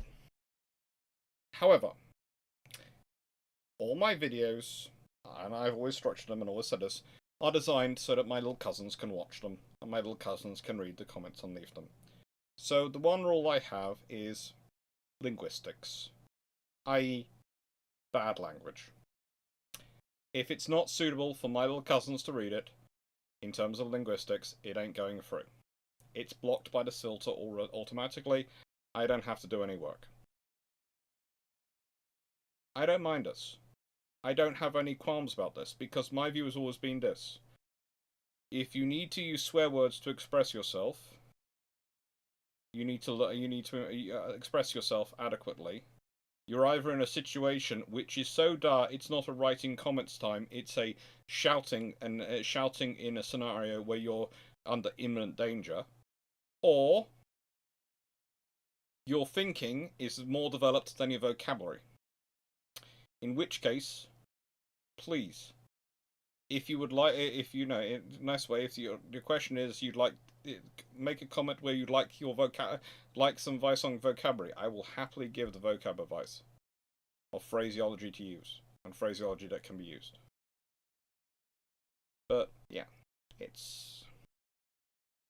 that's my only rule. It's not, and I've had comments from people who go who sort of message me on Discord and go, "That's censorship," and I go, "It's not." Because censorship is if I was banning you for your ideas or what you're saying.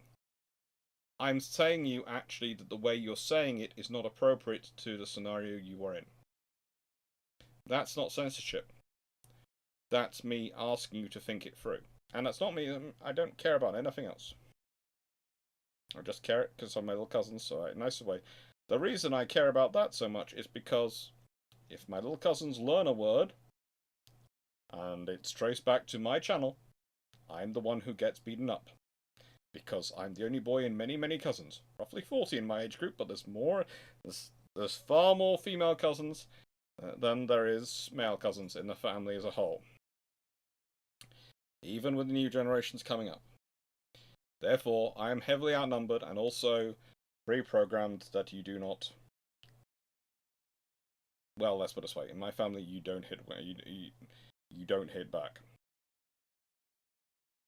You just don't. Because we can hurt them, so we don't. Which is the right thing, and it's the gentlemanly way. But it means that in the nicest way, I'm outnumbered, and I won't hit back. So my only option is to run. And whilst I can outrun roughly half of them, there are the other half who are the type who like to go running as a recreational activity. No.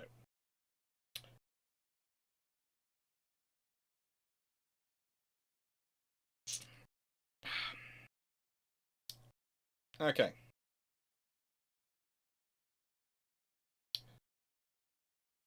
No, yeah, I give you 4%. Would a ship built to the description of the Irish rover from the song of the same name be of any use to anyone? I doubt it, but it could be fun.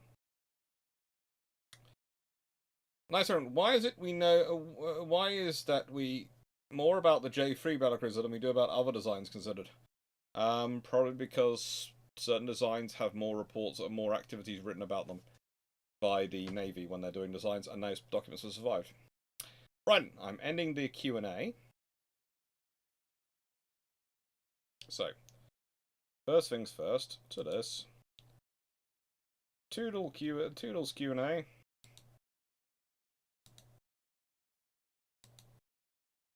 Confirm.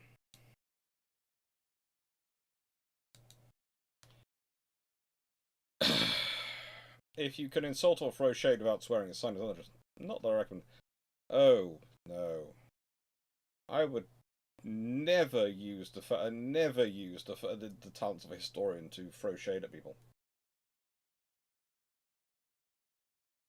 As I commented on Twitter the other day, one of the most devastating insults that a British person can give someone else is to use the phrase, "Oh, how interesting." Because there is, "How interesting, please tell me more," versus there's, "Oh, how interesting." Anyway, Percy Scott became, after all, very much against battleships. Was he right that money would be better spent on something else? Unfortunately, there really wasn't anything else other than battleships to spend the money on, and honestly, Percy Scott is quite a lot of people who suddenly jump on various systems, and the trouble is those systems aren't ready. This is one of the problems that happens in history, because you see people like Percy Scott, like Fisher, they're a bit kind of visionary. They like to look to the future.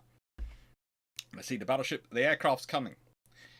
But the trouble is, if you think about it, if war had broken out in 1920s, it wouldn't be aircraft, it would be battleships, which would be at the head. And aircraft development would not have reached the point at which they could be sinking ships viably, reliably, in that period. They would have still been very much the most powerful system they'd have given would have been spotting. And then when you are dealing with things like even late 1930s, you've still got that argument. It's still half a dozen of one, six of the other at best. And this is coming from someone whose PhD is in development of naval aviation. In 1920s and 30s, my PhD covers the development of naval aviation from the end of World War I to the beginning of World War II. Exactly what happened, and I was originally going to be doing the Royal Navy, the Imperial Japanese Navy, and the US Navy, but it got so large and in-depth on the Royal Navy, it focused in just down on the Royal Navy, which explains some of the weirdness in my title. Whereas the Imperial Japanese Navy and the US Navy are sections which I research but never turn into chapters of the thesis or sections of the thesis. And so, yeah, naval aviation is great. It's developing. It's nowhere near where it's going to be. And you need the battleships. Hi, Fish. What'll be new episodes of The Dry Dock? That's Drac. And I think he's got tons of plans episodes for The Dry Dock, I think. But if you're talking about bilge pumps, there'll be more bilge pumps coming in terms of the podcast, and there'll be various other things coming at some point. I'll see you, my David.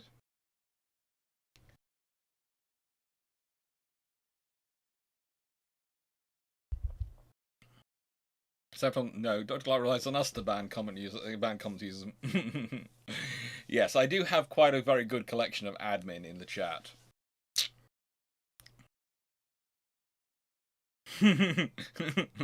Something. What you're saying is you need to make at least. I need to make a lot.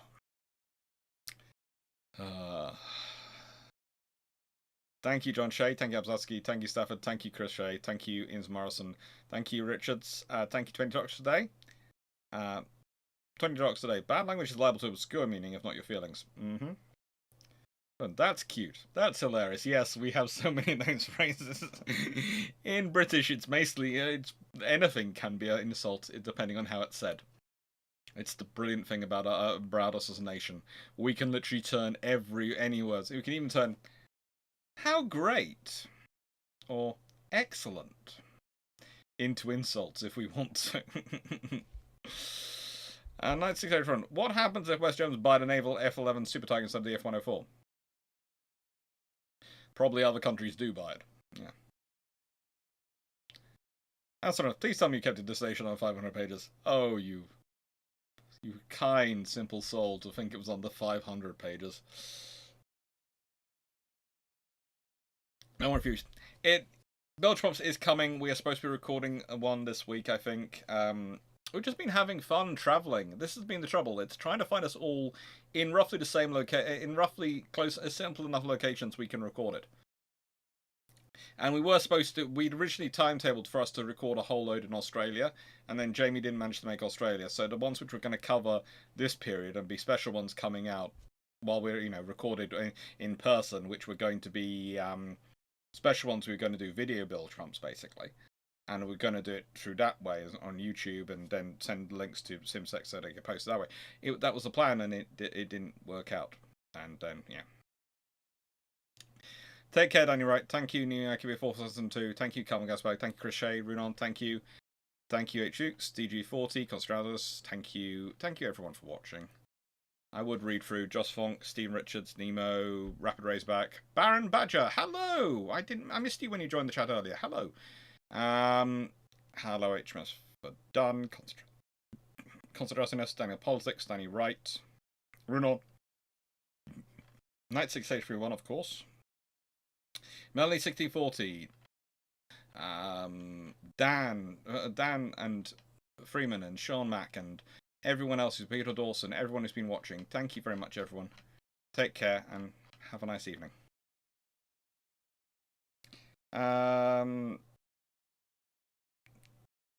More mistakes,